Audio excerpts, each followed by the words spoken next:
The Psychoses. The Seminar of Jacques Lacan. Book 3, 1955–1956. During the third year of his famous seminar, Jacques Lacan gives a concise definition of psychoanalysis.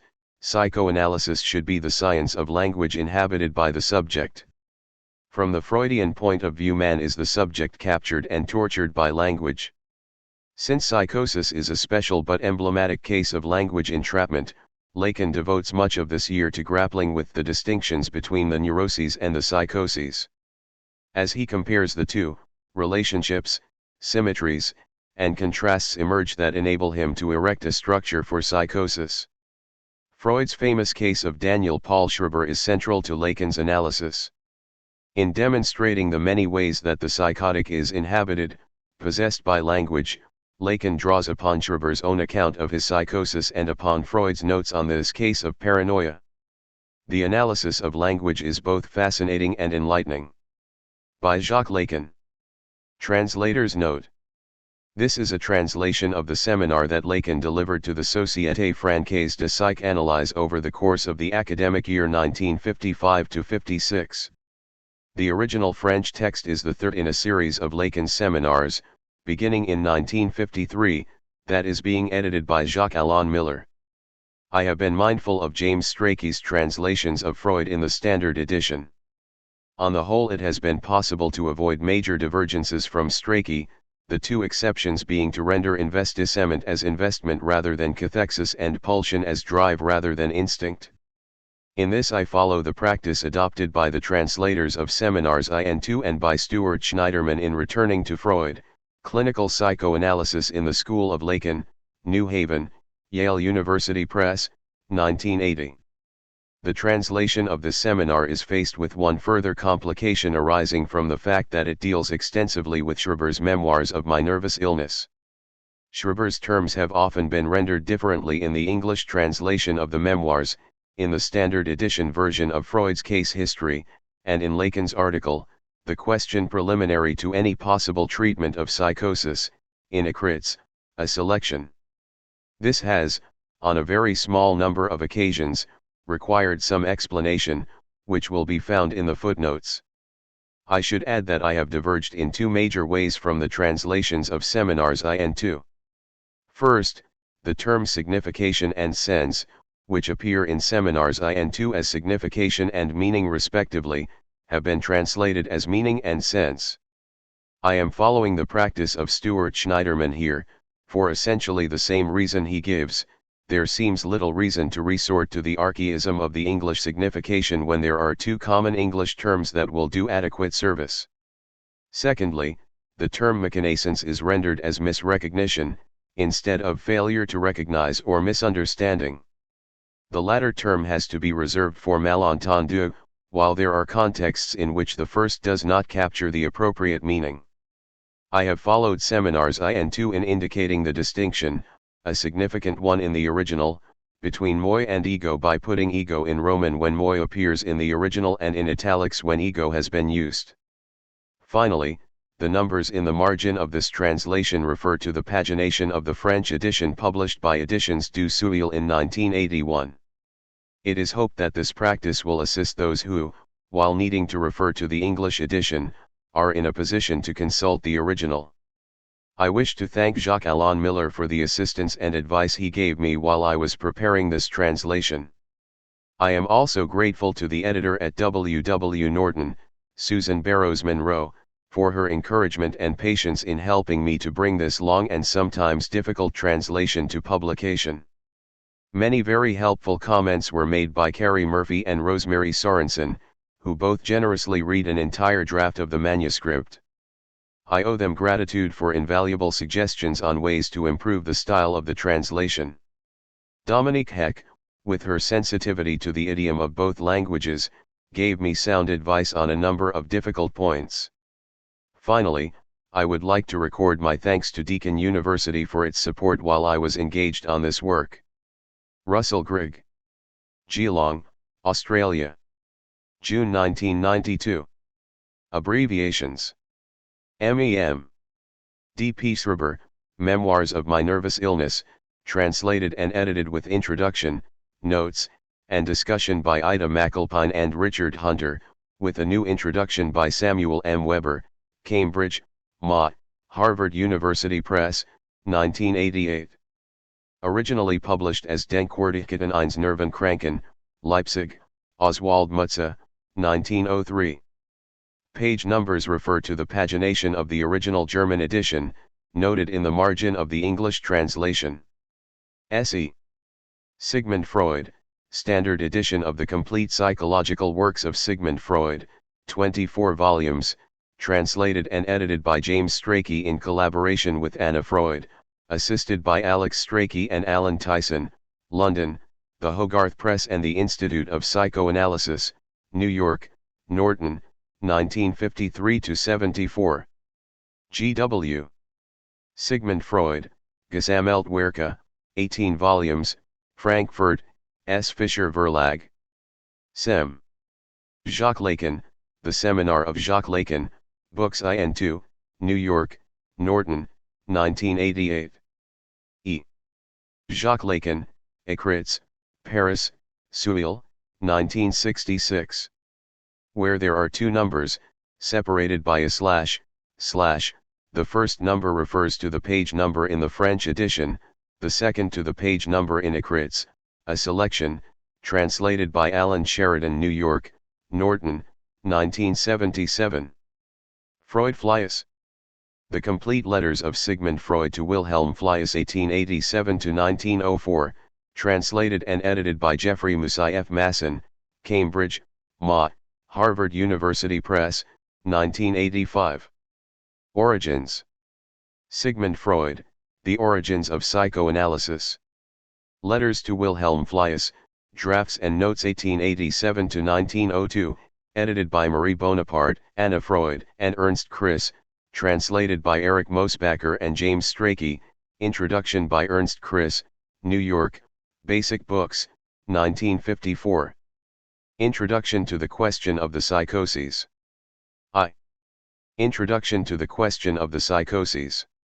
Schizophrenia and paranoia declarambelt the mirages of understanding from Verneinung to Verwerfung Psychosis and Psychoanalysis. This year the question of the psychoses begins. I say the question because one can't speak straight away of their treatment, as was announced in the initial notice, and still less of the treatment of psychosis in Freud, for he never spoke of it, except by allusion. We shall start with Freud's theory and assess what it contributes to the issue, but we shall not fail to introduce the notions we have developed over the past years, nor to deal with all the problems that the psychoses raise for us today. Clinical and nosographic problems first. I've been thinking that all the benefit analysis might produce with respect to them hasn't yet been fully extracted. Problems of treatment, too, which our work for this year ought to lead into, this is our aim. Thus it's not by chance that I initially gave what we shall finish with as our title.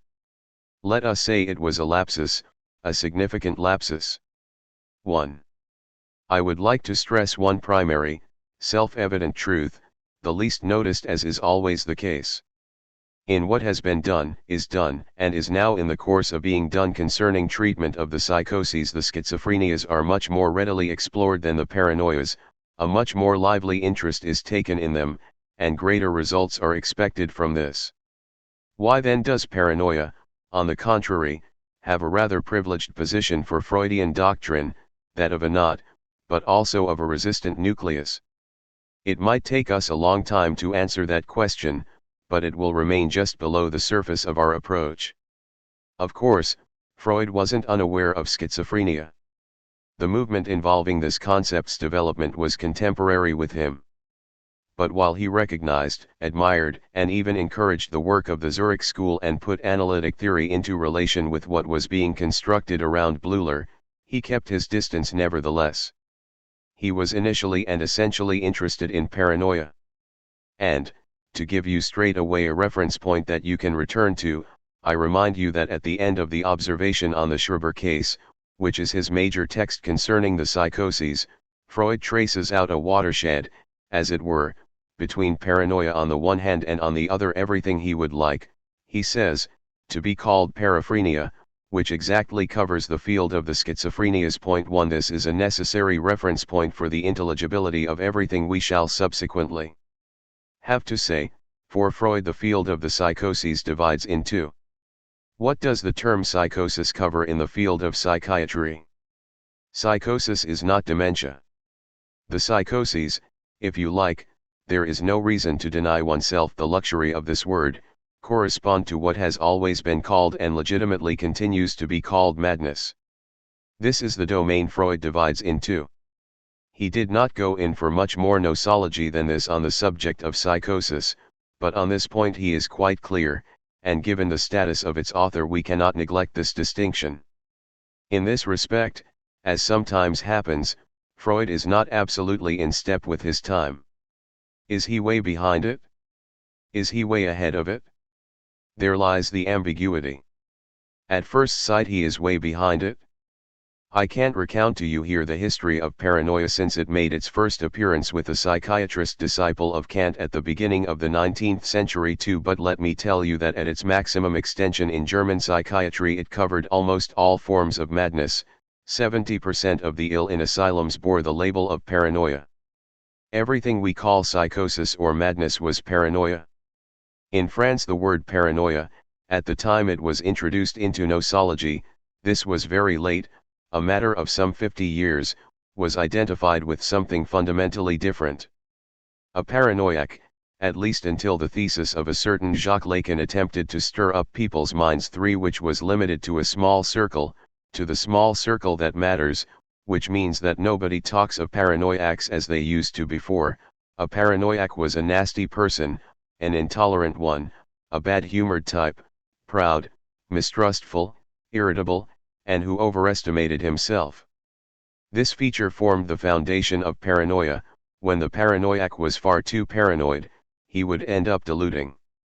It was less a question of a conception than of a clinical picture, moreover a very fine one. This is roughly where things stood in France, without my distorting anything, after the publication of M. Genil Perrin's work on the paranoid constitution, which had spread the characterological notion of anomaly of the personality, essentially made up of what one may well describe.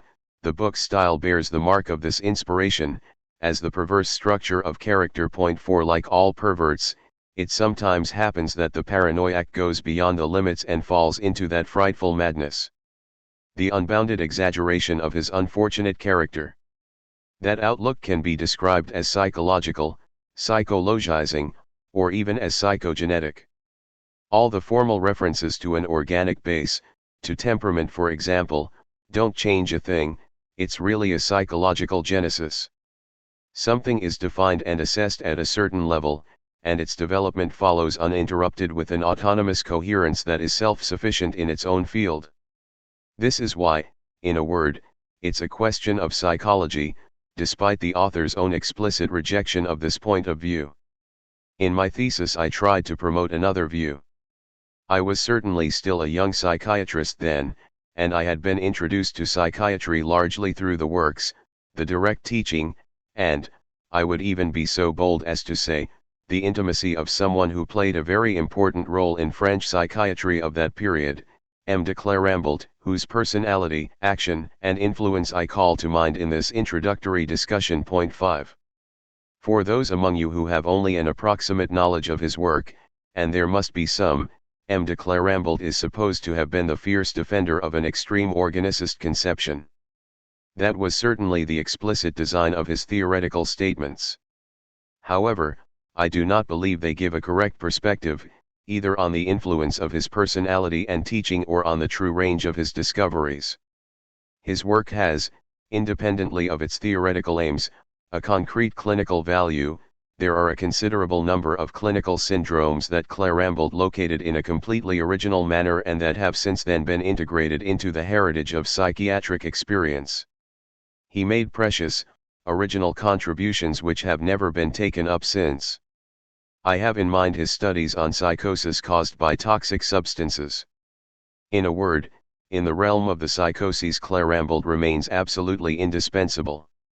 The notion of mental automatism is apparently brought into focus in Claramboult's work and teaching by his concern to demonstrate the fundamentally anideational anideic, as he put it, character of the phenomena that manifest themselves in the development of psychosis. What this means is that which doesn't correspond to a train of thought, but unfortunately this doesn't make much more sense than the master's discourse does. This reference point is supposedly located, then, in terms of being understandable. The initial reference to understanding serves to decide exactly what it is that introduces a breach and appears as unintelligible. Here we have an assumption that it would be an exaggeration to describe as naive, since surely none is more commonly held, and still, I fear, by you, or at least many among you. The major progress in psychiatry since the introduction of this movement of investigation called psychoanalysis has consisted, or so it's believed, in restoring meaning to the chain of phenomena. This is not false in itself. But what is false is to imagine that the sense in question is what we understand. What we are supposed to have learned once again, as is thought everywhere in medical quarters, the expression of psychiatrists' sensus commune, is to understand patients. This is a pure mirage. The notion of understanding has a very clear meaning. It's a source that, under the name of relation of understanding, Jaspers has made the pivot of all so-called general psychopathology. 6. It consists in thinking that some things are self-evident, that, for example, when someone is sad it's because he doesn't have what his heart desires. Nothing could be more false. There are people who have all their heart desires and are still sad. Sadness is a passion of quite another color. I would like to insist on this. When you give a child a smack, well, it's understandable that he cries, without anybody's reflecting that it's not at all obligatory that he should cry. I remember a small boy who whenever he got a smack used to ask, was that a pat or a slap? If he was told it was a slap he cried, that belonged to the conventions, to the rules of the moment, and if it was a pat he was delighted. But this isn't the end of the matter. When one gets a smack there are many other ways of responding than by crying. One can return it in kind, or else turn the other cheek, or one can also say, hit me, but listen. A great variety of possibilities offer themselves, which are neglected in the notion of relation of understanding as it's spelled out by M. Jaspers. Before next time you can refer to his chapter entitled Meaningful Connections. Its inconsistencies soon appear you. This is the value of a sustained discourse. Understanding is evoked only as an ideal relation. As soon as one tries to get close to it, it becomes, properly speaking, ungraspable. The examples that Jaspers takes as the most apparent, his reference points, with which he very quickly and inevitably confuses the notion itself, are ideal references. But what is striking is that in his own text he cannot, despite all the art he puts into sustaining this mirage, avoid giving precisely the examples that have always been refuted by the facts. For example, since suicide demonstrates a tendency towards decline, towards death, it seems that each and every one of us could say, but only if one sets out to get us to say it, that it more readily takes place at the decline of nature, that is during autumn. Yet it has been known for a long time that many more people commit suicide in spring. That is neither more nor less understandable.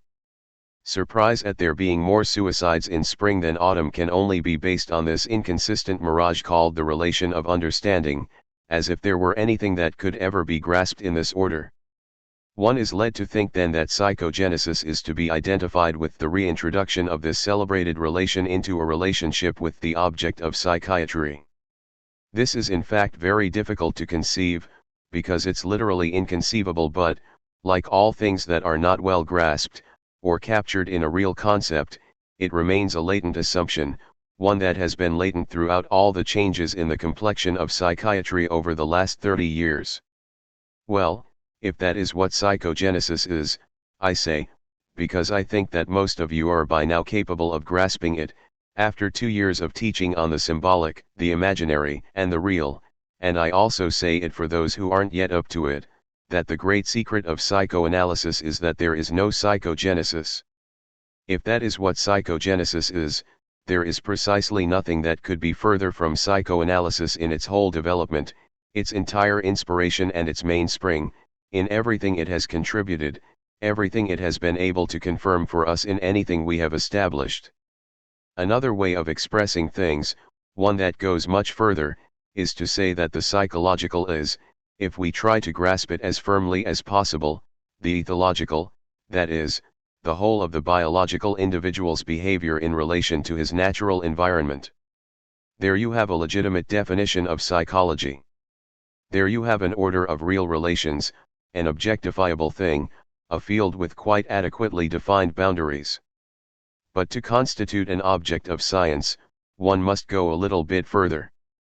It has to be said of human psychology what Voltaire used to say about natural history, which was that it's not as natural as all that, and that, frankly, nothing could be more anti-natural. 7 Everything that in human behavior belongs to the psychological order is subject to such profound anomalies and constantly presents such obvious paradoxes that the problem arises of knowing what needs to be introduced in order for a cat to find its kittens.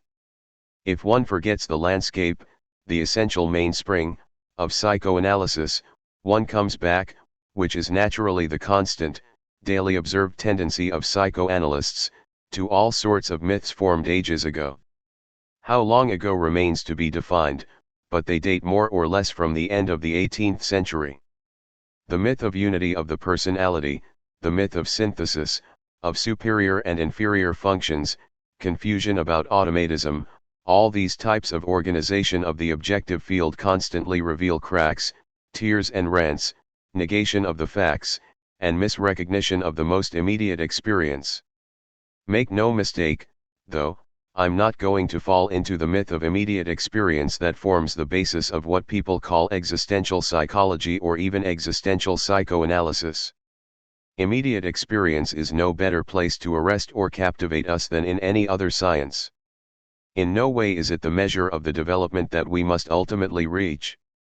Freud's teaching, which in this respect is in total agreement with what takes place in the rest of the scientific domain, however differently we have to conceive it from our own myth, brings resources into play that are beyond immediate experience and cannot be grasped in any tangible fashion. In psychoanalysis, as in physics, it's not the property of color as sensed and differentiated by direct experience that holds our attention. It's something which is behind this, and which conditions it. Freudian experience is in no way preconceptual. It's not a pure experience, but one that is well and truly structured by something artificial, the analytic relation, as it's constituted by what the subject recounts to the doctor and by what the doctor does with it. It's by setting out from this initial mode of operation that everything gets worked out. Throughout this reminder you must have already recognized the three orders that I'm forever harping on as so necessary to understanding anything at all about analytic experience, that is, the symbolic, the imaginary, and the real. You saw the symbolic appear just now when I alluded, and from two different directions, to what is beyond all understanding, which all understanding is inserted into, and which exercises such an obviously disruptive influence over human and interhuman relationships. You have also seen the imaginary indicated in the reference I made to animal ethology, that is to the captivating or ensnaring forms that constitute the rails upon which animal behavior is conducted towards its natural aims. Ampirin, who for us doesn't have an odor of sanctity, called one of his books Sensation, The Guide to Life. 8 It's a very pretty title, but I don't know that he applies himself to sensation as much as he says, and the book's contents certainly don't confirm this. What is correct in his approach is that the imaginary is surely the guide to life for the whole animal domain. While the image equally plays a capital role in our own domain, this role is completely taken up and caught up within, remolded and reanimated by, the symbolic order. The image is always more or less integrated into this order, which, I remind you, is defined in man by its property of organized structure. What difference is there between what belongs to the imaginary or real orders and what belongs to the symbolic order? In the imaginary or real orders we always have more and less, a threshold, a margin, continuity. In the symbolic order every element has value through being opposed to another. Take an example from the domain that we are beginning to explore. One of our psychotics tells us how foreign the world is which he entered some time ago. Everything has become a sign for him. Not only is he spied upon, observed, watched over, not only do people speak to, point, look, and wink at him, but all this, you will see the ambiguity straight away, invades the field of real, inanimate, non-human objects. Let us look at this a bit more closely. If he encounters a red car in the street, a car is not a natural object, it's not for nothing, he will say, that it went past at that very moment. Let us inquire into this delusional intuition. The car has a meaning, but the subject is very often incapable of saying what it is. Is it favorable? Is it threatening? Surely there is some reason for the car's being there. Of this, the most undifferentiated phenomenon there is, we can form three completely different conceptions. We can consider the thing from the angle of an aberration of perception. Don't think we are currently so far removed from this. Not so long ago this was the level at which the question was raised concerning what a madman's rudimentary experience was.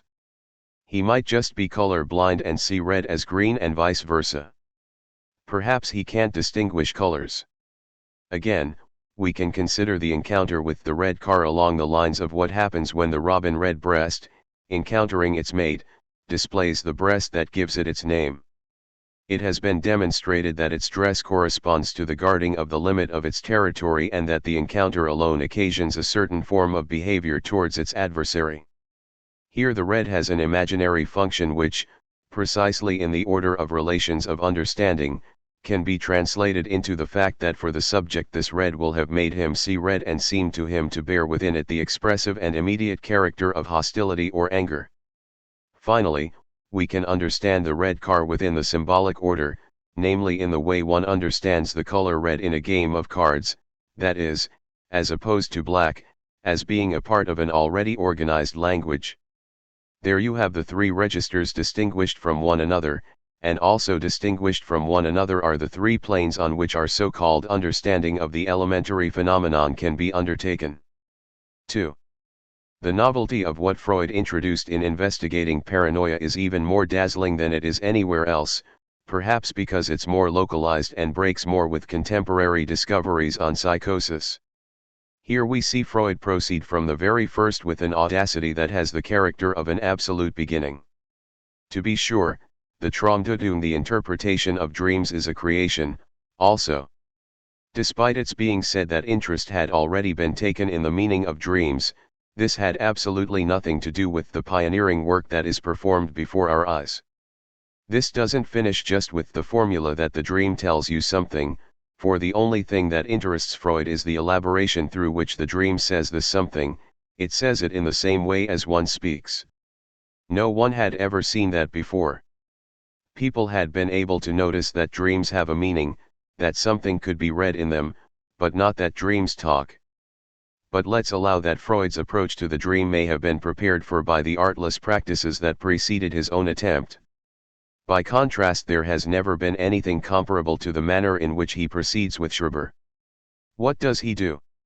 He takes the book of a paranoiac which, at the time he is writing his own work, he blithely recommends that one read. Do not fail to read him before reading me, and gives it a Champollion-like decipherment. He deciphers it in the way hieroglyphics are deciphered. Of all the literary productions of the type that plead a cause, of all the communications of those who, having gone beyond the limits, have spoken of the psychotic's alien experience, Schreber's work is certainly one of the most remarkable. Here we have an exceptional encounter between the genius of Freud and a unique book. I said genius. Yes, there is a true stroke of genius on Freud's part that owes nothing to any intuitive insight. It's the genius of the linguist who sees the same sign appear several times in a text, begins from the idea that this must mean something, and manages to stand all the signs of this language right side up again. The prodigious identification that Freud makes between the birds of the sky and maidens is a part of this phenomenon. It's a remarkable hypothesis, which enables the entire chain of the text to be reconstituted, the famous fundamental language that Schreber talks about. More clearly than anywhere else, analytic interpretation is here demonstrated to be symbolic, in the structured sense of the term. This translation is remarkable indeed.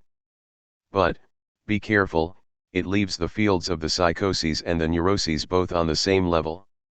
If the application of the analytic method yielded no more than a symbolic order reading, it would show itself incapable of explaining the distinction between the two fields. It's therefore outside this dimension that the problems forming the object of our research this year arise. Since discourse, the lunatic's printed discourse, is at issue, it's therefore manifest that we are in the symbolic order. Now, what is the actual material of this discourse? At what level does the sense translated by Freud unfold? From what are the naming elements of this discourse borrowed? Generally speaking, the raw material is his own body.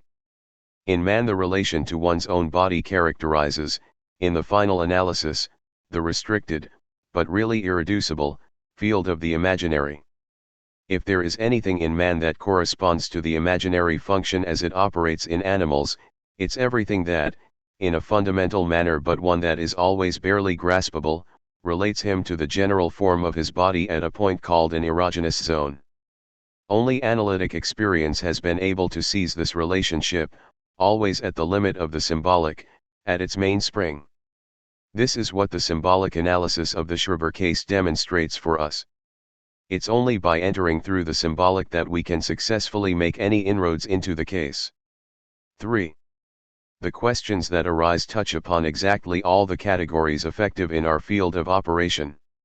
It's classically said that in psychosis the unconscious is at the surface, conscious. This is even why articulating it doesn't seem to have much effect. Within this perspective, quite instructive in itself, we can observe first of all that it's not purely and simply, as Freud always emphasized, from the negative trait of being an unbewusst, a non-conscious, that the unconscious derives its efficacity. Translating Freud, we say, the unconscious is a language. Its being articulated doesn't imply its recognition, though. The proof of this is that everything proceeds as if Freud were translating a foreign language, even carving it up and reassembling it. The subject is, with respect to his own language, quite simply in the same position as Freud. If it's ever possible for someone to speak in a language that he is totally ignorant of, we can say that the psychotic subject is ignorant of the language he speaks. Is this a satisfactory metaphor? Certainly not. The question is not so much why this unconscious, which is articulated at ground level, remains excluded for the subject, not adopted by him, but why it appears in the real. I hope that there are enough of you who remember the commentary that M. Jean Hippolyte made for us here on Die Vernianung 9, and I regret his absence this morning, which prevents me from being certain I'm not distorting the terms he uncovered in it. What emerged clearly from his analysis of this striking text is that in what is unconscious not only is everything repressed, that is, misrecognized by the subject after having been verbalized, but that behind the process of verbalization there must be admitted a primordial Beijahung, an admission in the sense of the symbolic, which can itself be wanting. This point is borne out by other texts, and especially by a passage that is as explicit as can be, where Freud admits a phenomenon of exclusion for which the term Verwerfung appears valid and from which Vernianung, produced at a much later stage, is distinguished. It can happen that a subject refuses access to his symbolic world to something that he has nevertheless experienced, which in this case is nothing other than the threat of castration. The subject's entire subsequent development shows that he wants to know nothing about it, Freud literally says, in the sense of the repressed. Point 10. What comes under the effect of repression returns, for repression and the return of the repressed are just the two sides of the same coin. The repressed is always there, expressed in a perfectly articulate manner in symptoms and a host of other phenomena. By contrast, what falls under the effect of Verwerfung has a completely different destiny. It's not pointless in this respect for me to remind you of the comparison I made last year between certain symbolic order phenomena and what happens in those machines, in the modern sense of the word, that do not quite talk yet but any day now will. One feeds figures into them and waits for them to give what would perhaps take us 100,000 years to calculate. But we can only introduce things into the circuit if we respect the machine's own rhythm, otherwise they won't go in and can't enter the circuit. We can reuse the same image. Only it also happens that whatever is refused in the symbolic order, in the sense of Verwerfung, reappears in the real. Freud's text is free of ambiguity on this point. It concerns the wolf man, as you know, who gives evidence of psychotic tendencies and qualities, as is demonstrated by the brief paranoia he enters between the end of Freud's treatment and when he is taken under observation again. Well, the fact that he has rejected all means of access to castration, which is nevertheless apparent in his conduct, all access to the register of the symbolic function, the fact that any assumption of castration by an I has become impossible for him, has the closest of links with his having had a brief hallucination in childhood, of which he recounts extremely precise details. The scene is as follows. While playing with his knife he cut his finger, which was left hanging on by only a small piece of skin. The subject recounted this episode in a style traced from lived experience. All temporal reference points seem to have disappeared. Then he sat on a bench, beside his nurse, who was precisely the confidant of his early experiences, and he didn't dare mention it to her.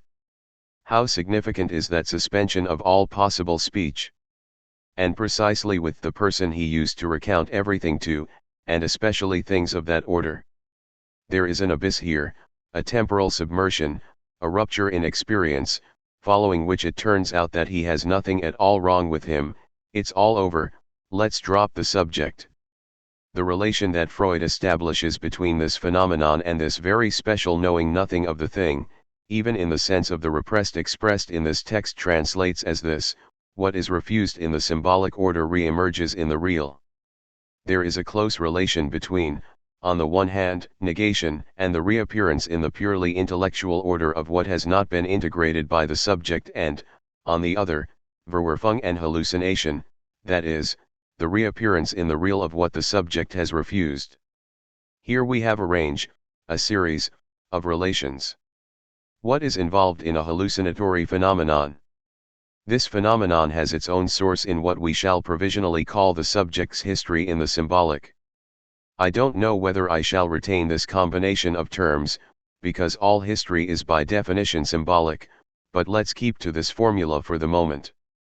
The essential distinction is this: the origin of the neurotic repressed is not situated at the same level of history in the symbolic as that of the repressed involved in psychosis, even if there exists the closest of relations between their contents. This distinction alone provides a key that allows the problem to be raised in a much simpler fashion than up till now. The same thing goes for the diagram from last year concerning verbal hallucination. Our schema, I remind you, represents the interruption of full speech between the subject and the other and its detour through the two egos, O and O, and their imaginary relations. Here it indicates triplicity in the subject, which overlaps the fact that it's the subject's ego that normally speaks to another, and of the subject S in the third person. Aristotle pointed out that one must not say that man thinks, but that he thinks with his soul. Similarly, I say that the subject speaks to himself with his ego. However, in the normal subject, speaking to oneself with one's ego can never be made fully explicit. One's relationship to the ego is fundamentally ambiguous, one's assumption of the ego always revocable. In the psychotic subject, on the other hand, certain elementary phenomena, and in particular hallucinations, which are their most characteristic form, show us the subject completely identified either with his ego, with which he speaks, or with the ego assumed entirely along instrumental lines. It's he who speaks of him, the subject, the S, in the two equivocal senses of the term, the initial S and the German ES.11. This is what presents itself in the phenomenon of verbal hallucination. The moment the hallucination appears in the real, that is, accompanied by the sense of reality, which is the elementary phenomenon's basic feature, the subject literally speaks with his ego, and it's as if a third party, his lining, were speaking and commenting on his activity. This is where our attempt to situate the diverse forms of psychosis in relation to the three registers of the symbolic, the imaginary, and the real will lead this year. It will enable us to get to the ultimate source of the function to give to the ego in the cure. The question of the object relation lies on the horizon. The current handling of the object relation in the context of an analytic relation conceived as dual is founded on a misrecognition of the autonomy of the symbolic order. This automatically introduces a confusion between the imaginary and real levels.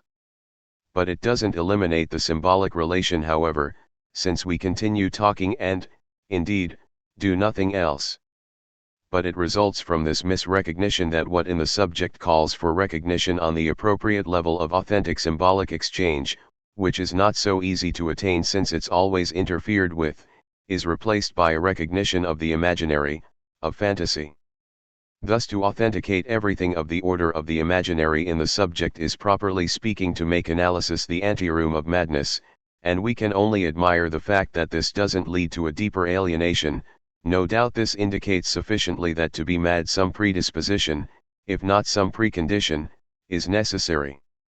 In Vienna a charming young man to whom I was trying to explain a few minor details asked me whether or not I believed that the psychoses were organic, so I said to him that the question was totally out of date, that for a very long time I had been making no distinction between psychology and physiology, and that, surely, nobody goes mad through wanting to, as I had stuck up on the wall of my medical quarters in those former, slightly archaic times 12. It remains true though that we must attribute the well-known cases of fairly rapid onset of more or less persistent and sometimes lasting delusion to a certain way of handling the analytic relation, which consists in authenticating the imaginary, in substituting recognition on the imaginary level for recognition on the symbolic level.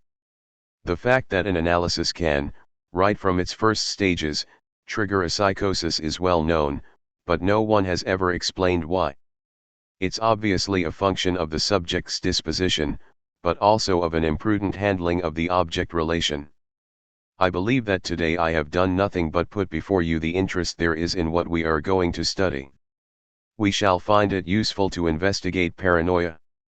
However thankless and arid this may be for us, it involves purifying, elaborating, and applying Freudian notions, and therefore also involves our training in analysis.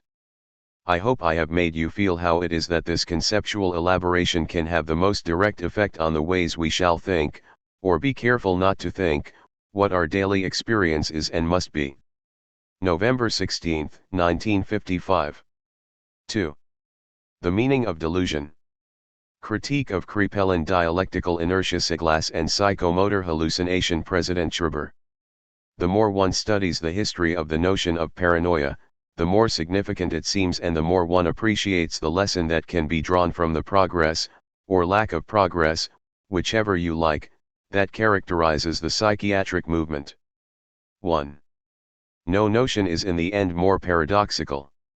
If I took care last time to put madness in the foreground, it was because it's quite possible to say that with the word paranoia authors have displayed all the ambiguity present in the use of the old term madness, which is the fundamental, common term. The term doesn't date from yesterday, nor even from the birth of psychiatry. Without giving way to a facile deployment of erudition, I shall simply remind you that reference to madness has always been part of the so-called language of conventional wisdom. In this respect, the celebrated praise of folly one retains all its value for having identified it with normal human behavior, although this latter expression was not in use at that time. What was then said in the language of philosophers, between philosophers, eventually ended up being taken seriously and literally, a turning point that took place with Pascal, who formulated, with grave and meditative emphasis, that there is undoubtedly a necessary madness, that it would be another form of madness not to be mad with the madness of everybody. Point 2. These reminders aren't useless, when you look at the paradoxes implicit in the premises of the theorists. It might be said that until Freud madness had been reduced to a number of modes of behavior, of patterns 3, while others thought of judging everybody's behavior in this way. In the end the difference, pattern for pattern, isn't obvious. The emphasis has never been fully placed where it would enable an image to be formed of what normal, or even understandable, conduct is and how properly paranoid conduct may be distinguished from it. Let us remain at the level of definitions. The dissection of paranoia was incontestably much more extensive during the whole 19th century than it has been since the end of the last century, that is around 1899, at the time of the fourth or fifth edition of Kraepelin. 4 For a very long time Kraepelin remained attached to the vague notion that on the whole the man of experience knows, by a sort of sense, how to recognize natural signs. The true medical gift is to be able to perceive the signs that correctly dissect reality. It was only in 1899 that he introduced a finer subdivision. He brings the old paranoias back within the framework of dementia praecox by creating the paranoid sector, and he puts forward quite an interesting definition of paranoia, distinguishing it from other modes of paranoid delusions with which it had until then been confused. Paranoia is distinguished from the others because it is characterized by the gradual development of internal causes and according to a progressive evolution of a stable delusional system that is impossible to disturb and establishes itself with total preservation of clarity and order in thought, will, and action. 5. This definition, coming as it does from the hand of an eminent clinician, is remarkable in that point by point it contradicts all clinical material. There isn't a word of truth in it. Its development isn't gradual, there are always surges and phases. It seems to me, but I'm not absolutely sure of this, that it was I who introduced the notion of fertile moment. This fertile moment is always visible at the beginning of a paranoia.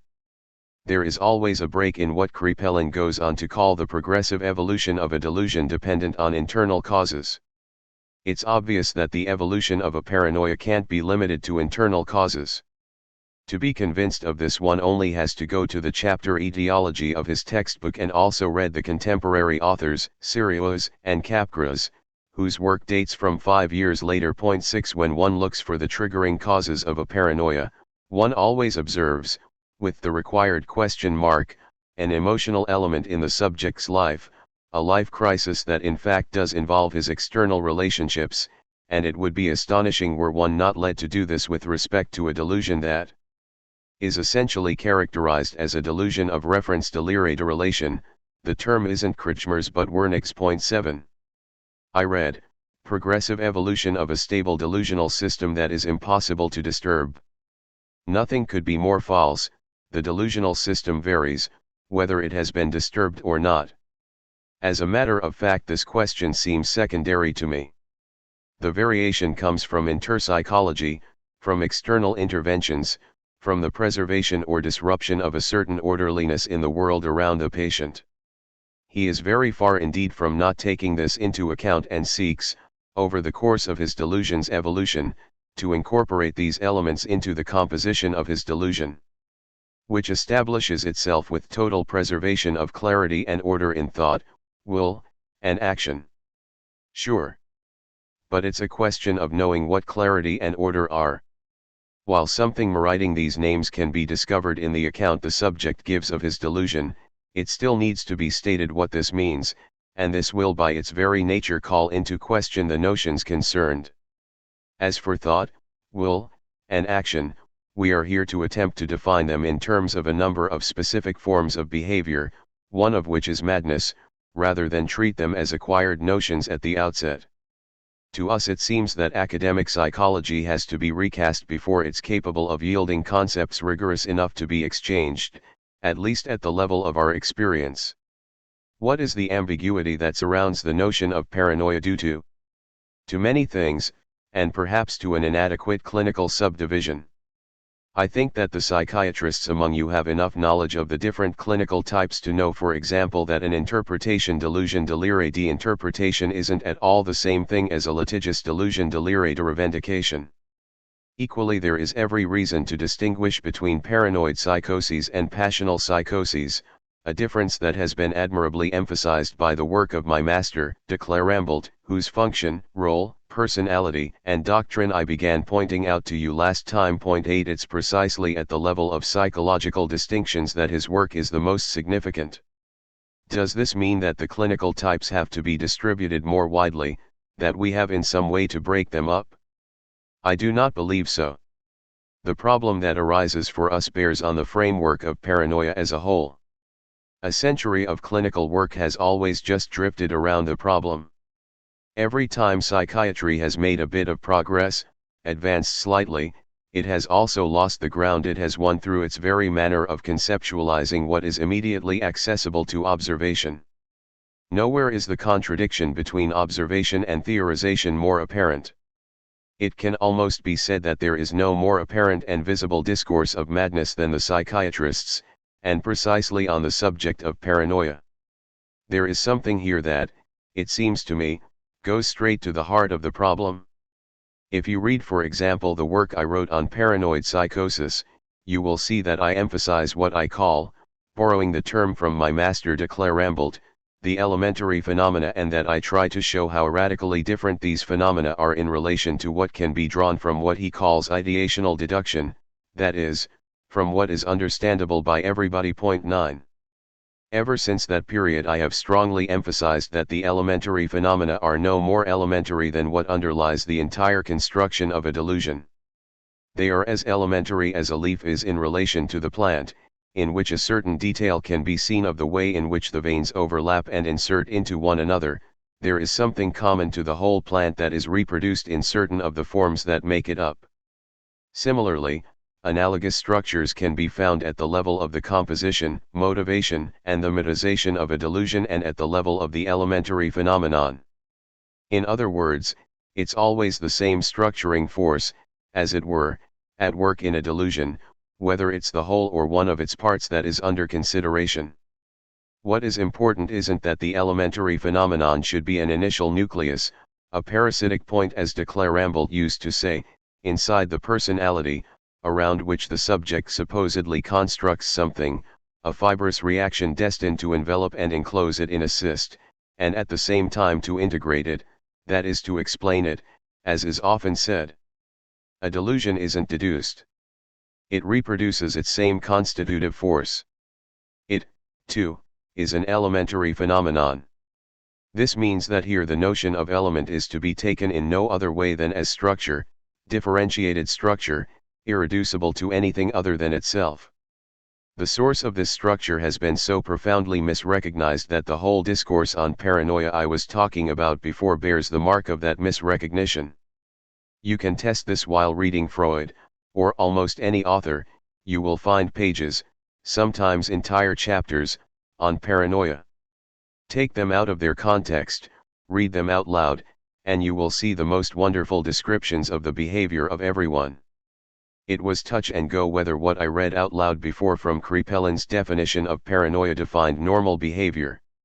You will find this paradox time and again, and even among analyst authors, precisely when they put themselves on the level of what a while ago I called the pattern, a term whose domination of analytic theory is recent, but which has nonetheless been there potentially for a very long time. To prepare for today's meeting I was rereading an already old article, from 1908, in which Abraham describes the behavior of a case of dementia praecox and his so-called lack of affectivity, starting with his relationship to objects. 10 There he was for months on end, heaping up, stone by stone, the crude rocks that for him were affected with the greatest good. Now, because he has stacked them up on a plank, the plank breaks, there's a great din in the room, everything is swept out, and the character who seemed to attach such importance to these rocks doesn't pay the slightest bit of attention to what is going on, doesn't raise the slightest protest before the general evacuation of the objects of his desires. He simply starts again, accumulating others. And that is dementia praecox. It is tempting to make a fable of this little apology, one that would show that this is what we all do all the time. I should go even further. To accumulate a stack of things without value, to have to consider them lost at a moment's notice and start again is a good sign. Indeed, if the subject were to remain attached to what he loses, not being able to bear being deprived of it, it could be said that here you have a case of the overvaluation of objects. These supposedly conclusive cases are so completely ambiguous that one wonders how it's possible to maintain the illusion for 1 second, unless through a sort of eclipse of the critical sense that seems to seize all readers as soon as they open a technical work, especially where our experience and profession are concerned. It's surprising that the remark I made last time, that the understandable is an ever-fleeting and elusive term, is never assessed as being a lesson of prime importance, as an obligatory formulation at the threshold of the clinical. Begin by thinking you don't understand. Start from the idea of a fundamental misunderstanding. This is an initial attitude, failing which there is really no reason why you should not understand anything and everything.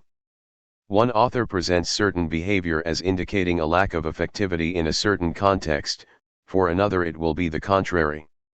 Starting one's work again after having acknowledged its loss may be understood in completely opposite senses. Appeal is constantly made to notions that are thought to be commonly accepted, while they are not commonly accepted at all. This is the point I wanted to get to. The difficulty of addressing the problem of paranoia arises precisely because it's situated on the plane of understanding. The irreducible elementary phenomenon here is at the level of interpretation. 2. Let's return to the example we took last time. We have, then, a subject for whom the world has begun to take on a meaning. What does this mean? For some time he has been prey to strange phenomena that consist in his noticing things going on in the street. But what things? If you question him you will see that some points remain mysterious to him while he will express himself about others. In other words, he symbolizes what is happening in terms of meaning. Very often he doesn't know, if you look closely, whether things are favorable or unfavorable towards him, but he looks for what is revealed by the way his counterparts act, or by some observed feature in the world, in this world which is never purely and simply inhuman since it's man-made. In discussing the red car I was attempting, with respect to this, to show you the different import the color red can have, according as its perceptive, imaginary, or symbolic value is considered. In normal behavior, too, features that have until then been neutral can take on value. What is the subject ultimately saying, specially at a certain period of his delusion? That there is meaning. What meaning he doesn't know, but it comes to the foreground, it asserts itself, and for him it's perfectly understandable. And it's precisely because it's situated at the level of understanding as an incomprehensible phenomenon, as it were, that paranoia is so difficult for us to grasp and, also, of such great interest. What has made it possible here to speak of reasonable madness, of the preservation of clarity, order, and will, is the feeling that, however far into the phenomenon we go, we remain in the realm of the understandable. Even when what one understands can't even be articulated, named, or inserted by the subject into a context that makes it clear, it's already situated at the level of understanding. It's a question of things that in themselves already make themselves understood. And by virtue of this fact we ourselves feel that we are within reach of understanding. This is where the illusion starts to emerge. Since it's a question of understanding, we understand. Well, no, precisely not. Someone once pointed this out, but he didn't go beyond this basic remark. It was Charles Blondel, who in his book On the Troubled Conscience observed that psychopathologies characteristically deceive the understanding. 11 It's a valuable work, even though Blondel has obstinately refused to understand anything of the subsequent development of ideas. This is nevertheless an appropriate point at which to take the problem up again. It's always understandable. You will observe in the training we give to our students that this is always a good place to stop them. It's always at the point where they have understood, where they have rushed in to fill the case in with understanding, that they have missed the interpretation that it's appropriate to make or not to make. This is generally naively expressed in the expression, "This is what the subject meant." How do you know? What is certain is that he didn't say it. And in most cases, on hearing what he did say, it appears that at the very least a question mark could have been raised which alone would have been sufficient for the valid interpretation, or at least for the beginnings of it. Let me now give you an idea of the point on which this discourse is converging. Whether some moment in the subject's perception, in his delusional deduction, in his explanation of himself, or in his dialogue with you is more or less understandable isn't what is important. At some of these places something may occur that appears to be characterized by the fact that there is indeed a completely understandable kernel, if you really want to hold to this. Whether there is or not, is of absolutely no interest at all. What, on the contrary, is altogether striking is that it's inaccessible, inert, and stagnant with respect to any dialectic. Take elementary interpretation. To be sure, this comprises an element of meaning, but it's a repetitive one, it proceeds by reiteration. Sometimes the subject does elaborate on this element, but what is certain is that it will remain, at least for a while, being constantly repeated with the one interrogative sign that is always involved, without any answer, any attempt to integrate it into a dialogue, ever being made. The phenomenon is closed to all dialectical composition. Take what is known as passional psychosis, which seems so much closer to what is called normal. If in this case the prevalence of litigiousness is stressed, it's because the subject can't come to terms with a certain loss or injury, and because his entire life appears to be centered around compensation for the injury suffered and the claim it entails. Litigation moves into the foreground so much that sometimes it seems completely to dominate his interest in what is at stake. Here also the dialectic comes to a halt, centered of course in a totally different way from the preceding case. I pointed out to you last time what the phenomenon of interpretation hinges on, its link to the relation between the ego and the other, inasmuch as analytic theory defines the ego as always being relative. In passional psychosis, what is known as the understandable kernel, which is in fact a kernel of dialectical inertia, is situated obviously much closer to the I, the subject. In short, it's precisely because there has always been a radical misrecognition of the dialectical dimension in the phenomenology of pathological experience that the clinical has gone astray. This misrecognition, it may be said, characterizes a class of mind. It seems that from the entry into the field of human clinical observation a century and a half ago, when, with the beginnings of psychiatry, this field as such was formed, from the moment we became concerned with man, we have radically misrecognized that dimension which everywhere else nevertheless seems to be alive, accepted, handled with ease in the sense of the human sciences, namely, that of the autonomy as such of the dialectical dimension. Authors point to the integrity of the paranoid subject's faculties. Will and action, as Mr. Kripelin was saying just before, seem to us to be homogeneous in him with what we expect from normal beings. There is no deficiency anywhere, no fault, there are no functional disorders. One forgets that the dialectical changeability of actions, desires, and values is characteristic of human behavior, and that it makes them liable to change not only from one moment to the next but constantly, and even that it makes them pass over to strictly opposite values as a function of a change of direction in the dialogue. This absolutely fundamental truth is present in the most popular of fables that show what was loss and disadvantage at one instant becoming happiness bestowed by the gods a moment later. The ever-present possibility of bringing desire, attachment, or even the most enduring meaning of human activity back into question, the constant possibility of a sign's being reversed as a function of the dialectical totality of the individual's position, is such a common experience that it's stupefying to see this dimension forgotten as soon as one's fellow whom one wants to objectify is concerned. It's never completely forgotten, though. We find a trace of it whenever the observer allows himself to be guided by his feeling for what is going on. The term interpretation lends itself to all sorts of ambiguities in the context of this reasonable madness into which it's inserted. Authors speak of combinatory paranoia. How fertile this term could have been had they been aware of what they were saying, that the secret effectively resides in the way the phenomena are combined. The question that has been advocated frequently enough here to be of full value, that of who speaks, must dominate the whole subject of paranoia. I already pointed this out to you last time when I reminded you that verbal hallucination plays a central role in paranoia. You know how long it took to perceive what is nevertheless sometimes quite visible, which is that the subject himself utters what he says he hears.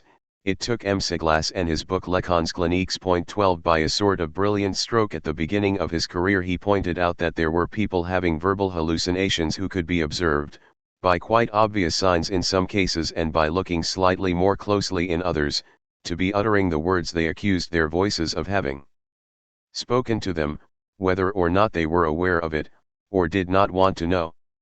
It constituted a small revolution to observe that the source of auditory hallucination was not external. This is because, or so it was thought, the source is internal, and what is more tempting than to think that this corresponds to the tingling of a zone itself called sensory? It remains to be known whether this can be applied to the domain of language. Are there verbal psychical hallucinations properly so called? Are they not always more or less psychomotor hallucinations? Can the phenomenon of speech, in both its pathological forms and its normal form, be dissociated from the fact, which is nonetheless perceptible, that when the subject speaks he hears himself? One of the essential dimensions of the phenomenon of speech is that the other isn't the only person who hears you. The phenomenon of speech can't be schematized by the image that serves a number of what are called communication theories, sender, receiver, and something that takes place in between. It seems to have been forgotten that among many other things in human speech the sender is always a receiver at the same time, that one hears the sound of one's own words. It's possible not to pay attention to it, but it's certain that one hears it. Such a simple remark dominates the entire question of what is known as verbal psychomotor hallucination, and it's perhaps because it's too self-evident that in the analysis of these phenomena it has moved into the background. Of course, the little Saglasian revolution is far from having brought us a solution to the enigma. Saglas remained with the phenomenal exploration of hallucination, and he had to retract what was too absolute in his initial theory. He restored their place to certain hallucinations that are untheorizable in this register, and he threw some new clinical light and contributed a subtlety of description, neither of which can be ignored. I advise you to have a look at him. If many of these episodes in the history of psychiatry are instructive, it's perhaps more by virtue of the errors they bring into focus than by the positive contributions that supposedly result from them. But it's not possible simply to devote oneself to negative experiences of the field concerned and construct solely on the basis of errors. Errors are in any case so abundant as to be almost inexhaustible. We shall just have to take a few shortcuts to try to get to the heart of the matter. We shall do this by following Freud's advice and, with him, enter into the analysis of the Schreiber case. 3. After a short illness between 1884 and 1885, a mental illness consisting of a hypochondriacal delusion, Schreiber, who then occupied quite an important place in the German judiciary, left Professor Flechsig's psychiatric clinic completely cured, it would seem, with no apparent after effects. For the next 8 years or so he led an apparently normal life, and he himself points out that the only shadow over his domestic happiness was the regret at not having had children. At the end of these 8 years he was named presiding judge to the Court of Appeal in the city of Leipzig. Having received the announcement of this extremely important promotion before the vacation period, he took up office in October. He was, it seems, as so often happens in many mental crises, a bit overwhelmed by his functions. At 51 he was young to be presiding over a court of appeal of this importance, and the promotion unhinged him slightly. He found himself among men far more experienced, more accustomed to dealing with such difficult matters, and for a month he overworked, as he himself says, and began to become disturbed again, insomnia, flight of ideas, the appearance of more and more disturbing themes in his thoughts, which led him to further consultations. And once again he was confined. First in the same psychiatric clinic, Professor Flechsig's, then, after a short stay in the mental home of Dr. Pearson in Dresden, in the Sonnenstein Asylum, where he was to remain until 1901.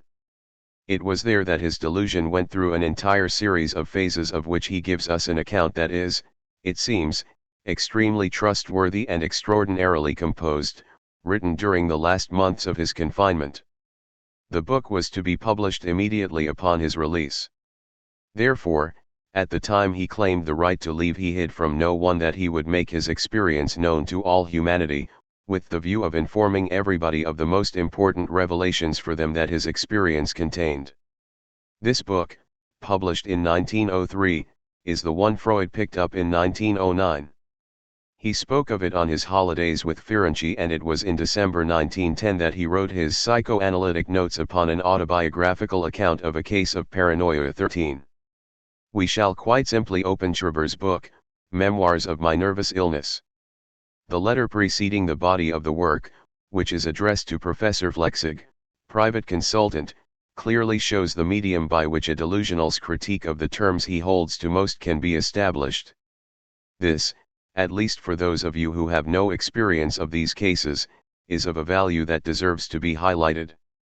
You will observe that Dr. Flechsig occupies a central place in the construction of the delusion. Lacan reads the letter, pages 7, 12. You will appreciate the courteous tone, the clarity and order. The first chapter is taken up with a whole theory concerning, at least in appearance, God and immortality. The terms at the center of Schreber's delusion consist in an admission of the prime function of nerves. Lacan reads the first paragraph, pages 6 to 7. Everything is there.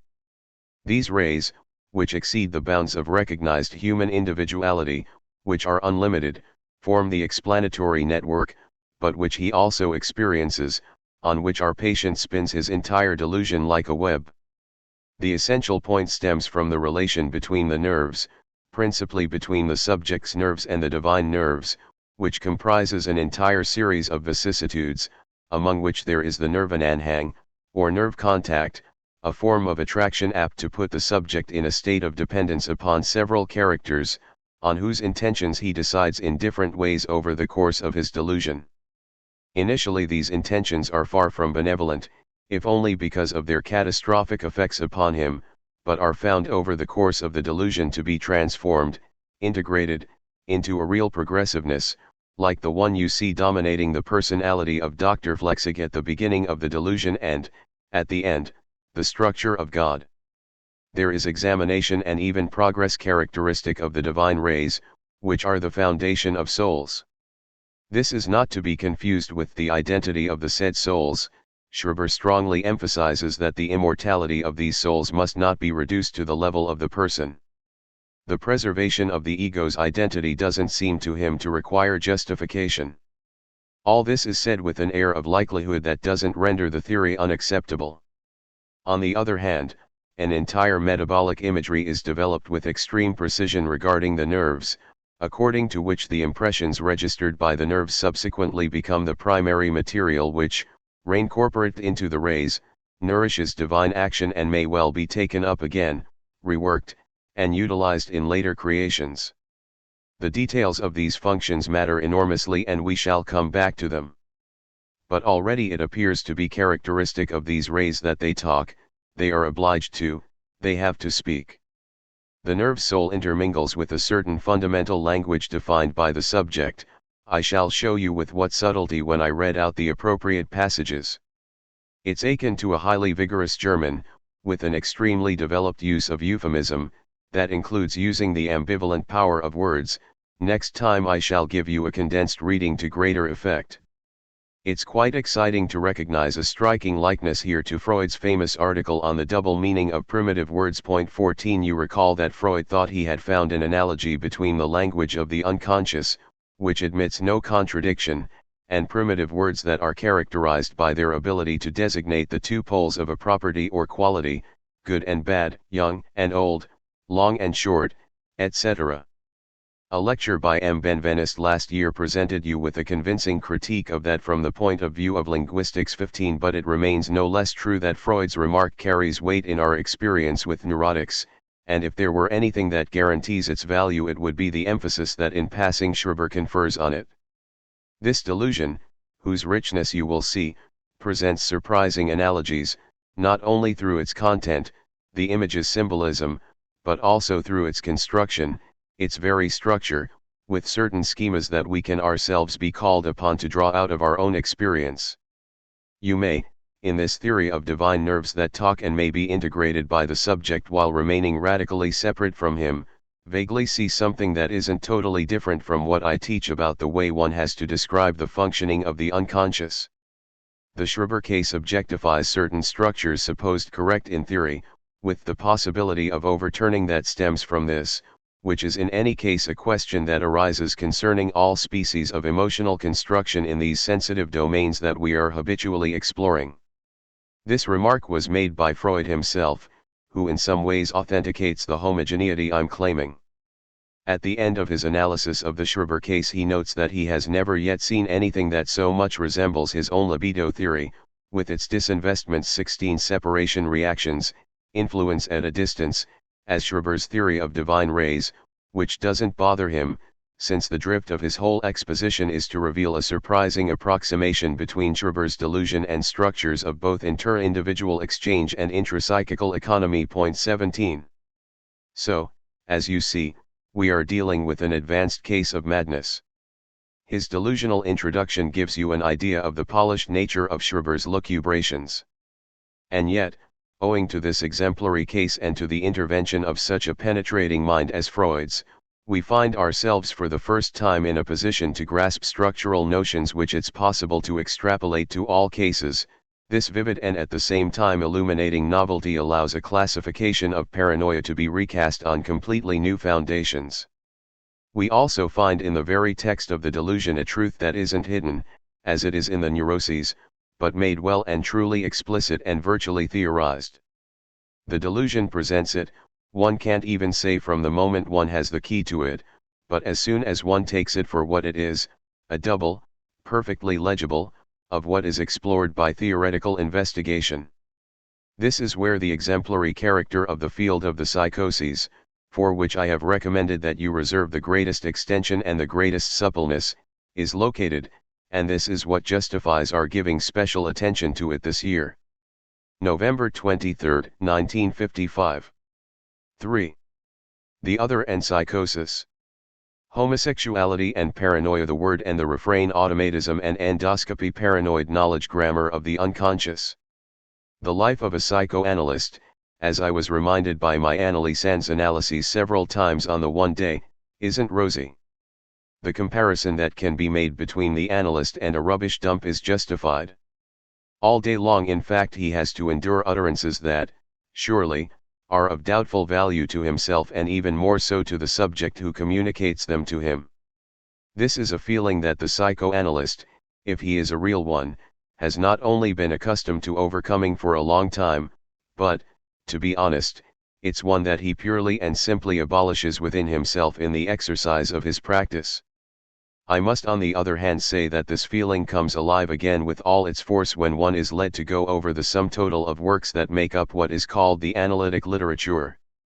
There is no more disconcerting an exercise for scientific attention than to be made aware over a short space of time of the points of view that authors have elaborated on the same subjects.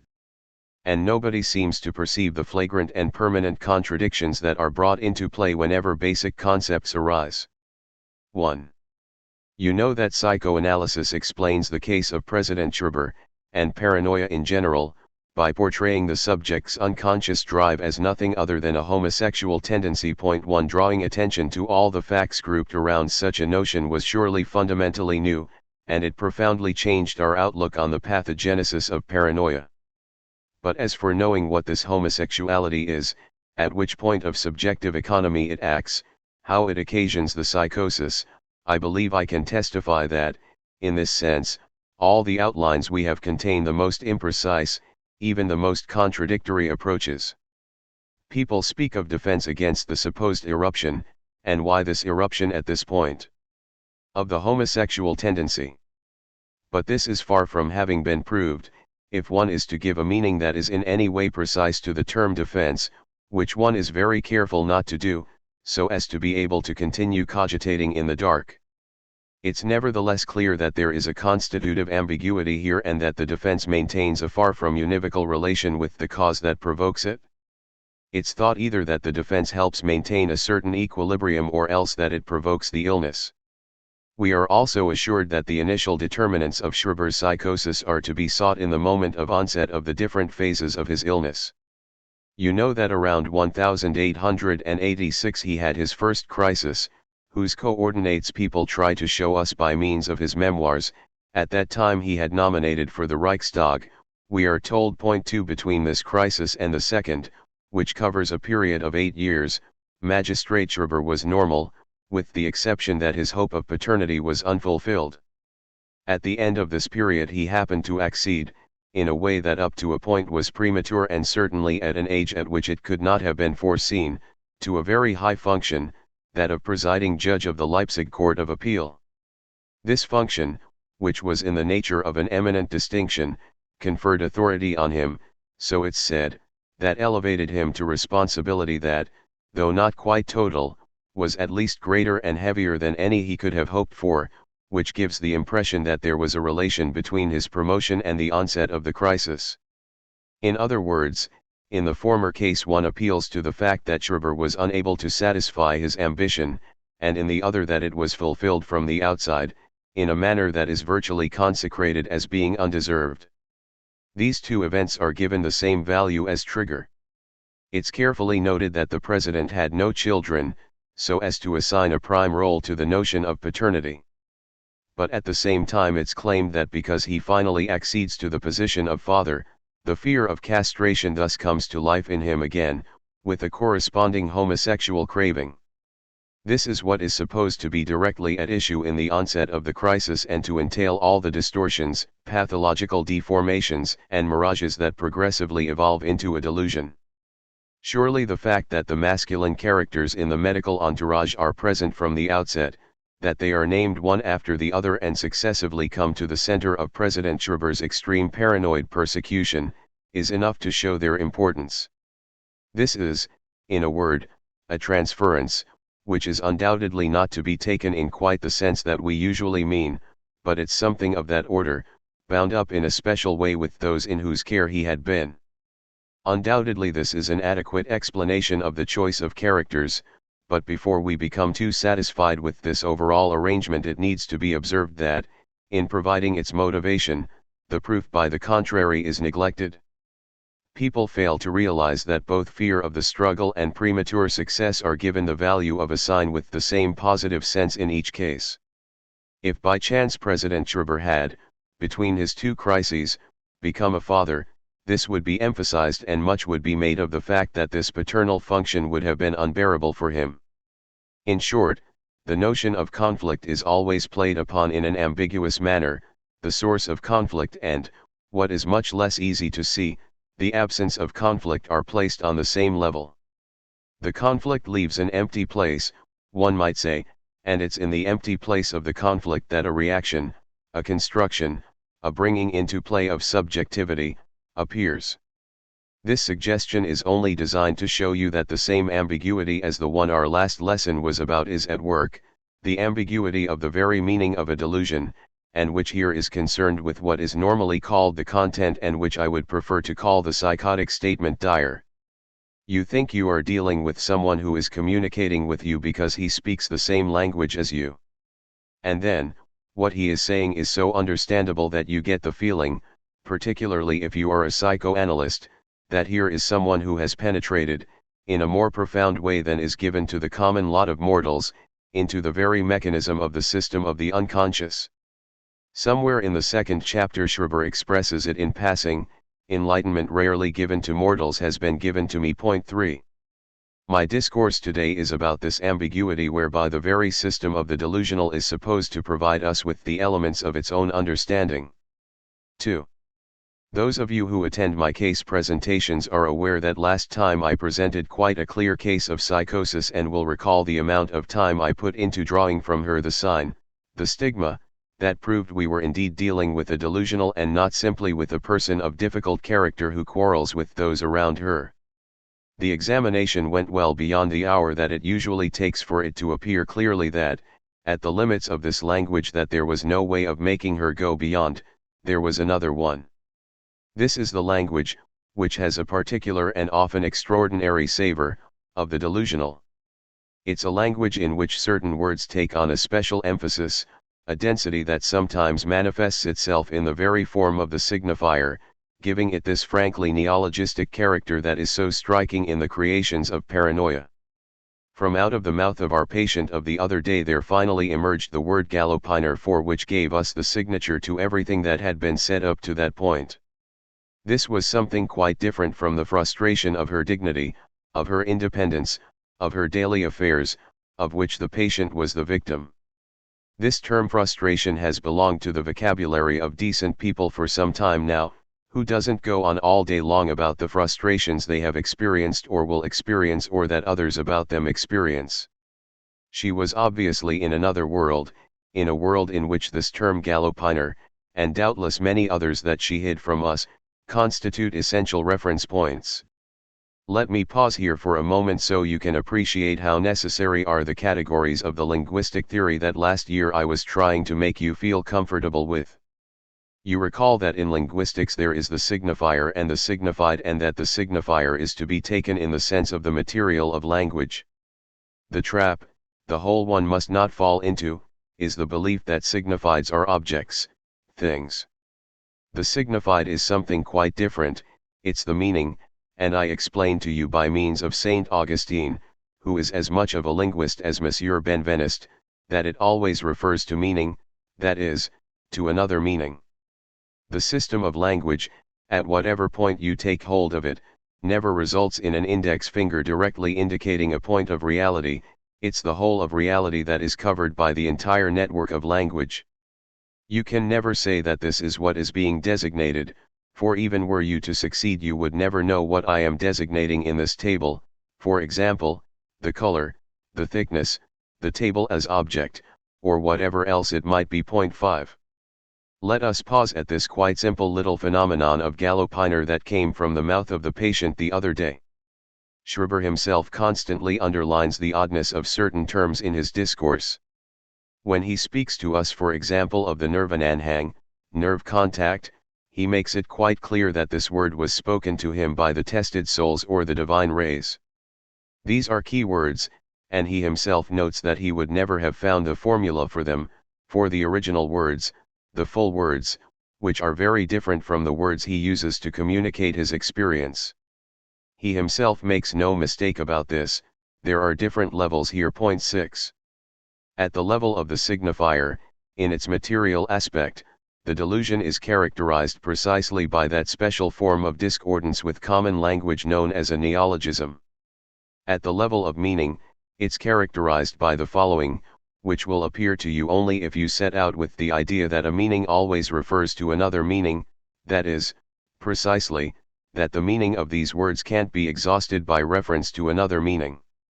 This can be seen in Schreber's text as well as in the presence of a patient. The meaning of these words that pull you up has the property of referring essentially to meaning as such.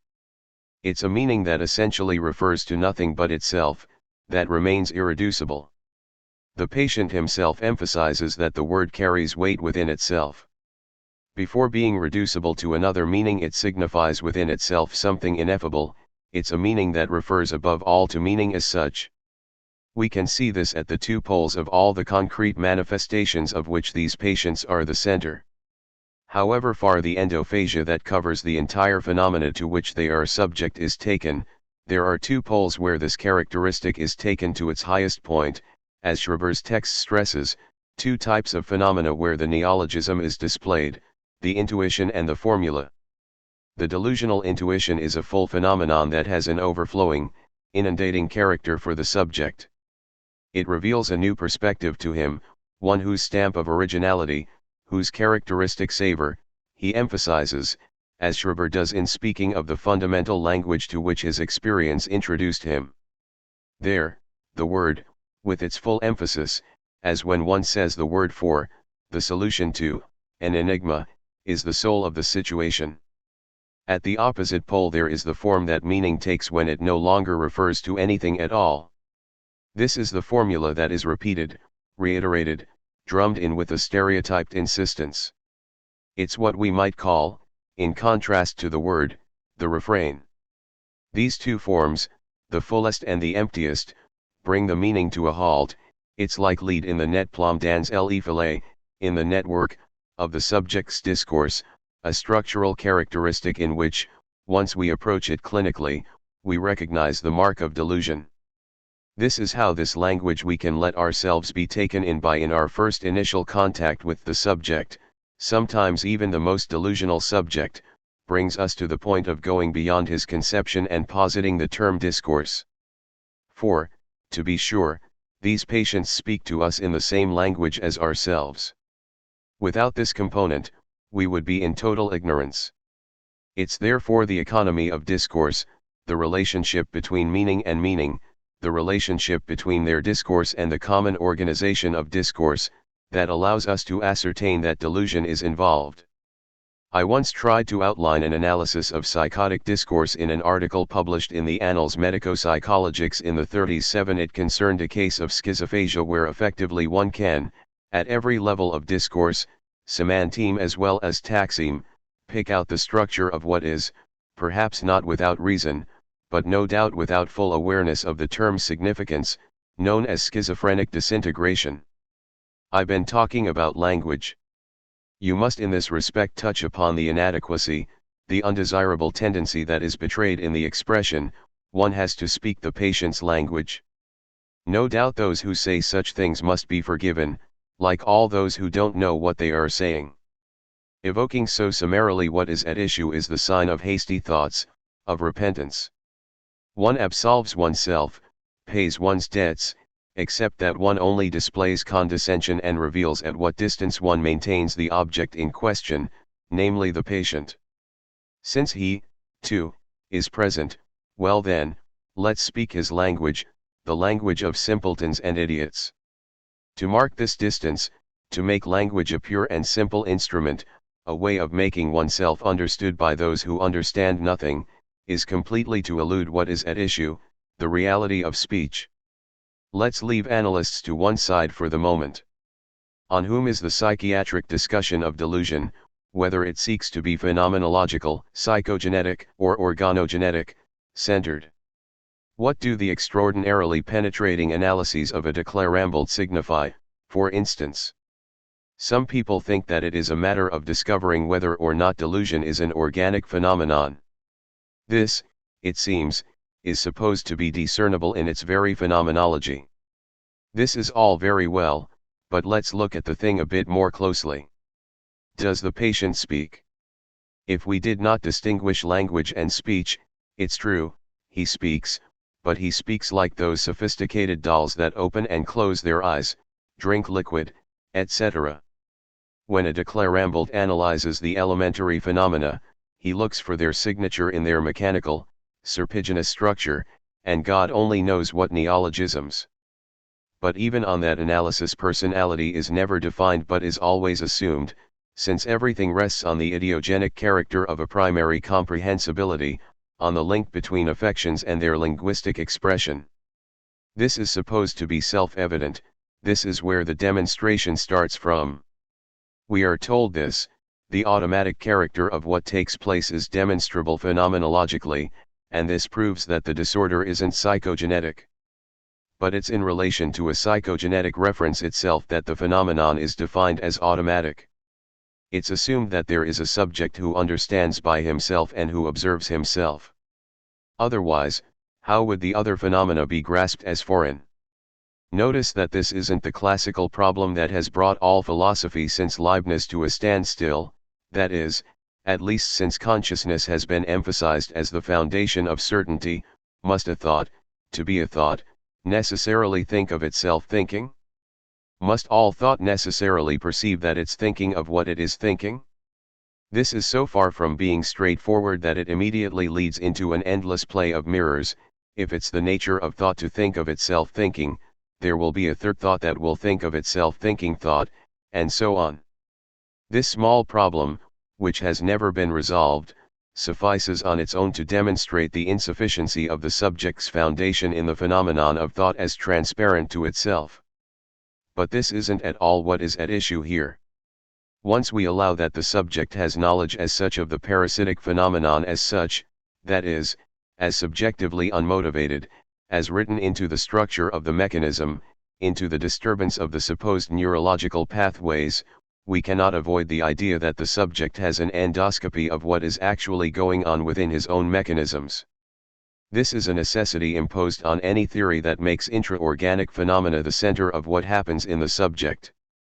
Freud attacks this problem more subtly than other authors, but he is equally obliged to admit that the subject is somewhere, at a privileged point where he is able to have an endoscopy of what is going on inside himself.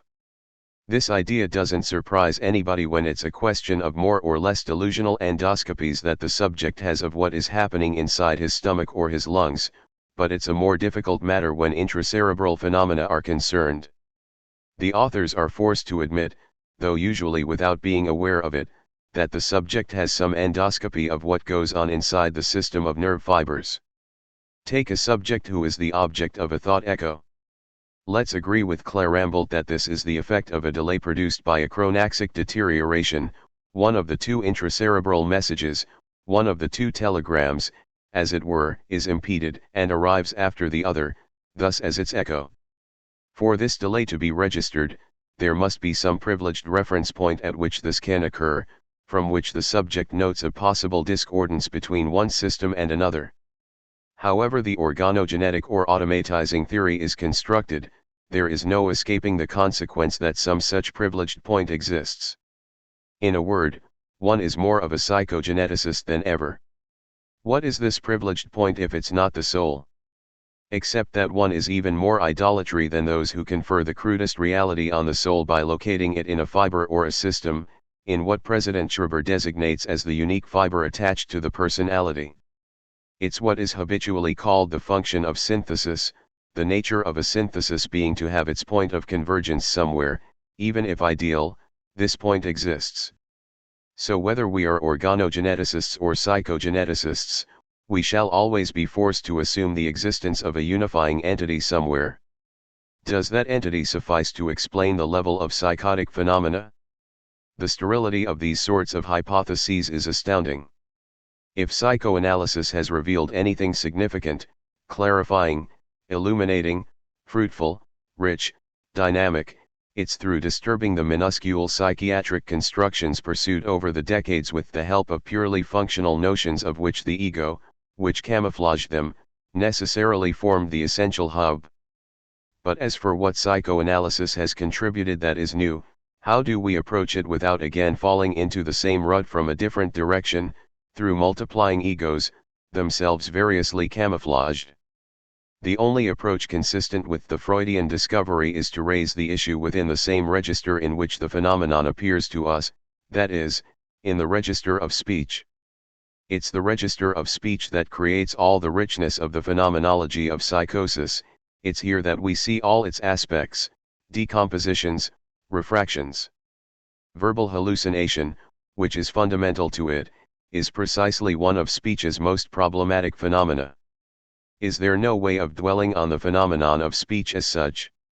Simply by taking it into consideration, don't we see a primary structure emerge, an essential and obvious structure that enables us to make distinctions that are not mythical, that is, that do not assume that the subject is somewhere? 3. What is speech? Does the subject speak or does he not? Speech, let's dwell on this fact for a moment. What distinguishes speech on parole from a registering of language? To speak is first of all to speak to others.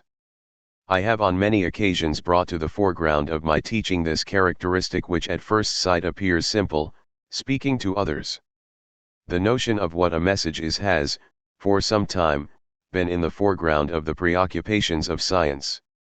For us, the structure of speech, as I have said to you whenever we have had to use this term in its strict sense here, is that the subject receives his message from the other in an inverted form. Full speech, essential, committed speech, is based on this structure. We have two exemplary forms of this. The first is fides, speech that gives itself, the you are my woman or the you are my master, which means, you are what is still within my speech, and this I can only affirm by speaking in your place. This comes from you to find the certainty of what I pledge. 8 The speech is speech that commits you. The unity of speech insofar as it founds the position of the two subjects is made apparent here. If this doesn't seem obvious to you, confirmation by its contrary is, as usual, so much more obvious. The sign by which the subject-to-subject relation is recognized, and which distinguishes it from the subject-to-object relationship, is the feint, the reverse of fides. You are in the presence of a subject insofar as what he says and does, they're the same thing, can be supposed to have been said and done to deceive you, with all the dialectic that comprises, up to and including that he should tell the truth so that you believe the contrary. You know the Jewish joke, recounted by Freud, about the character who says, "I am going to Krakow." And the other replies, "Why are you telling me you are going to Krakow? You are telling me that to make me believe that you are going somewhere else. 9 What the subject tells me is always fundamentally related to a possible feint, in which he sends me, and I receive, the message in an inverted form. There you have both sides of the structure, foundational speech and lying speech, which is deceptive as such. We have generalized the notion of communication. In the present state of affairs, it's touch and go whether the entire theory of what goes on in living beings will be revised as a function of communication. Read anything by Mr. Norbert Wiener, its implications are huge. Among his many paradoxes, he presents this strange myth of transmitting a man by telegraph from Paris to New York by sending exhaustive information on everything that constitutes his individuality. Since there is no limit to the transmission of information, the point-by-point resynthesis, the automatic recreation of his entire true identity at a distant place, is conceivable. Such things are curiously deceptive, and everyone wonders at them. They are a subjective mirage which collapses as soon as one points out that it would be no greater a miracle to telegraph over 2 centimeters. And we do nothing less when we move ourselves through the same distance. This extraordinary confusion is sufficient indication that the notion of communication has to be treated cautiously. For my part, within the generalized notion of communication, I state what speech as speaking to the other is. It's making the other speak as such. We shall, if you like, write that other with a big O. And why with a big O? No doubt for a delusional reason, as is the case whenever one is obliged to provide signs that are supplementary to what language offers. That delusional reason is the following. You are my woman, after all, what do you know about it? You are my master, in point of fact, are you so sure? Precisely what constitutes the foundational value of this speech is that what is aimed at in the message, as well as what is apparent in the feint, is that the other is there as absolute other. Absolute, that is to say that he is recognized but that he isn't known. Similarly, what constitutes the feint is that ultimately you do not know whether it's a feint or not. It's essentially this unknown in the otherness of the other that characterizes the speech relation at the level at which speech is spoken to the other. I am going to keep you at the level of structural description for a while, because it's only here that the problems can be raised. Is this all that distinguishes speech? Perhaps, but surely it has other characteristics. It doesn't speak only to the other, it speaks of the other as an object. And this is what is involved when a subject speaks to you of himself. Take the paranoiac of the other day, the one who used the term galopiner. While she talks to you, you know that she is a subject by virtue of the fact that she tries to take you in. This is what you are expressing in saying that you are simply dealing with what you clinically call a partial delusion. It's precisely to the extent that it took me an hour and a half the other day to make her produce her galopiner, to the extent that during all that time she held me at bay and showed herself to be of sane mind, that she maintains herself at the limit of what can be clinically perceived as a delusion. What you call, in your jargon, the sane part of the personality derives from the fact that she speaks of the other, is capable of making fun of him. It's by virtue of this that she exists as a subject. Now, there is another level. She is talking about herself, and she happens to say a little bit more than she would have liked to. This is where we perceive that she is deluding. Here she is talking about what is our common object, the other, with a small o. It is indeed still she who is talking, but there is another structure here, which moreover doesn't reveal itself entirely. It's not quite as if she were talking to me about nothing in particular, she is talking to me about something which to her is very interesting, vital, she is talking about something to which she nevertheless continues to be committed, in short, she bears witness. Let us try to probe a bit the notion of bearing witness. Is bearing witness purely and simply communication, too? Surely not. It's clear, however, that everything we attach value to as communication is of the order of bearing witness. Disinterested communication is ultimately only failed testimony, that is, something upon which everybody is agreed. Everyone knows that this is the ideal of the transmission of knowledge. The entire system of thought of the scientific community is based on the possibility of a communication that colludes with an experiment that everybody can agree on. The very institution of the experiment is a function of testimony. Here we are dealing with another sort of otherness. I can't repeat all I once said about what I have called paranoid knowledge, since I shall also have to take it up again constantly over this year's discourse, but I am going to give you some idea of it. What I designated thus in my first communication to the group Evolution Psychiatrique, which at the time was quite remarkably original, was aimed at the paranoid affinities between all knowledge of objects as such. All human knowledge stems from the dialectic of jealousy, which is a primordial manifestation of communication. It's a matter of an observable generic notion, behavioristically observable. What takes place between two young children involves this fundamental transitivism expressed by the fact that one child who has beaten another can say, "The other beat me." It's not that he is lying, he is the other, literally. This is the basis of the distinction between the human world and the animal world. Human objects are characterized by their neutrality and indefinite proliferation.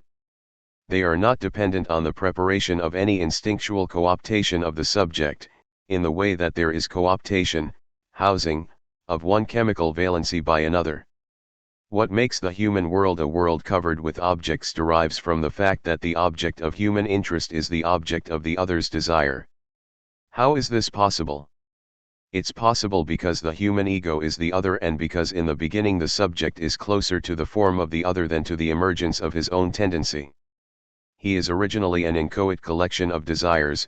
There you have the true sense of the expression fragmented body, and the initial synthesis of the ego is essentially an alter ego.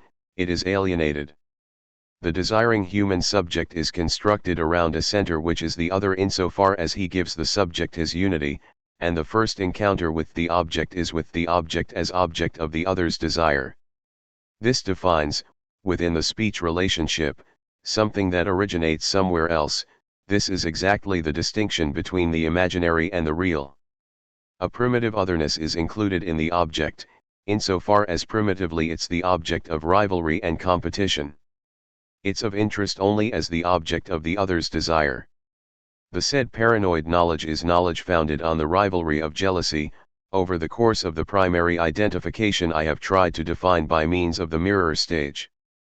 This rival rouse and competitive ground for the foundation of the object is precisely what is overcome in speech insofar as this involves a third party. Speech is always a pact, an agreement. People get on with one another, they agree, this is yours, this is mine, this is this, that is that.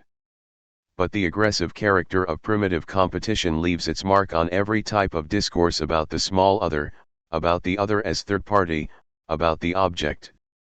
It's not for nothing that in Latin testimony is called testis and that one testifies on one's balls. In everything of the order of testimony there is always some commitment by the subject, and a virtual struggle in which the organism is always latent. This dialectic always carries the possibility that I may be called upon to annul the other, for one simple reason. The beginning of this dialectic being my alienation in the other, there is a moment at which I can be put into the position of being annulled myself because the other doesn't agree. The dialectic of the unconscious always implies struggle, the impossibility of coexistence with the other, as one of its possibilities. The master-slave dialectic reappears here. The phenomenology of mind probably doesn't exhaust the whole question, but surely its psychological and psychogenetic value can't be misrecognized. It's in a fundamental rivalry, in a primary and essential struggle to the death, that the constitution of the human world as such takes place. Except that at the end one is present when the stakes reappear. The master has taken the slave's enjoyment from him, he has stolen the object of desire as object of the slave's desire, but at the same time he has lost his own humanity. It was in no way the object of enjoyment that was at issue, but rivalry as such. To whom does he owe his humanity? Solely to the slave's recognition. However, since he doesn't recognize the slave, that recognition literally has no value. As is habitual in the concrete development of things, the one who has triumphed and conquered the enjoyment becomes a complete idiot, incapable of doing anything other than enjoying, while he who has been deprived of it keeps his humanity intact. The slave recognizes the master, and thus he has the possibility of being recognized by him. Over the centuries he will engage in the struggle to be effectively recognized. This distinction between the other with a big O, that is, the other insofar as it's not known, and the other with a small o, that is, the other who is me, the source of all knowledge, is fundamental. It's in this gap, it's in the angle opened up between these two relations, that the entire dialectic of delusion has to be situated. The question is this: firstly, is the subject talking to you? Secondly, what is he talking about? 4. I am not going to answer the first question. Is it true speech? At the outset we can't know. On the other hand, what does he talk to you about? About himself no doubt, but first about one object that isn't like any of the others, about an object that is situated in the prolongation of the dual dialectic. He speaks to you about something that has spoken to him. The very basis of the paranoid structure is the fact that the subject has understood something that he formulates, that something has taken the form of speech and speaks to him.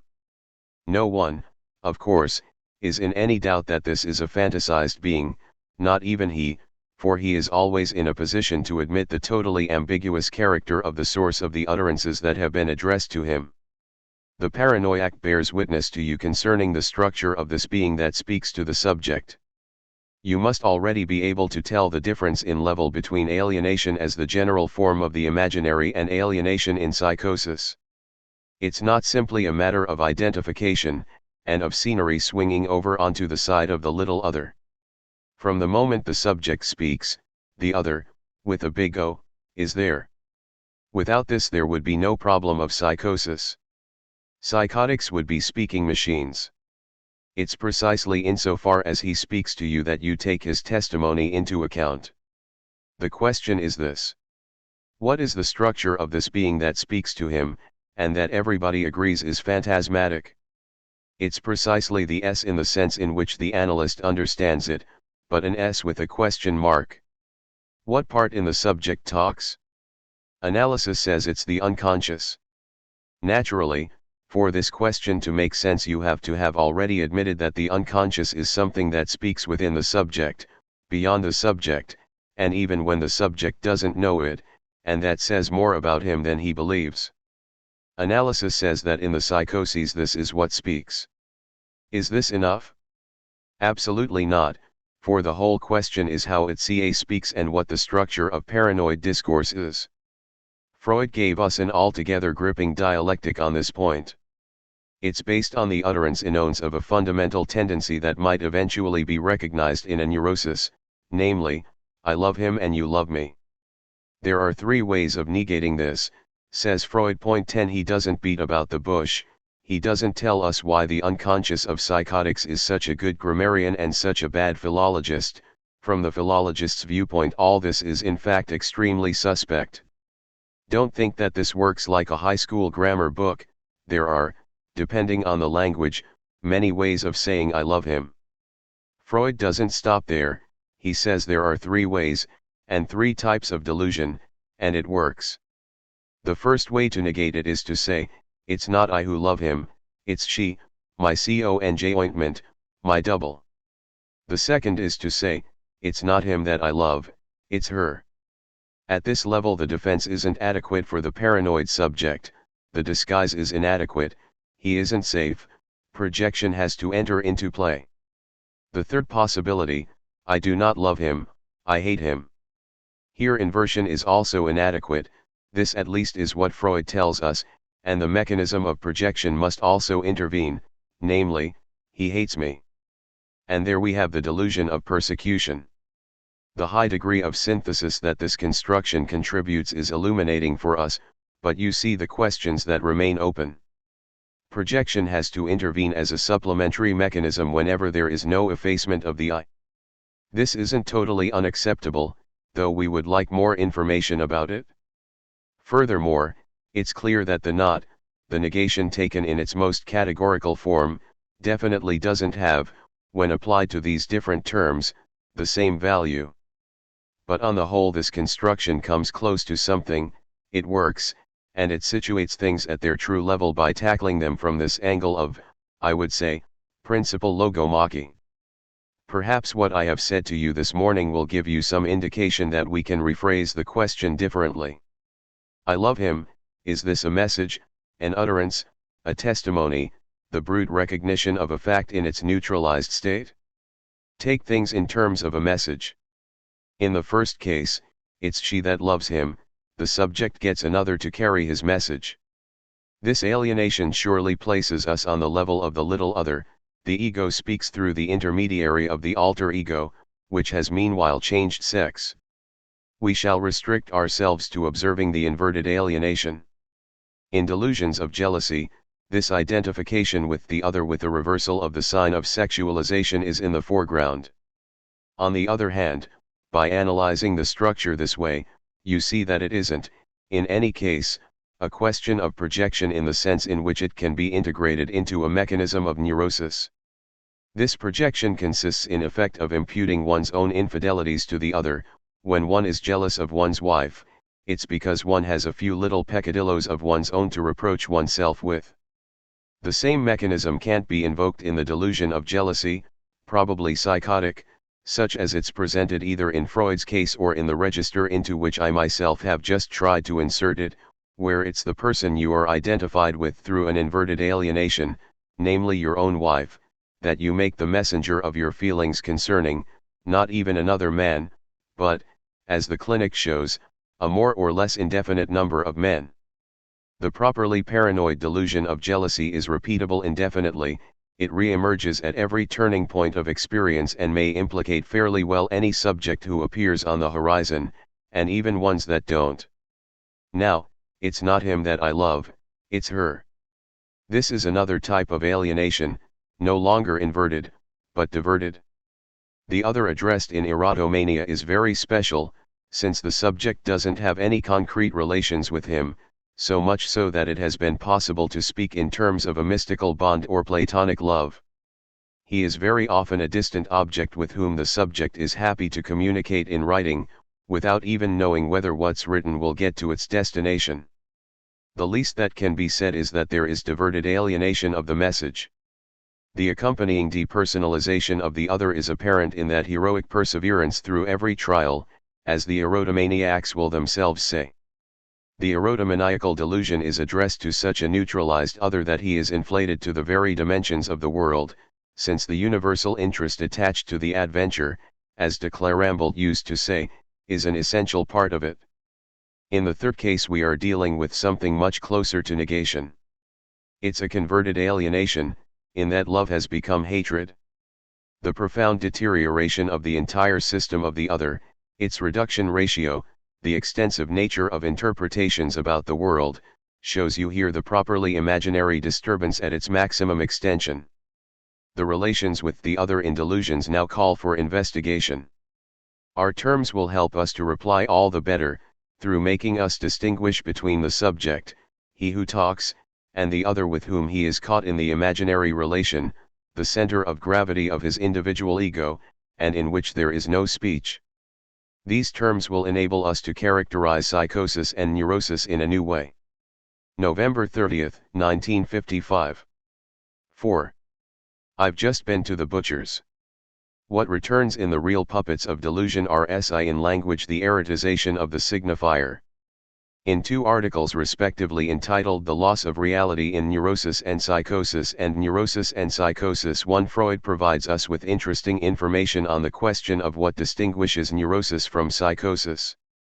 I shall try to emphasize what distinguishes them from one another with respect to the disturbances they create in the subject's relations with reality. It is also an opportunity to recall, in a precise and structured way, what is meant by repression in neurosis. 1. Freud stresses the extent to which the subject's relations with reality are not the same in neurosis and psychosis. In particular, the clinical characteristic of the psychotic is distinguished by this profoundly perverted relation to reality known as a delusion. For this great difference in organization, or disorganization, there must be, Freud tells us, a deep-seated structural reason. How are we to spell out this difference? When we speak of neurosis, we ascribe a certain role to flight, to avoidance, in which conflict with reality plays a part. Attempts have been made to designate the function of reality in the onset of neurosis by the notion of traumatism, which is an etiological notion. This is one thing, but another is the moment in a neurosis when a certain rupture with reality occurs in the subject. What is the reality involved? Freud stresses from the outset that the reality sacrificed in neurosis is a part of psychical reality. We are already entering here upon a very important distinction. Reality is not synonymous with external reality. When he triggers his neurosis, the subject elides, scotomizes, as it has since been said, a part of his psychical reality, or, in another language, a part of his ID2. This part is forgotten but continues to make itself heard. How? In a manner that all my teaching emphasizes, in a symbolic manner. In the first article I mentioned Freud evokes a storehouse that the subject sets aside in reality and in which he preserves resources to be used in constructing the external world. This is where psychosis will borrow its material from. Neurosis, Freud says, is something quite different, for the subject attempts to make the reality that he at one time elided re-emerge by lending it a particular meaning, a secret meaning, which we call symbolic. Point 3. But Freud does not emphasize this properly. Overall, the impressionistic manner in which the term symbolic is used has until now never been made precise in a way that is really consistent with what is at stake. I point out, in passing, that I don't always have the opportunity to provide the textual references that a number of you would like, because they mustn't interrupt my discourse. Nevertheless, I do give you, it seems to me, quotations where necessary. Many passages in Freud's work show that he felt the need for a complete articulation of the symbolic order, for this is what was at stake for him in neurosis, to which he opposes psychosis, where at some time there has been a hole, a rupture, a rent, a gap, with respect to external reality. In neurosis, inasmuch as reality is not fully re-articulated symbolically into the external world, it is in a second phase that a partial flight from reality, an incapacity to confront this secretly preserved part of reality, occurs in the subject. In psychosis, on the contrary, reality itself initially contains a hole that the world of fantasy will subsequently fill. Can we be satisfied with so simple a definition, so summary an opposition between neurosis and psychosis? Surely not, and Freud himself indicates, subsequent to his reading of Schreber's text, that it's not enough just to see how symptoms are made. It is also necessary to discover the mechanism of their formation. Let's start with the idea that a hole, a fault, a point of rupture, in the structure of the external world finds itself patched over by psychotic fantasy. How is this to be explained? We have at our disposal the mechanism of projection. I shall start with that today, insisting upon it in particular because a number of you working on the Freudian texts I've already commented on have said that, in returning to a passage whose importance I pointed out, you are still hesitant over the meaning to give to a fragment, even though it's very clear, concerning the episodic hallucination in which the paranoid potentialities of the wolf-man appear. While what I was stressing when I said that what has been rejected from the symbolic reappears in the real was grasped very well, a discussion arose over the way I translate "the patient does not want to know anything about it" in the sense of repression. Point 4. However, to act on the repressed through the mechanism of repression is to know something about it, for repression and the return of the repressed are one and the same thing, expressed elsewhere than in the subject's conscious language. The difficulty for some was their failure to grasp that what is involved is of the order of knowledge un savoir. I shall quote you another passage, taken from the Schreber case. While Freud is explaining to us the mechanism of projection as such, which is supposed to explain the reappearance of fantasy in reality, he pauses to observe that we cannot speak here purely and simply of projection. This is all too self-evident if one thinks of the way this mechanism functions, for example, in the delusion of so-called projective jealousy, which consists in imputing to one's spouse infidelities of which one imaginatively feels guilty oneself. The delusion of persecution is quite different and manifests itself through interpretive intuitions in the real. Here are the terms in which Freud expresses himself. It is incorrect to say that the internally suppressed sensation, Verdrängung, is a symbolization, and Unterdrückung simply indicates that something has fallen underneath, is once again projected outwards.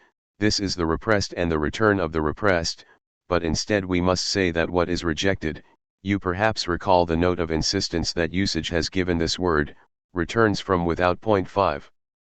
There you have a text to add to the ones that I've already quoted in the same vein, and which are pivotal. To be precise, the text Die Verneinung that M. Hippolyte gave us a commentary on has enabled us to articulate with precision that there is a moment that is, one might say, the point of origin of symbolization. Let it be clearly understood that this point of origin is not a point in development but answers to the requirement that symbolization has to have a beginning. Now, at any point in development something may occur that is the contrary of Beijahung, a Verneinung that is in some way primitive, to which Verneinung in its clinical consequences is a sequel. The distinction between the two mechanisms, Verneinung and Beijahung, is absolutely essential. We should be better off to abandon this term projection. What we are concerned with here has nothing to do with the psychological projection that makes us, when for example it concerns those about whom we have nothing but extremely mixed feelings, always greet everything they do with at least a certain amount of confusion as to their intentions. Projection in psychosis is not that at all, it's the mechanism that makes what has got caught up in the Verwerfung, that is, what has been placed outside the general symbolization structuring the subject, return from without. What is this three-card trick we are all prey to, this strange juggler's game between the symbolic, the imaginary, and the real? Since we don't know the juggler, we can ask the question. I am putting it on this year's agenda. It will enable us to define what is called the relation to reality and at the same time to articulate what the goal of analysis is, without falling into the constant confusions made in analytic theory on this subject. What are we talking about when we talk about adaptation to reality? Nobody knows what reality is, until it has been defined, which is not altogether simple. To introduce the problem I shall begin from a thoroughly up-to-the-minute element.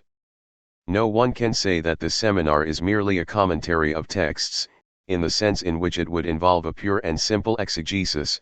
These things are alive for us in our daily practice, in our supervisions, in the way we conduct our interpretation, in the way we deal with resistances. So I shall borrow an example from my case presentation of last Friday. 2. Those of you who attend my presentations will recall that I was dealing with two people and one single delusion, what is known as a delire à deux. It wasn't very easy for me to draw out either daughter or mother. I've reason to think that the daughter had been examined and presented before I became involved with her and that she had seen the role that patients play in a teaching ward a good dozen times.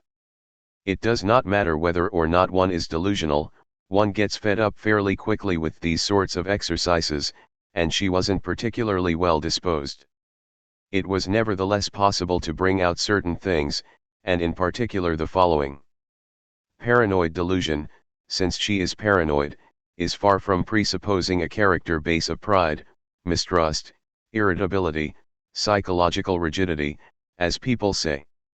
At least, alongside the chain of interpretations, difficult to grasp, of which she felt she was the victim, this young girl had, on the contrary, the feeling that a person as good and kind as herself who, into the bargain, was surrounded by the many trials she had undergone, could only benefit from benevolence, from a general sympathy, and indeed the head of her ward, in making his report on her, spoke of her only as a charming woman loved by all. In a word, after having had all the difficulty in the world tackling the subject, I approached the center of what was manifestly present there. Of course, her basic concern was to prove to me that no element was subject to reticence, while at the same time not allowing the doctor any room for the wrong interpretation, of which she was certain in advance.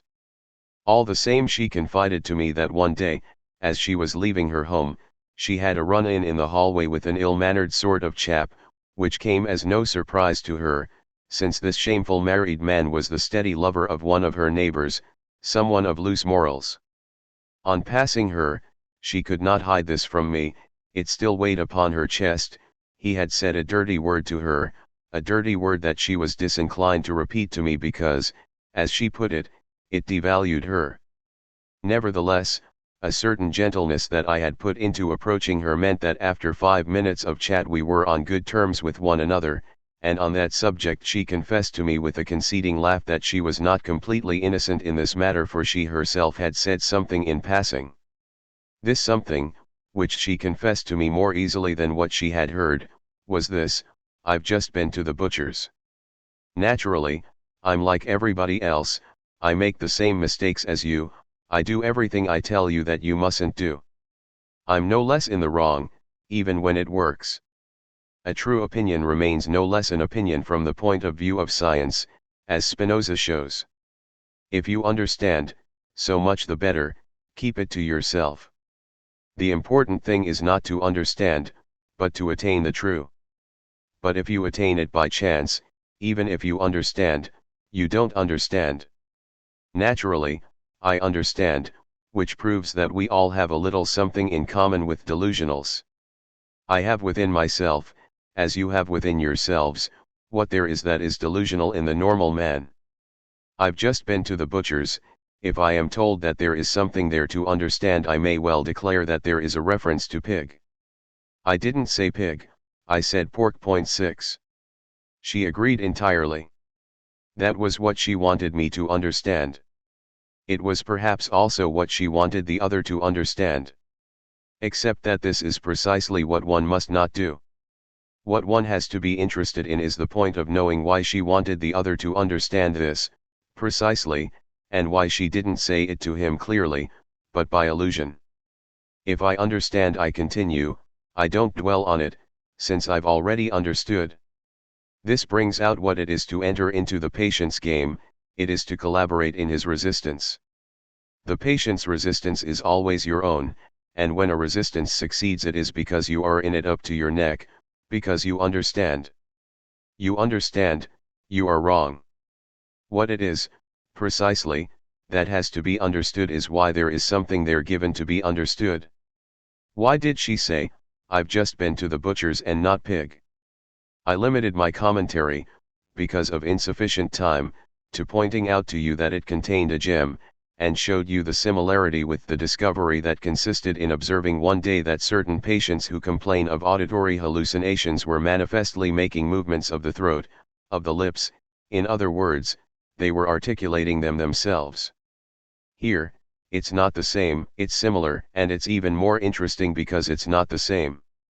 I said, I've just been to the butcher's, and then she blurts it out to us, what did he say? He said, sow. This is the final word, iried, needle, my soul, my life, things happen thus in our existence. Let's pause here a moment. There he is, all pleased with himself, you are saying to yourselves. This is what he teaches us, in speech the subject receives his message in an inverted form. Disabuse yourselves, this isn't true.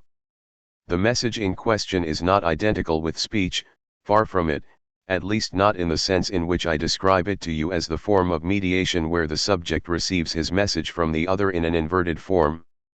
First, who is this character? We have already said he is a married man, the lover of a girl who is herself the friend of our patient and heavily implicated in the desire of which our patient is the victim. She is not its center but, I would say, its main character. Our subject's relations with this couple are ambiguous.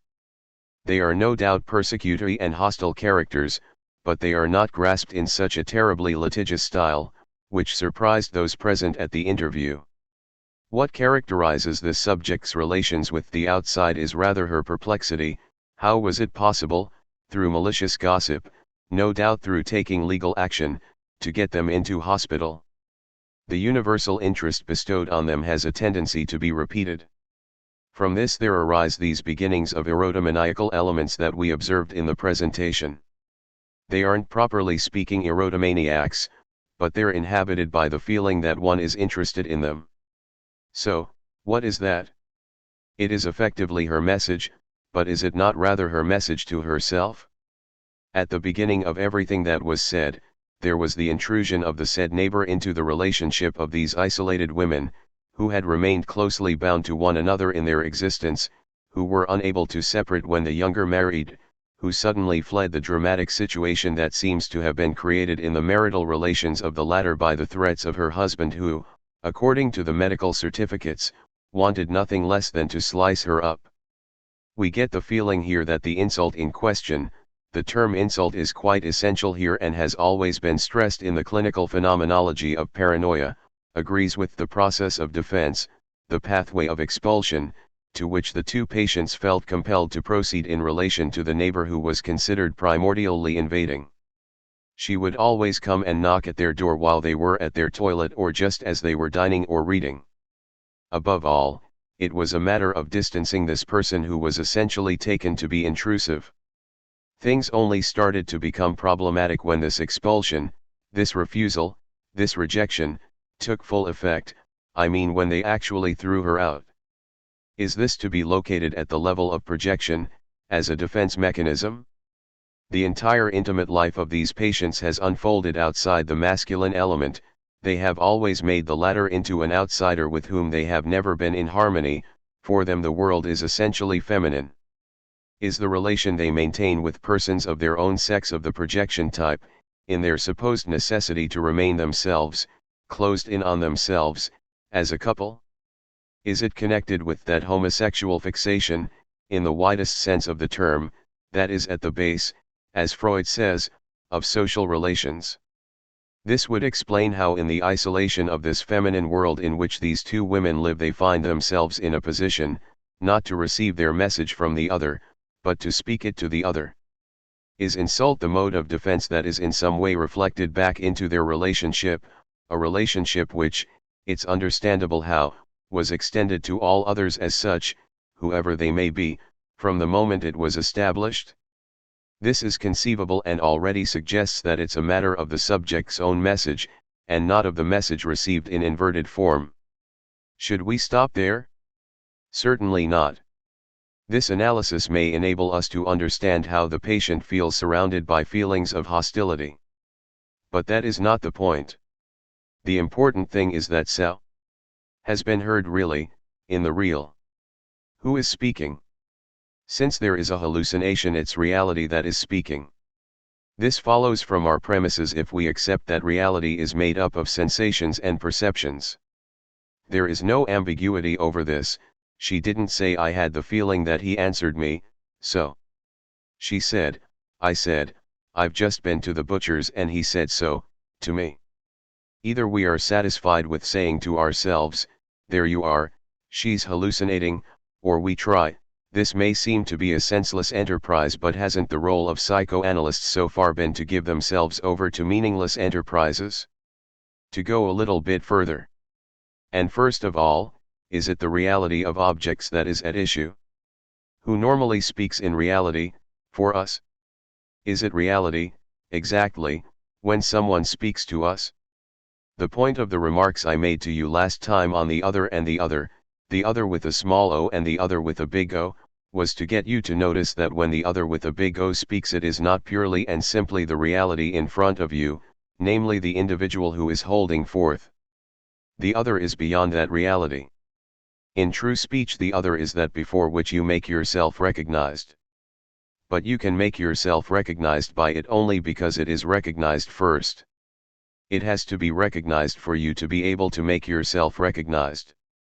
This supplementary dimension, the reciprocity, is necessary for there to be any value in this speech, of which I've given you some typical examples: you are my master, or you are my woman, or, equally, mendacious speech which, although the contrary, equally presupposes recognition by an absolute other, aimed at beyond all you can know, for whom recognition is to be valued only because it is beyond the known. It is through recognizing it that you institute it, and not as a pure and simple element of reality, a pawn, a puppet, but as an irreducible absolute, on whose existence as subject the very value of the speech in which you get yourself recognized depends. Something gets born there. In saying to someone, "You are my woman," you are implicitly saying to her, "I am your man," but you are saying to her first, "You are my woman," that is, you are establishing her in the position of being recognized by you, by means of which she will be able to recognize you. This speech is therefore always beyond language. And such a commitment, like any other utterance, even a lie, conditions all the discourse that follows, and here, what I understand by discourse includes acts, steps, the contortions of puppets, yourselves included, caught up in the game.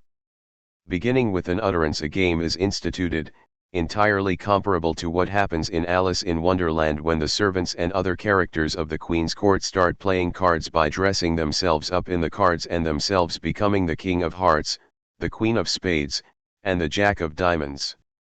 An utterance commits you to maintaining it through your discourse, or to repudiating it, or to objecting to it, or to conforming to it, to refuting it, but, even more, to complying with many things that are within the rules of the game. And even should the Queen change the rules from one moment to the next, this changes nothing essential. Once you have entered the play of symbols, you are always forced to act according to a rule. In other words, whenever a puppet talks, it's not the puppet that talks, but it's someone behind it. The question is, what is the function of the character one encounters on this occasion? What we can say is that for the subject it's clearly something real that is speaking. Our patient is not saying that there is someone else behind him who is speaking. She receives her own speech from him, but not inverted. Her own speech is in the other who is herself, the little other, her reflection in the mirror, her counterpart. So gives tit for tat, and one no longer knows whether the tit or the tat comes first. That the utterance is expressed in the real means that it is expressed in the puppet. The other at issue in this situation is not beyond the partner, it is beyond the subject herself. This is the structure of the illusion, it indicates itself in a beyond of what it says. Let us try to orientate ourselves by means of this game of four implied by what I said last time. Point 7. The small o is the gentleman she encounters in the corridor, and there is no big O. It's small o who says, "I've just been to the butcher's." And who is "I've just been to the butcher's" said of? Of S small o said so? To her. The person who is speaking to us, and who spoke qua delusional, O, undoubtedly receives somewhere her own message in an inverted form from the small other, and what she says affects the beyond which she herself is as subject, and which, by definition, simply because she is a human subject, she can only speak of by illusion. There are only two ways one can talk about this about this subject that we radically are. These are, either truly to address oneself to the other, the big other, and to receive from it the message that concerns you in an inverted form, or to indicate its direction, its existence, in the form of an illusion. The reason that the woman is strictly a paranoiac is that for her the cycle contains an exclusion of the big other. The circuit closes on the two small others who are the puppet opposite her, which speaks, and in which her own message resonates, and herself who, as an ego, is always an other and speaks by illusion. This is the important thing. She speaks by illusion so well that she doesn't know what she is saying. What does she say? She says, "I've just been to the butcher's." Now, who has just been to the butcher's? A quartered pig. She does not know that she is saying this, but she says it nevertheless. That other to whom she is speaking, she says to him about herself, "I, the sow, have just been to the butcher's. I am already disjointed, a fragmented body, membra disjecta, delusional, and my world is fragmenting, like me." That's what she's saying. That way of expressing it, however understandable it might appear to us, is nevertheless, to put it mildly, a tiny bit amusing. There is another thing which concerns temporality. It is clear from the patient's words that we do not know who spoke first. To all appearances it was not our patient, or at least it was not necessarily her. We will never know since we are not going to time the real utterances, but if what I've just sketched out is correct, if the response is the allocution, that is, what the patient actually said, then the "I've just been to the butcher's" presupposes the response, so. In true speech, on the contrary, the allocution is the response. What responds to speech is in effect the consecration of the other as my woman or as my master, and so here it's the response that presupposes the allocution. In delusional speech the other is truly excluded, there is no truth behind, there is so little truth that the subject places none there himself, and in the face of this phenomenon, this ultimately raw phenomenon, his attitude is one of perplexity. It will be a long time before he attempts to restore an order, which we shall call a delusional order, around this.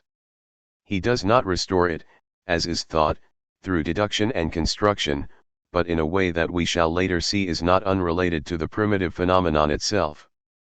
The other being truly excluded, what concerns the subject is actually said by the little other, by shadows of others, or, as Schreber will express himself to designate all human beings he encounters, by fabricated or improvised men.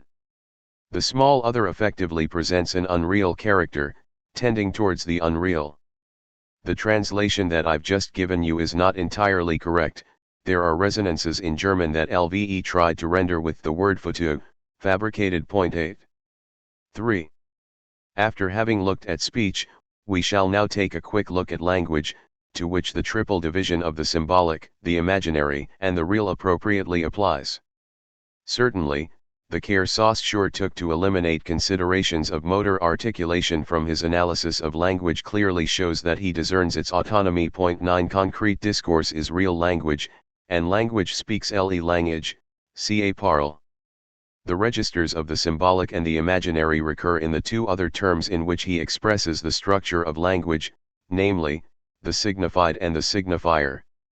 The signifying material, such as I am always telling you it is, for example on this table, in these books, is the symbolic. If artificial languages are stupid it is because they are constructed on the basis of meaning. Someone recently reminded me of the forms of deduction that rule over Esperanto and which are such that once one knows ox one can deduce cow, heifer, villa and whatever else one wants to. And I asked him how one says, "Death to the bastards, 10, this must be deducible from long live the king." This alone suffices to refute the existence of artificial languages, which attempt to model themselves on meaning, this as a rule being the reason why they are unused. And then there is meaning, which always refers to meaning. Of course, the signifier may be caught up therein as soon as you give it a meaning, as soon as you create another signifier as signifier, something in this function of meaning. This is why it's possible to speak of language. But the signifier-signified division will always reproduce itself. There's no doubt that meaning is by nature imaginary. Meaning is, like the imaginary, always in the end evanescent, for it is tightly bound to what interests you, that is, to that in which you are ensnared. You would know that hunger and love are the same thing, you would be like any animal, truly motivated. But owing to the existence of the signifier your personal little meaning, which is also absolutely heartbreakingly generic, human all too human, leads you much further. Since there is this damned system of the signifier, such that you have not yet been able to understand either how it came to be there, how it came to exist, what purpose it serves, or where it is leading you, it is what leads you away.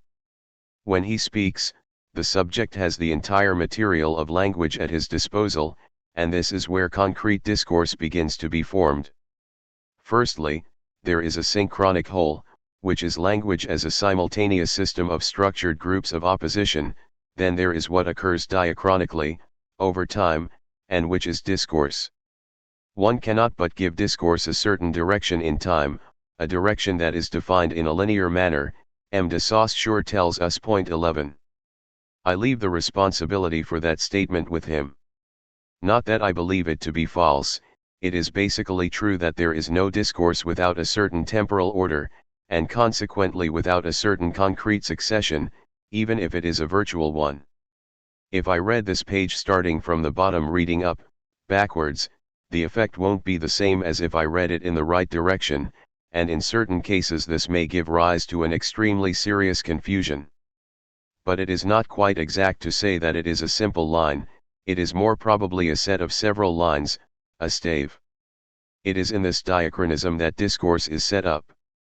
The signifier as existing synchronically is sufficiently characterized in delusional talk by a modification I've already pointed out here, namely that certain elements become isolated, latent, take on a value, a particular force of inertia, become charged with a meaning and nothing more. Schreber's book is overflowing with them. Take a word such as nervenanhang, for example, nerve contact, a word of the fundamental language. Schreber discerns perfectly well which words have come to him through inspiration, precisely by way of the nervenanhang, which have been repeated to him in their elective meaning which he does not always understand terribly well.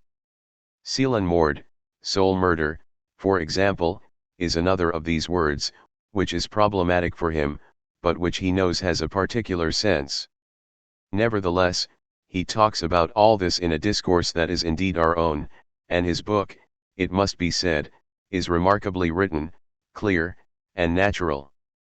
Moreover, he is as coherent as are many philosophical systems of our time, where we constantly see somebody suddenly get stung, at a detour on the path, by a tarantula that makes him regard Bovaryism and duration as the key to the world and reconstruct the entire world around this notion, without one's knowing why it is this one that he has gone and picked out. I do not see how Schreber's system is of any less value than those of philosophers whose general theme I've just profiled. And what Freud remarks at the end of his study is that this character has written some amazing things that resemble what I, Freud, have described. This book, then, written in ordinary discourse, signals the words that for the subject have taken on such a particular weight. Let's call this erotization, and let's avoid explanations that are too simple. When the signifier finds itself charged thus, the subject is perfectly well aware of it. The moment Schreber employs the term instance to define the various forces articulated in the world he is implicated in, he also has his little instances. He says, instance, that is mine. The others didn't say it to me, it is my normal discourse. Point 12. What happens at the level of meaning? The insult is always a rupture in the system of language, just as words of love are. Whether or not so is charged with obscure meaning, and probably it is, we already have here an indication of this dissociation. This meaning, like all meaning worthy of the name, refers to another meaning. It is indeed what here characterizes the illusion. In saying, I've just been to the butcher's, the patient points out to us that it refers to another meaning. Naturally, it is a bit oblique, she would prefer it was I who understand. Beware those who say to you, you understand. It is always so as to send you somewhere else than where it is a question of going. That's what she's doing. You understand perfectly well, this means that she herself isn't very sure of the meaning, and that the latter refers not so much to a system of continuous and reconcilable meaning as to meaning as ineffable, to the meaning of her own reality, to her own personal fragmentation. And then there is the real, the well and truly real articulation, the other sleight of hand. Real speech, I mean speech that is expressed, appears at another point of the field, not just at any point, but at that of the other, the puppet, as an element of the external world. The big S whose medium is speech, analysis warns us, is not what a vain people thinks it is. Point 13. There is the real person who is before you and who takes up space. There is this in the presence of human beings, they take up space. At a pinch you can get 10 of you into your office, but not 150, there is he whom you see, who manifestly captivates you and is capable of making you jump up and hug him, an ill-considered act of the imaginary order. And then there is the other whom we were talking about, who is the subject also, but not the reflection of what you see in front of you, and not simply what takes place insofar as you see yourself seeing yourself. If what I am saying is not true, then Freud said nothing true, for this is what the unconscious means. There are several possible othernesses, and we shall see how they manifest themselves in a complete delusion like Schreber's. First there are day and night, the sun and the moon, those things that always return to the same place, which Schreber calls the natural world order. Point 14 There is the otherness of the other that corresponds to the S, that is, the big other, the subject who is unknown to us, the other who is symbolic by nature, the other one addresses oneself to beyond what one sees. In between there are objects. And then, at the level of the S, there is something that is of the dimension of the imaginary, the ego and the body, whether fragmented or not, but more fragmented than not. I shall leave you there for today. This analysis of structure begins what I shall speak to you about next time. We shall try to understand, on the basis of this little picture, what is happening to Schreber, the delusional who has arrived at complete fulfillment and, ultimately, at a perfectly adapted delusion. What is characteristic of Schreber in fact is that he never stopped raving at full bore, but had adapted himself so well that the director of the psychiatric hospital said of him, "He is such a nice man." We are fortunate in having in him a man who communicates his entire delusional system to us, and at a time when it is full-blown. Before we start wondering how he entered psychosis and giving the history of the pre-psychotic phase 15 before we take things up in the sense of their genesis, as everyone always does, which is the source of inexplicable confusions, we shall convey them such as they are given to us in Freud's observation, who only ever had this book, who never saw the patient. You will see how the different elements of a system are modified when constructed as a function of the coordinates of language. This approach is certainly legitimate, concerning as it does a case that is only given to us through a book, and it is what will enable us to reconstitute its dynamics in an effective way. But we shall start with its dialectics. December 7, 1955. Thematics and structure of the psychotic phenomenon. V. On a God who does not deceive and one who does. Psychosis is not a simple fact of language, the dialect of symptoms. It really must be rather pleasant to be a woman. God and Science. Schreber's God. The other day at my case presentation we saw a serious case. It was a clinical case that I had certainly not chosen myself, but it was one that in a way brought the unconscious out into the open, in the difficulty it had in passing into the analytic discourse. It brought it out into the open because, owing to the exceptional circumstances, everything that in another subject would have passed into repression was found in him to be supported by another language, this language of quite limited scope known as a dialect. As it happens, the Corsican dialect had functioned for this subject in conditions that accentuated even further the function of particularization belonging to all dialects. He had in fact lived in Paris from childhood, an only child of parents extremely closed in upon their own laws, speaking exclusively the Corsican dialect. The perpetual quarreling of these two parental characters, an ambivalent manifestation of their extreme attachment to one another and of the fear of seeing a woman, a foreign object, appear, was carried out quite openly, plunging him directly into their conjugal intimacy. All this in the Corsican dialect. Nothing of what went on in the house was conceived in anything but the Corsican dialect. There were two worlds, that of the elite, of the Corsican dialect, and then that which went on outside. This separation was still present in the subject's life, and he recounted to us the difference in his relations with the world between when he was with his mother and when he was out in the street. What did this result in?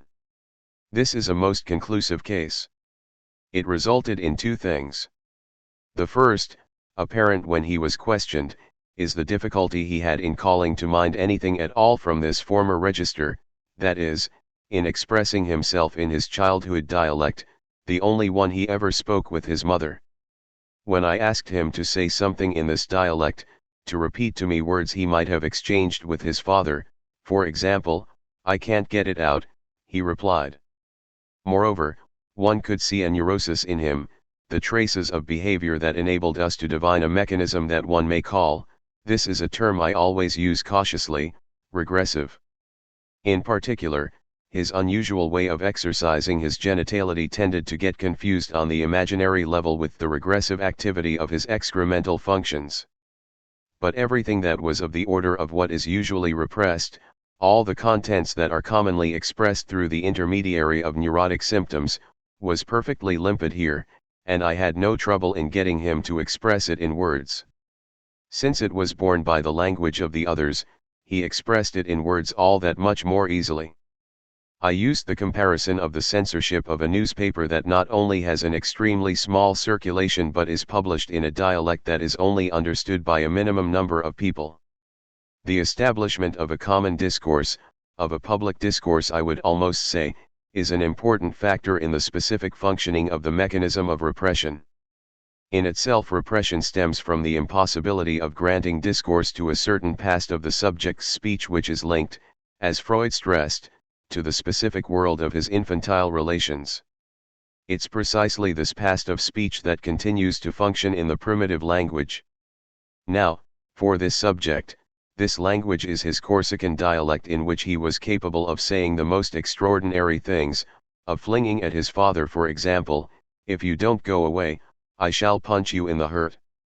These things, which could have just as easily been said by a neurotic, having had to construct his neurosis in a different manner, were out in the open here in the register of the other language, which was not only dialectal but intrafamilial. What is repression for a neurotic? It's a language, another language that he manufactures with his symptoms, that is, if he is a hysteric or an obsessional, with the imaginary dialectic of himself and the other. The neurotic symptom acts as a language that enables repression to be expressed. This is precisely what enables us to grasp the fact that repression and the return of the repressed are one and the same thing, the front and back of a single process. These remarks are not irrelevant to our problem. 1. What is our method concerning President Schreiber? It's undeniable that he expressed himself in common discourse to explain to us what had happened and was continuing to happen to him at the time he wrote his work. This testimony bears witness to structural transformations that are undoubtedly to be regarded as real, but here the verbal dominates, since it's through the intermediary of the subject's written testimony that we have proof of this. Let's proceed methodically. By setting out from our knowledge of the importance of speech in the structuring of psychoneurotic symptoms, we shall make progress in the analysis of this territory, psychosis. We are not saying that psychosis has the same etiology as neurosis. We are not even saying that it is, like neurosis, a pure and simple fact of language, far from it. We are simply remarking that psychosis is very rich with respect to what it can express in discourse. We have proof of this in the work that President Schreiber bequeathed us, and which Freud's almost fascinated attention has recommended to our attention. On the basis of this testimony, by means of an internal analysis, Freud has shown us how this world was structured. We shall proceed in the same way, setting out from the subject's discourse, which will enable us to approach the constituent mechanisms of psychosis. Let it be clearly understood that we shall have to proceed methodically, step by step, not leaving out any detail on the pretext that a superficial analogy with the mechanism of neurosis is apparent. In short, we shall do nothing of what is so often done in the literature. A certain kitten, for example, who has taken a special interest in the Schreiber case, takes it for granted that the origin of his psychosis is to be located in his struggle against threatening masturbation provoked by his homosexual erotic investments upon the character who formed the prototype and at the same time the nucleus of his persecutory system, namely, Professor Flechsig. 1. This is supposed to have driven President Schreiber so far as to undermine reality, that is to say, to reconstruct, after a short period of twilight of the world, to a new, unreal world, in which he didn't have to give in to this masturbation that was thought to be so threatening. Don't we all feel that a mechanism of this kind, while it's true that it enters into play in the neuroses at a certain point of their articulation, would here be having altogether disproportionate results? President Schreiber gives a very clear account of the first phases of his psychosis.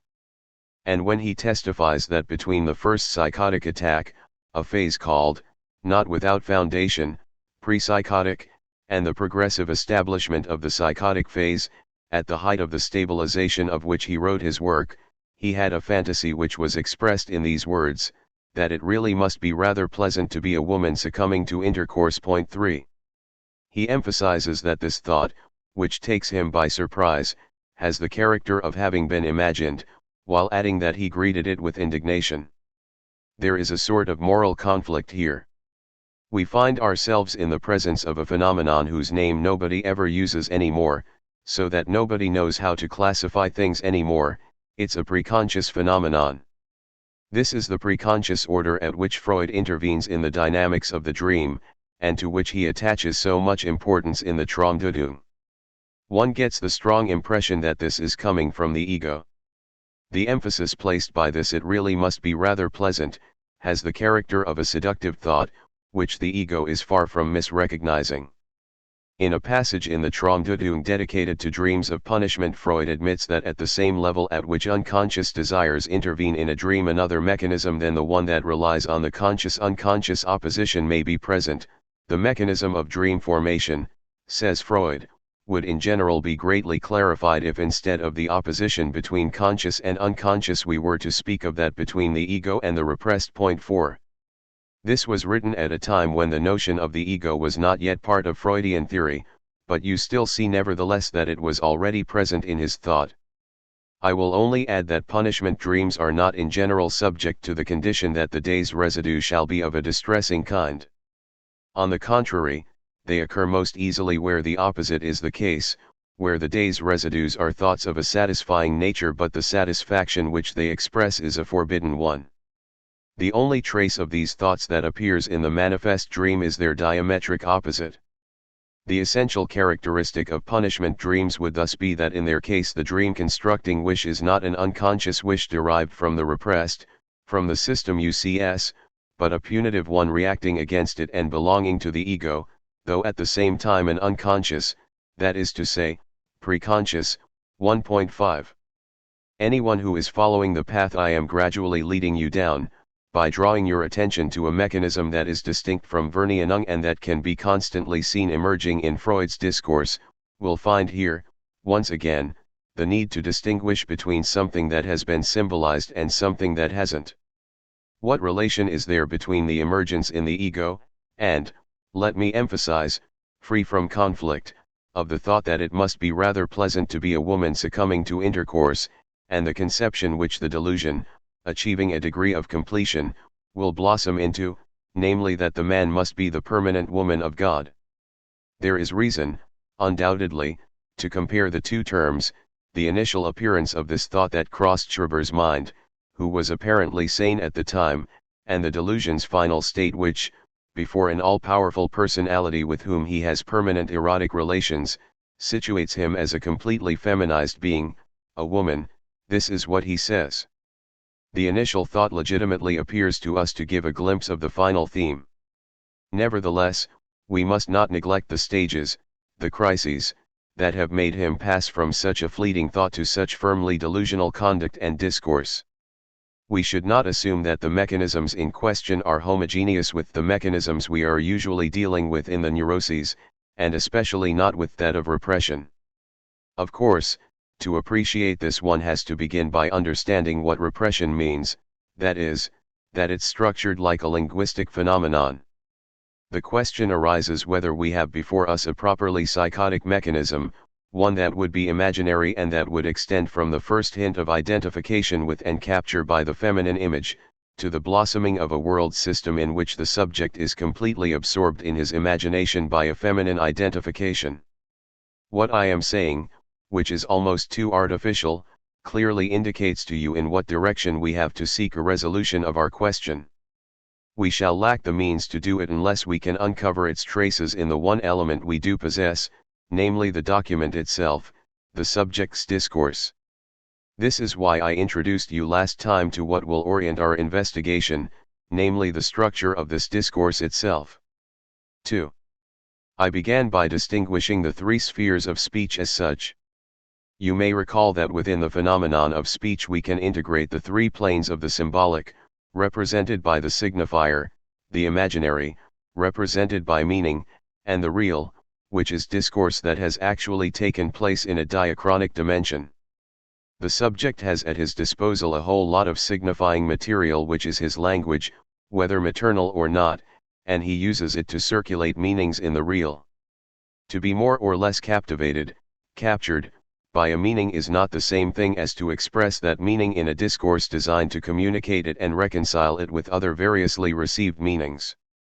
In this term received lies the driving force of what makes discourse, a commonly admitted discourse. The notion of discourse is fundamental. Even for what we call objectivity, the world objectified by science, discourse is essential. For the world of science, one always loses sight of this, is above all communicable, it's embodied in scientific reports. Even if you were to succeed in carrying out the most amazing experiments, if no one is able to repeat them on the basis of the report you give of them, they will have been to no avail. This is the criterion by which one ascertains that something has not been scientifically received. When I drew up this triple entry chart for you, I located the different relations in which we can analyze a delusional discourse.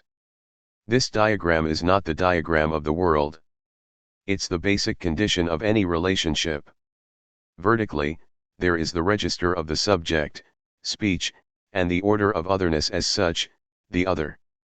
The hub of the function of speech is the subjectivity of the other, that is to say, the fact that the other is essentially he who is capable, like the subject, of convincing and lying.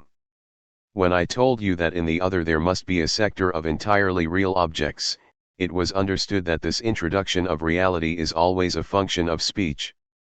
For it to be possible to relate anything at all in relation to the subject and the other to a foundation in the real, somewhere there must be something non-deceptive. The dialectical correlate of the basic structure which makes of the speech of subject to subject speech that may deceive is that there is also something that does not deceive. This function, you will notice, is fulfilled in various ways according to the cultural region in which the constant function of speech comes to function. You would be wrong to think that the same elements, qualified in the same way, have always fulfilled that function. Take Aristotle. Everything he says is perfectly communicable, and nevertheless the position of the non-deceptive element is essentially different for him and for us. Where is this element for us? Well, whatever mind satisfied with appearances, which is often the case with free thinkers, and even the most positivist among you, indeed the most liberated from any religious idea, might think, the simple fact that you live at this precise moment in the evolution of human thought does not exonerate you from what was openly and rigorously formulated in Descartes' meditation about God as incapable of deceiving us. 6. This is so true that so lucid a personality as Einstein, when it was a matter of handling that symbolic order that was his, recalled it. God, he said, is clever, but he is honest. 7. The notion that the real, as difficult as it may be to penetrate, is unable to play tricks on us and will not take us in on purpose, is, though no one really dwells on this, essential to the constitution of the world of science. Having said this, I admit that the reference to a non-deceiving God, the one accepted principle, is based on results obtained by science. We have in fact never observed anything that would show us a deceiving demon at the heart of nature.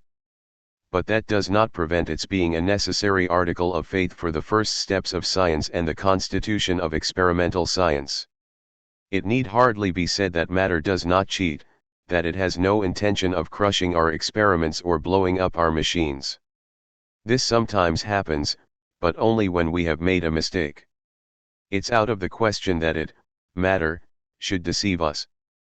This step is not at all obvious.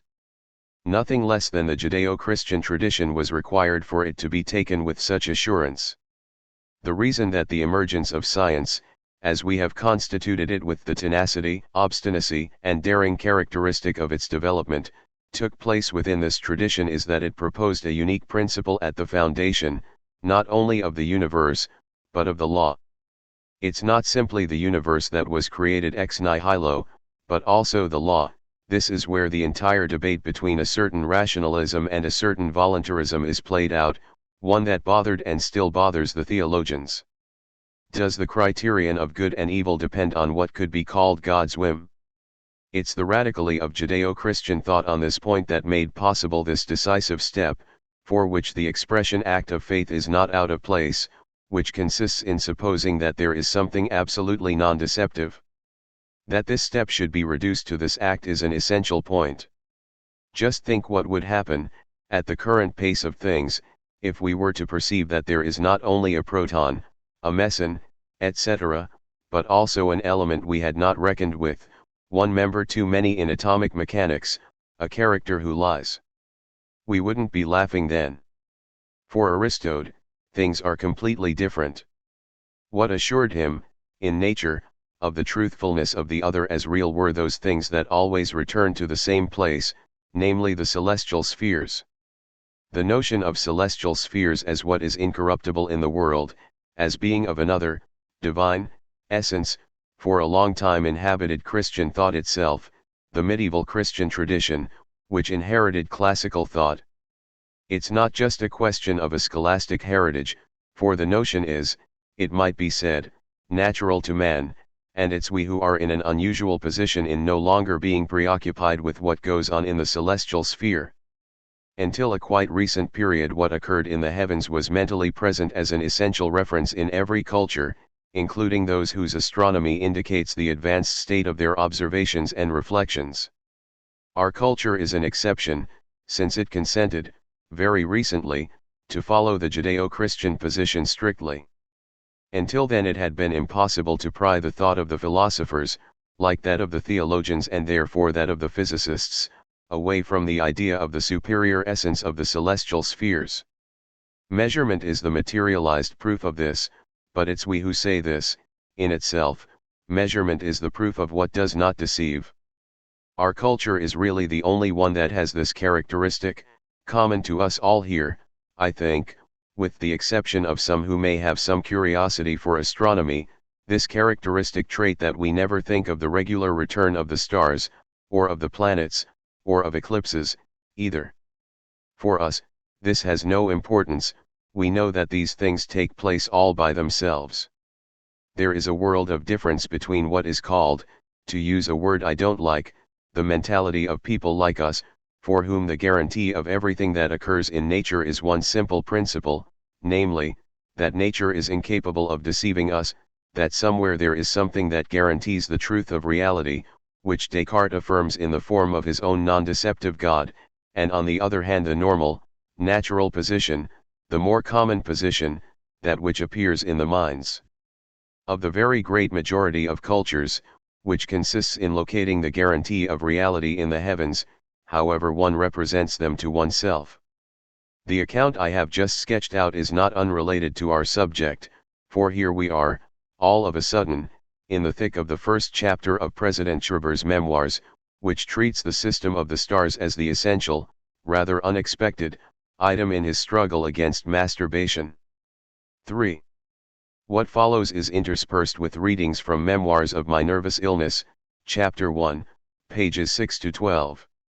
According to this theory, each nerve of intellect represents the total mental individuality of a human being and has, as it were, the sum total of memories inscribed upon it. We have here a highly elaborate theory whose position it would not be difficult to encounter, even if it were only as a stage of the discussion, in standard scientific works. Through an unexceptional mechanism of the imagination, we touch on the connection between the notion of souls and that of the permanence of impressions. The basis for the concept of the soul in the demand for the preservation of imaginary impressions is quite apparent here. I would almost say that we have here the basis, I'm not saying the proof, of the belief in the immortality of souls. There is something irrepressible when the subject considers himself, he is incapable of not conceiving not only that he exists but, moreover, that there is an impression that conveys its eternity. Up to this point our delusional is no more deluded than an extremely large sector of humanity, without our saying that he is coextensive with it. The reading continues. We are not far from the Spinozian universe, insofar as it is founded on the coexistence of the attribute of thought and the attribute of extension. A very interesting dimension for situating the imaginary quality of certain stages of philosophical thought. The reading continues. We shall see later why Schreber took the notion of God as his starting point. This point is certainly connected with his final discourse, the one in which he systematizes his delusion in order to communicate it to us. You already see him in the grips of this dilemma, who is going to draw more rays to himself, him, or this God with whom he maintains his perpetual erotic relationship? Will Schreiber win the love of God and thereby place his existence in danger, or will God possess Schreiber and then leave him in the lurch? I am describing the problem for you in a humorous manner, but there is nothing funny about it since it's the delusional text of a sick man. There is a divergence in his experience between God, who is for him the lining l'envers of the world, and if this one isn't quite the one I was talking about just before, who was linked to a certain conception of an equivalence between God and extension, he is nevertheless all the same the guarantee that extension is not an illusion, and on the other hand this God with whom, in the crudest of experiences, he has relations as if with a living organism, this living God, as he puts it. While the contradiction between these two terms does become apparent to him, you can well imagine that it does not happen at the level of formal logic. Our patient hasn't got to this stage yet, any more than the rest of us have, moreover. The famous contradictions of formal logic have no more reason to be operant in him than in us, who make the most heterogeneous, or even the most discordant, systems exist simultaneously in our minds, in a simultaneity in which that logic seems completely forgotten, apart from those moments when we are provoked into discussion about, and then become very sensitive to, formal logic. Just refer to your own personal experience.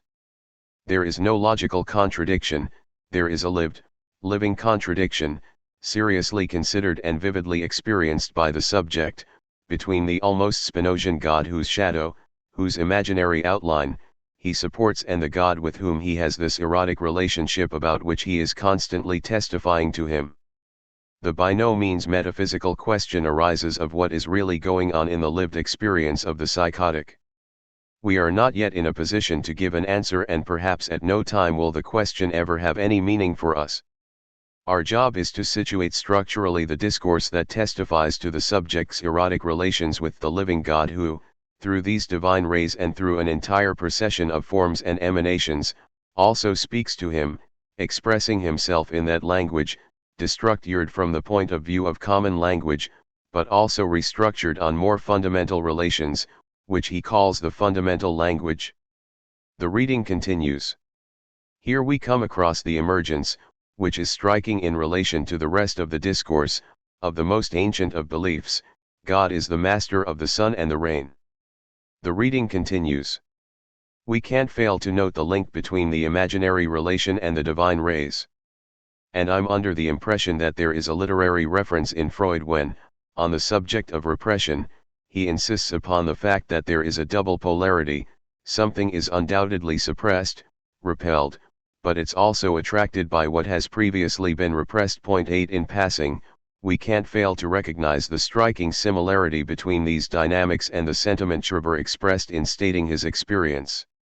A while ago I pointed out to you how divergent he feels the two demands by the divine presence to be, one that justifies his maintaining the scenery of the external world around himself. You will see how well founded that expression is, and one made by God whom he experiences as the partner of this oscillation of the living force that will become the dimension in which he suffers and palpitates. This gap is resolved for him in these terms: perhaps the full truth lies, by way of a fourth dimension, in the form of a humanly inconceivable diagonal between these two lines of thought. 9. He gets himself out of trouble, as is normal in the language of that form of communication too unequal to its object, which is known as metaphysics, when one has absolutely no idea how to reconcile two terms, freedom and transcendent necessity. For instance, one makes do with saying that somewhere there is a fourth dimension and a diagonal, or one pulls both ends of the chain at once. That dialectic, perfectly obvious in all use of discourse, can't escape you. The reading continues. Ultimately, God only has a complete, authentic relationship with corpses. God doesn't understand anything of living beings, his omnipresence grasps things only from the outside, never from the inside. Here we have propositions that don't appear to be self-evident or demanded by the coherence of the system, such as we ourselves might conceive it in advance. I shall come back to this point next time, with greater emphasis.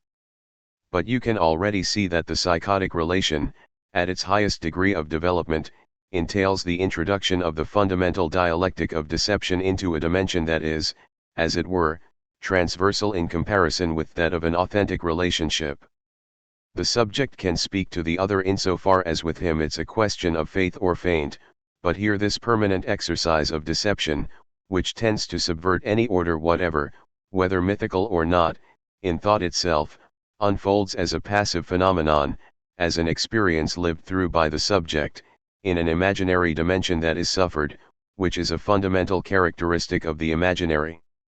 This means that the world, as you will see emerge in the subject's discourse, is transformed into what we call a phantasmagoria, but which for him has the utmost certainty in his lived experience.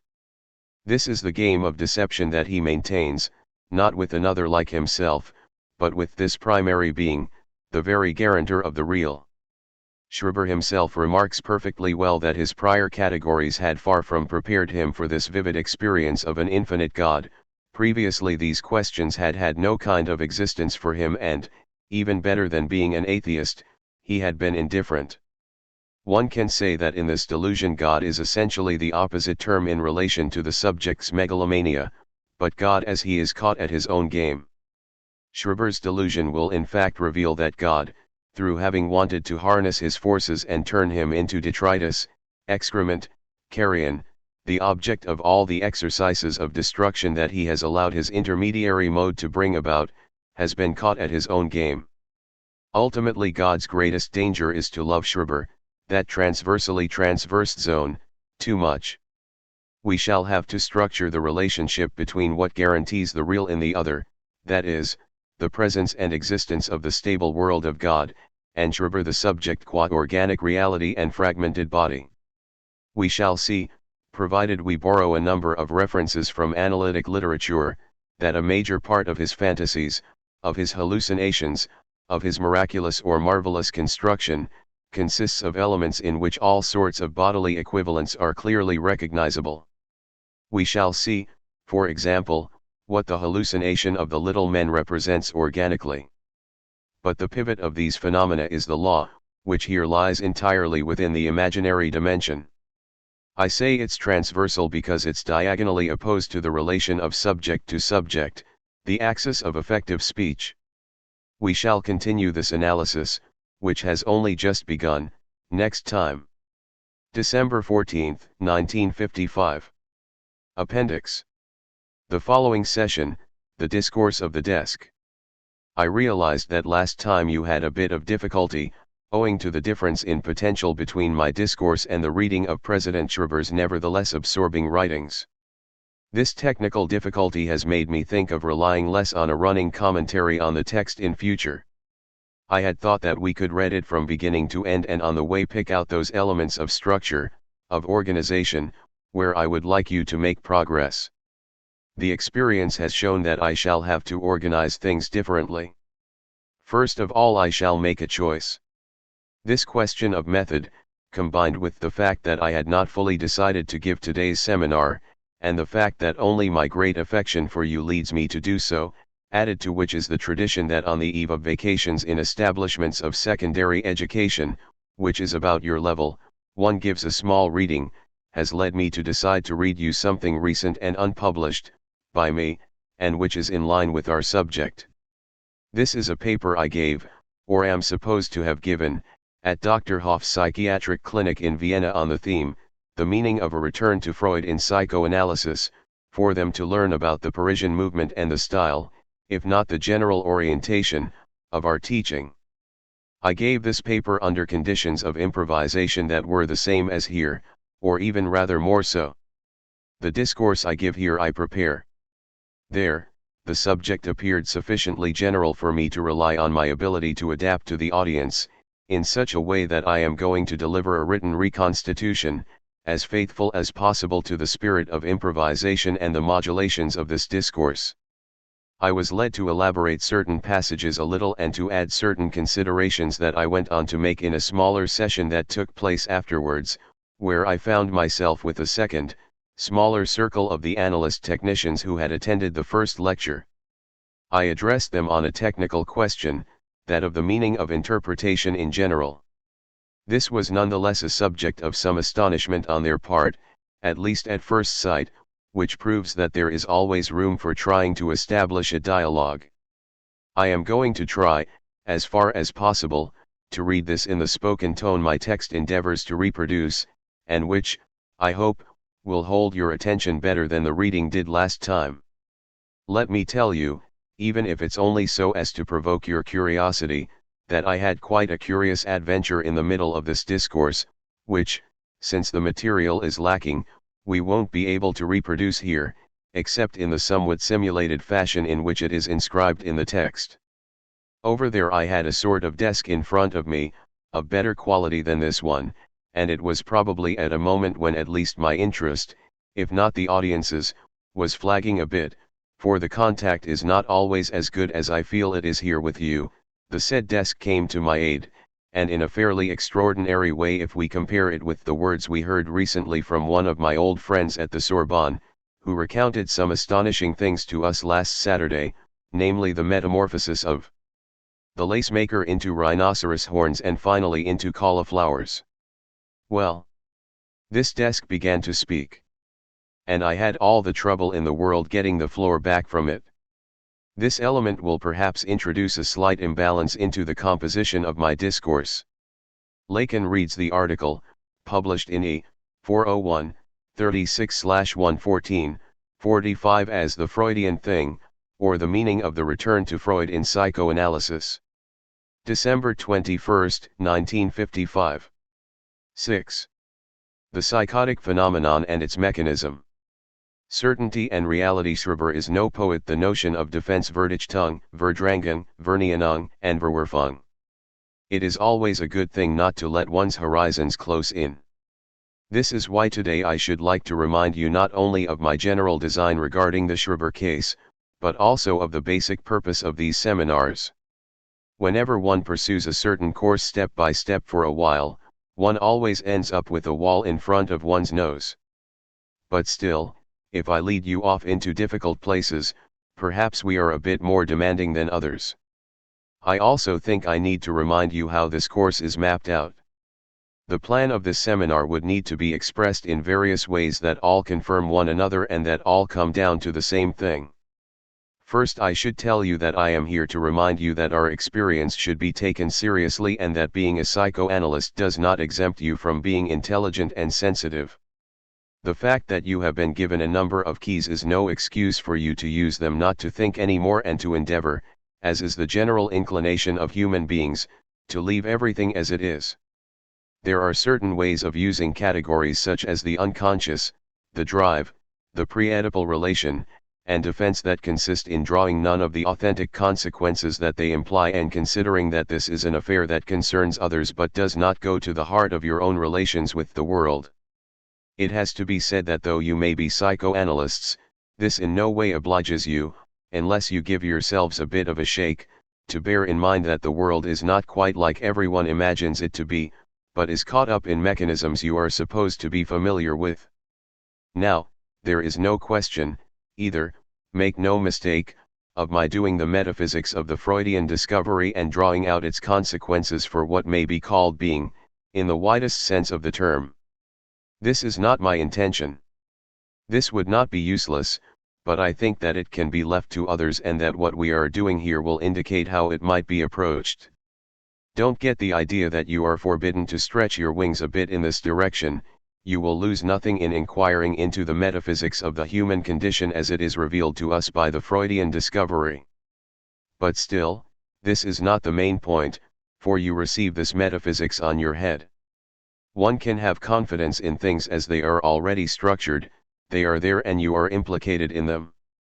It's not for nothing that the Freudian discovery was made in our time, and it's not for nothing that, through a series of extremely muddled accidents, you personally find yourselves its depositaries.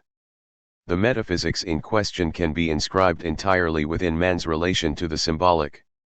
You are immersed in it to a degree that extends far beyond your experience as technicians and, as I sometimes point out to you, we find traces of it and its presence in all sorts of disciplines and inquiries bordering on psychoanalysis. You are technicians, but technicians of things that exist within this discovery. Since this technique develops through speech, the world that in your experience you have to move about in is incurved in this perspective.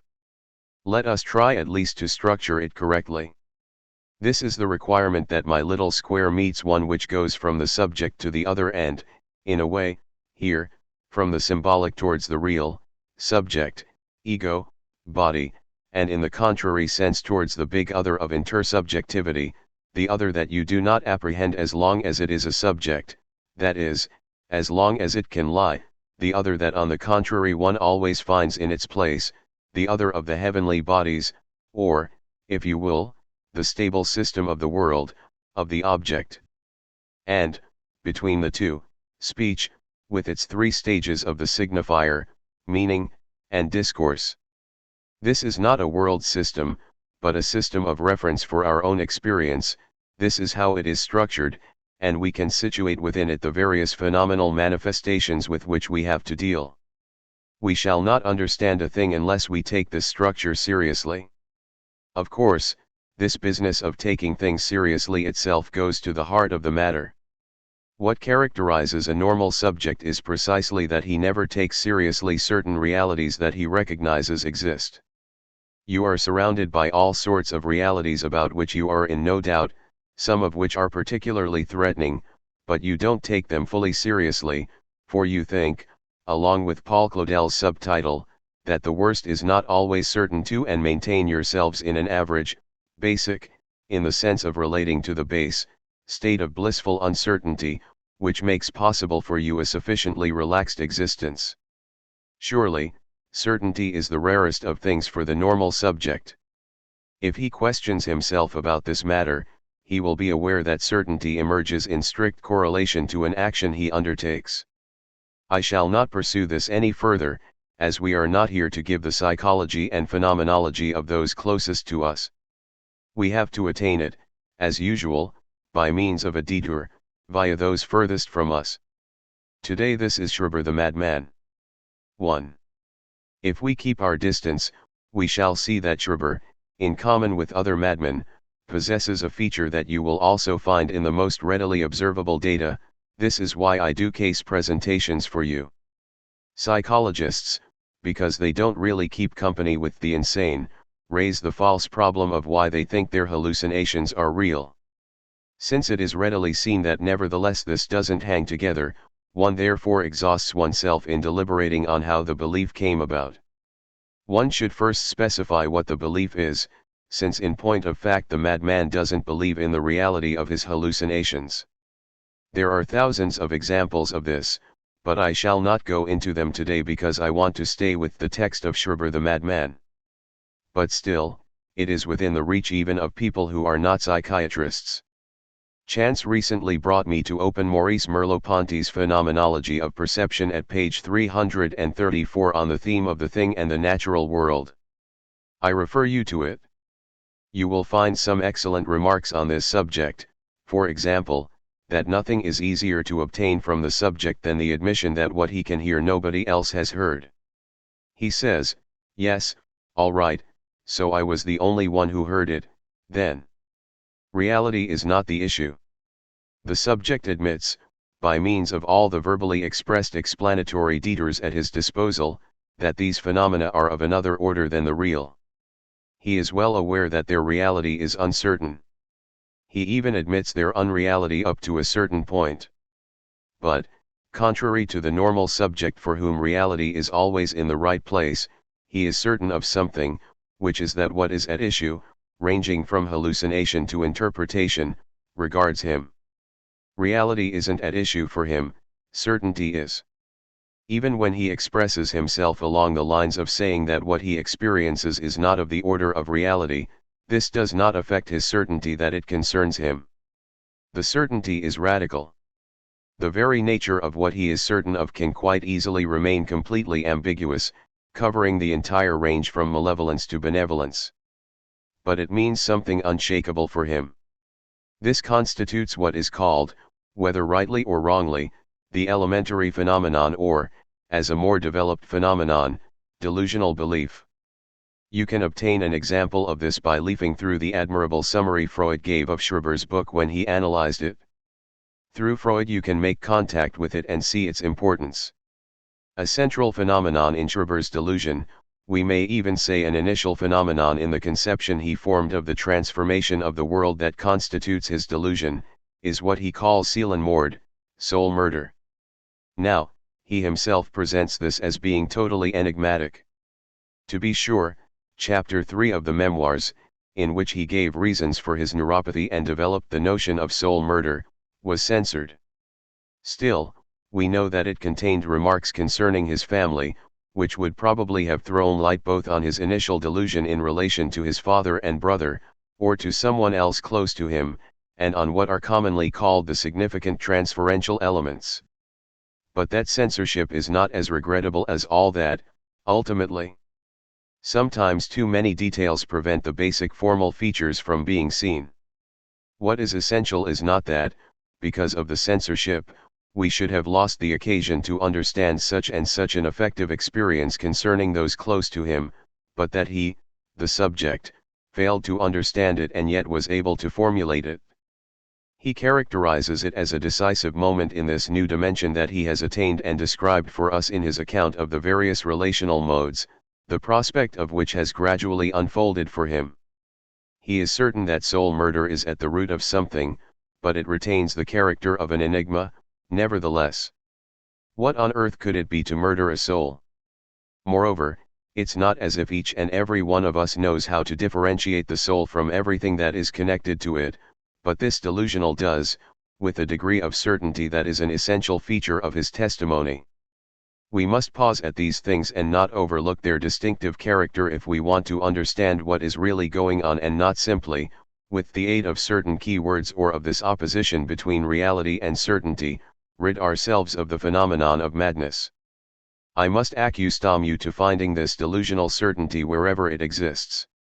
You will then notice, for example, the extent to which the phenomenon of jealousy is different according to whether it presents itself in a normal or in a delusional subject. There is no need to recall at length what is humorous or even comical in the normal form of jealousy, which, one could say, spontaneously rejects certainty, whatever the reality is. There is the famous story of the jealous husband who pursues his wife to the door of the very bedroom in which she has locked herself with someone else. This contrasts sufficiently with the fact that the delusional exempts himself from any real references. This ought to make you mistrustful of using normal mechanisms such as projection to explain the genesis of a delusional jealousy. Yet it is common to see this extrapolation made. It is enough to read Freud's text on President Schreber to perceive that, though he does not have the time to explore the whole breadth of the question, he shows all the dangers there are in independently bringing projection, the relation between ego and ego, that is, between ego and other, to bear where paranoia is concerned. Despite this warning's being written black on white, the term projection is used without rhyme or reason to explain delusions and their genesis. I would go even further. The delusional, as he climbs the scale of delusions, becomes increasingly sure of things that he regards as more and more unreal. This is what distinguishes paranoia from dementia praecox. The delusional articulates them with an abundance, a richness, that is precisely one of the most essential clinical features which, while one of the most massive, must nevertheless not be neglected. Moreover, the discursive products characteristic of the register of paranoia usually blossom into literary productions, in the sense in which literary simply means sheets of paper covered with writing. Notice that this fact militates in favor of maintaining a certain unity between those delusions that have been perhaps prematurely isolated as paranoid and the formations known as paraphrenic in classical nosology. It is, however, important to notice what the madman, including our President Schreber, who gives us such a gripping work in its completed, enclosed, full, and finished form, lacks at this point, however much of a writer he might be. The world he describes for us matches the conception to which he has raised himself after the period of the unexplained symptom of the profound, cruel, and painful disturbance of his existence. According to this conception, which, moreover, gives him a certain mastery over his psychosis, he is the female correspondent of God. Henceforth, everything becomes understandable, everything works out, and I would even go so far as to say everything works out for everybody, since he plays the role of intermediary between a humanity threatened to the very depths of its existence and this divine power with whom he has such special ties. Everything works out in the Versöhnung, the reconciliation, that positions him as the woman of God. His relationship with God, as he conveys it to us, is rich and complex, and yet we cannot fail to be struck by the fact that the text includes no indication of the slightest presence, the slightest fervor, the slightest real communication, that would give us the idea that there really is a relationship here between two beings. Without resorting to a comparison with a great mystic, which would be out of place in relation to a text like this, open nevertheless St. John of the Cross at any page you like, if this test appeals to you. He, too, in the experience of the ascent of the soul, presents himself in an attitude of receiving and offering, and even speaks of the soul's nuptials with the divine presence. Yet the tone of the two approaches has absolutely nothing in common. I would say that even in the briefest testimony of an authentic religious experience you can see a world of difference. Let us say that the lengthy discourse in which Schreber testifies to what he has finally resolved to acknowledge as the solution of his problem nowhere gives us the feeling of an original experience in which the subject is himself included. His testimony can be said to be truly objectified. What are these testimonies of delusionals about? Don't say that the madman is someone who does without the other's recognition.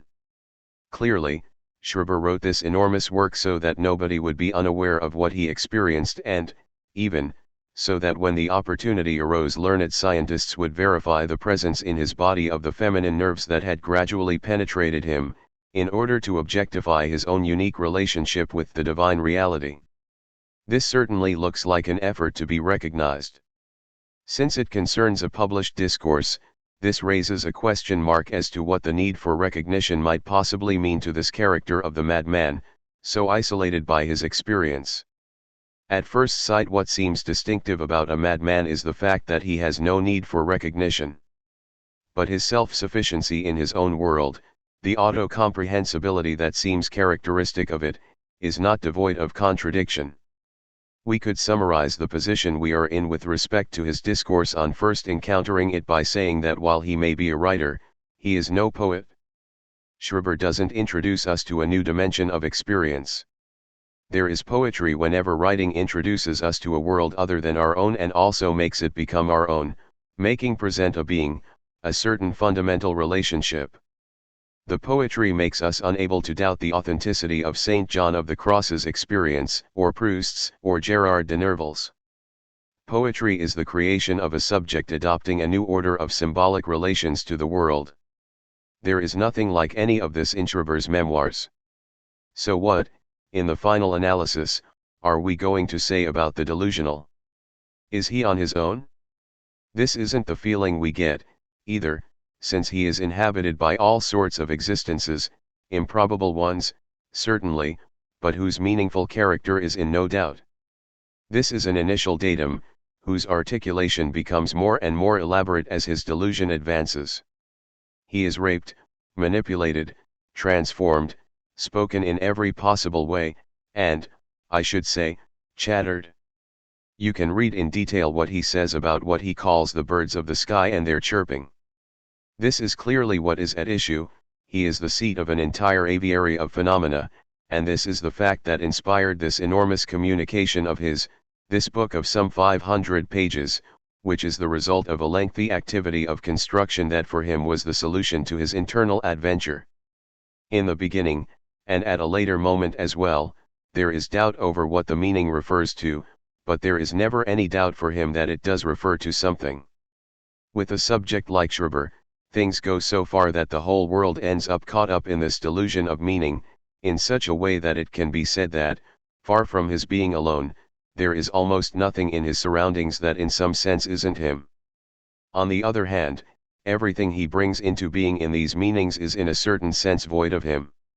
He phrases it in 1,000 different ways, and especially for example when he remarks that God, his imaginary interlocutor, understands nothing about what goes on within, nothing at all about living beings, and that he never has anything to do with anything but shadows or cadavers. Moreover, his whole world has been transformed into a phantasmagoria of shadows of fleeting improvised men. 2. To understand how such a process of construction might occur in a subject, we have, in the light of analytic perspectives, several avenues open to us. The simplest are the ones we are already familiar with. A category in the foreground today is that of defense, which was introduced into analysis very early on. Delusion is regarded as one of the subject's defenses. Neuroses are explained in the same manner, moreover.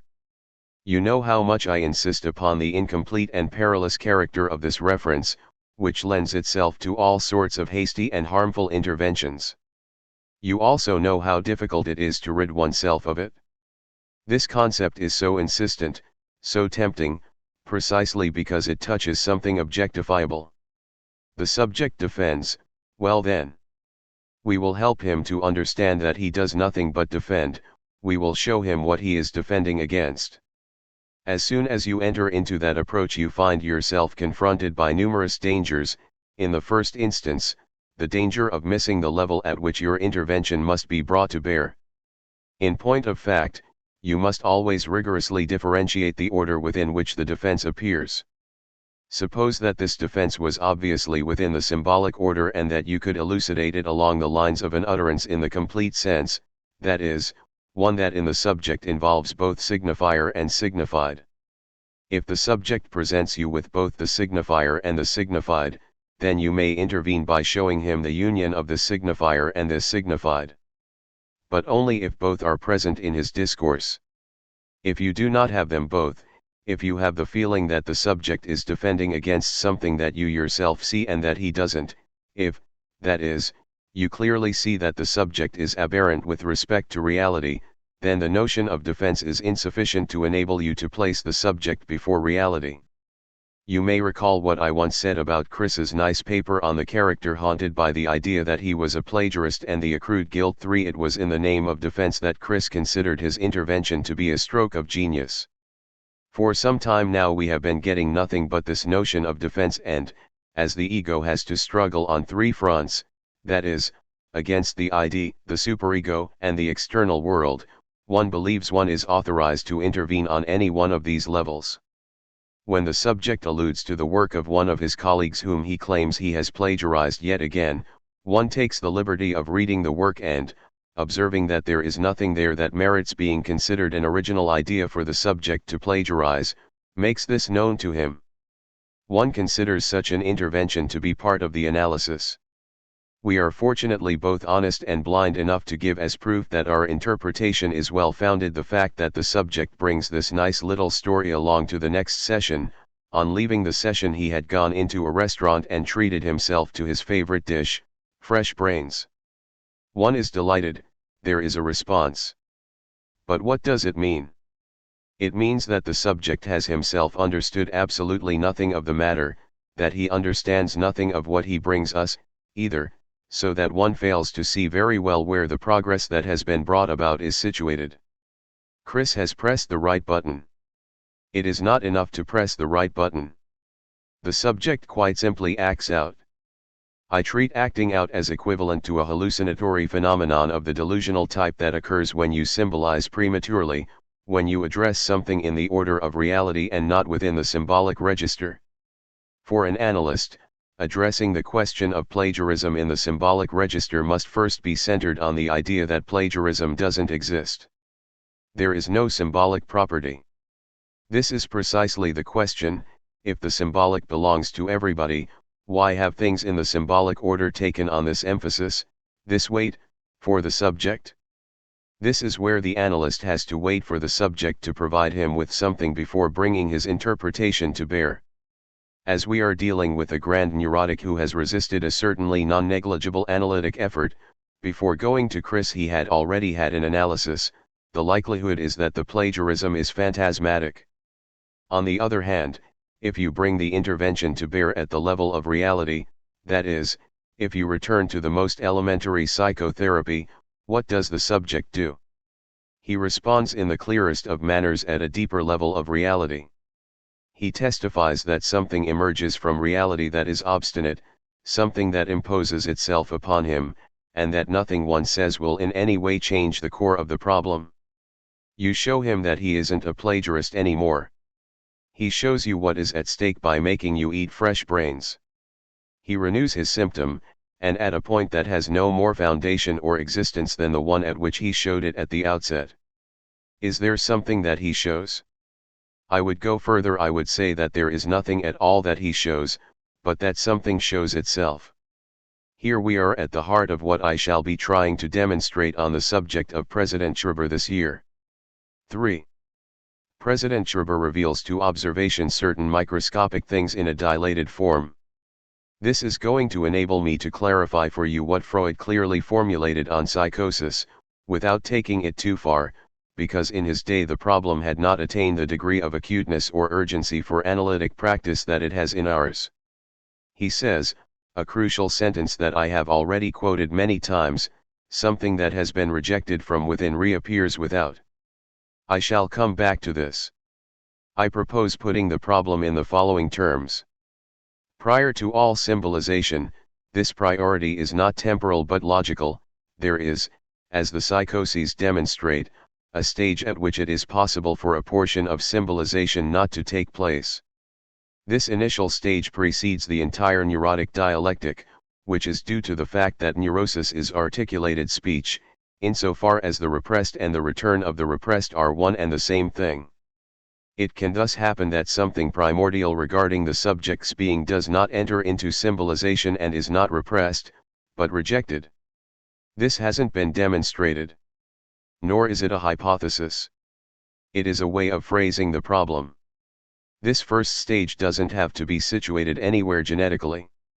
I am not denying, of course, that what happens at the level of the first symbolic articulations, the essential appearance of the subject, raises questions for us, but do not allow yourselves to be fascinated by this genetic moment. The young child whom you see playing at making an object disappear and reappear, who is thereby working at apprehending the symbol, will, if you let yourselves be fascinated by him, mask the fact that the symbol is already there, that it is enormous and englishobes him from all sides, that language exists, fills libraries to the point of overflowing, and surrounds, guides, and rouses all your actions, the fact that you are engaged, that it can require you to move at any moment and take you somewhere. All this you forget before the child being introduced into the symbolic dimension. So let us place ourselves at the level of the existence of the symbol as such, insofar as we are immersed in it. In the subject's relationship to the symbol there is the possibility of a primitive Verwerfung, that is, that something is not symbolized and is going to appear in the real. It is essential to introduce the category of the real, it is impossible to neglect it in Freud's texts. I give it this name so as to define a field different from the symbolic. From there alone is it possible to throw light on the psychotic phenomenon and its evolution. At the level of this pure, primitive Beijahung, which may or may not take place, an initial dichotomy is established.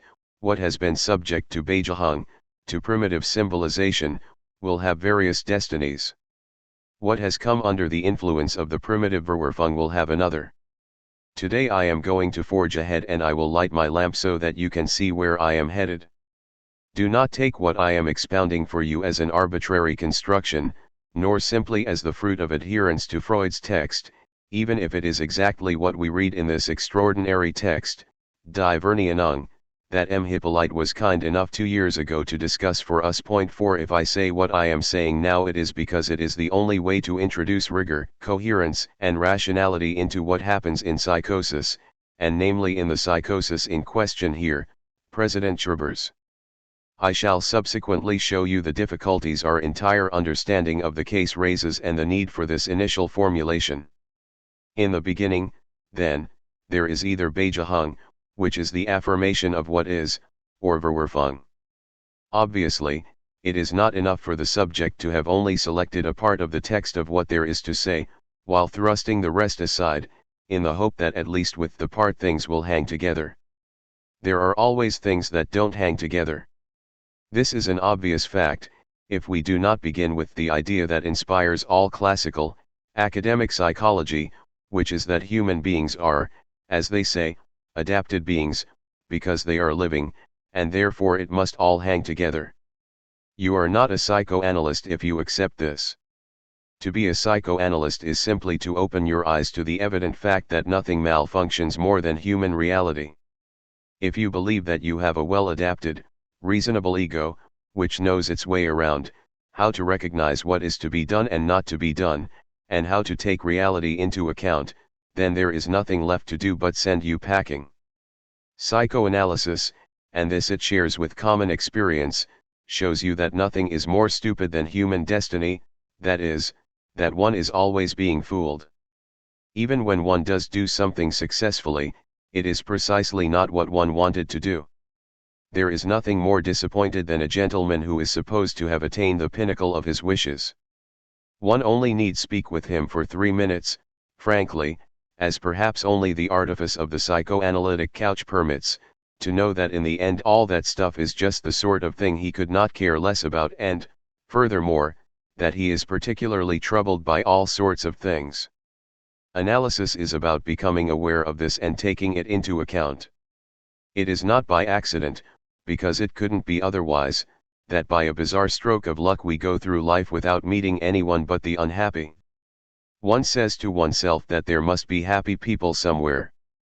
Well then, unless you get that out of your head, you have understood nothing about psychoanalysis. That is what I call taking things seriously. When I told you things had to be taken seriously, it was so that you would take precisely this point seriously, that you never take anything seriously. So, within Beijing all sorts of accidents occur. There is no indication that the primitive retrenchment has been done cleanly. Besides, there is a strong chance that in the long term we will know nothing about the motives for it, precisely because it is situated beyond all mechanisms of symbolization. And if someone does know something about this one day, then there is little chance that he will be an analyst. In any case, it is with what remains that the subject constructs himself a world and, above all, that he situates himself within it, that is, that he manages to be more or less what he has admitted that he was a man when he finds himself to be of masculine sex, or, conversely, a woman. If I put this in the foreground, it is because analysis strongly emphasizes that this is one of the essential problems. Never forget that nothing touching on the behavior of the human being as subject, or on anything in which he realizes himself, in which he quite simply is, can escape being bound by the laws of speech. The Freudian discovery teaches us that all natural harmony in man is profoundly disconcerted. It is not just that bisexuality plays an essential role. This bisexuality is not surprising from the biological point of view, given that the means of access to regularization and normalization in man are more complex than and different from what we observe in mammals and invertebrates in general. Symbolization, in other words the law, plays an essential role here. If Freud insisted on the Oedipus complex to the extent of constructing a sociology of totems and taboos, it is obviously because for him the law is their aborigine. It is therefore out of the question to ask oneself the question of origins. The law is there precisely from the beginning, it has always been there, and human sexuality must realize itself through it and by means of it. This fundamental law is simply a law of symbolization. This is what the Oedipus complex means. So, within this, everything imaginable will occur under the 3 registers of Verdichtung, Verdrängung, and Vermeinung. Verdichtung is simply the law of misunderstanding, malentendu, owing to which we survive, or, even, owing to which we can, if we are a man, for example, completely satisfy our opposite tendencies by occupying a feminine position in a symbolic relation, while perfectly well remaining a man equipped with one's virility on both the imaginary and the real planes. This function, which, with greater or lesser intensity, is a role of femininity, may thus find the means to satisfy itself in this essential receptivity that is one of the fundamental existing roles. This is not metaphorical, we do indeed receive something in receiving speech. Participating in speech relations may have several senses at once, and one of the meanings involved might be just that of obtaining satisfaction in the feminine position, as such essential to our being. Verdrängung, repression, is not the law of misunderstanding, it is what happens when things don't hang together at the level of a symbolic chain. Each symbolic chain we are linked to comprises an internal coherence, which means that we can be forced at any given moment to render what we have received to someone else. Now, it sometimes happens that we are unable to do this on all levels at once. In other words, we find the law intolerable. Not that it is intolerable in itself, but the position we are in comprises a sacrifice that proves to be impossible at the level of meaning. So we repress some of our own acts, discourse, or behavior. But the chain nevertheless continues to run on beneath the surface, express its demands, and assert its claims, and this it does through the intermediary of the neurotic symptom. This is where repression is at the base of neurosis. As for Vernionung, this belongs to the order of discourse and concerns what we are capable of bringing to the light of day in an articulated form. The so-called reality principle intervenes strictly at this level. We have gone over at different moments of our commentary the 3 or 4 places in his work where Freud expresses this most clearly. It concerns the attribution, not of the value of symbols, Beijahung, but of the value of existence. Freud gives, with a profundity 1,000 times in advance of what was being said in his day, the following characteristic feature of this level, which he situates in his vocabulary as that of the judgment of existence. It always concerns the refinding of an object. All human apprehension of reality is subject to this primordial condition: the subject seeks the object of his desire, but nothing leads him to it. Reality, inasmuch as it is supported by desire, is initially hallucinated. The Freudian theory of the birth of the world of objects, of reality as it is expressed, for example, at the end of Die Traumdeutung and restated whenever essentially it is in question, implies that the subject remains suspended at the point of what makes his fundamental object the object of his essential satisfaction. Point 5.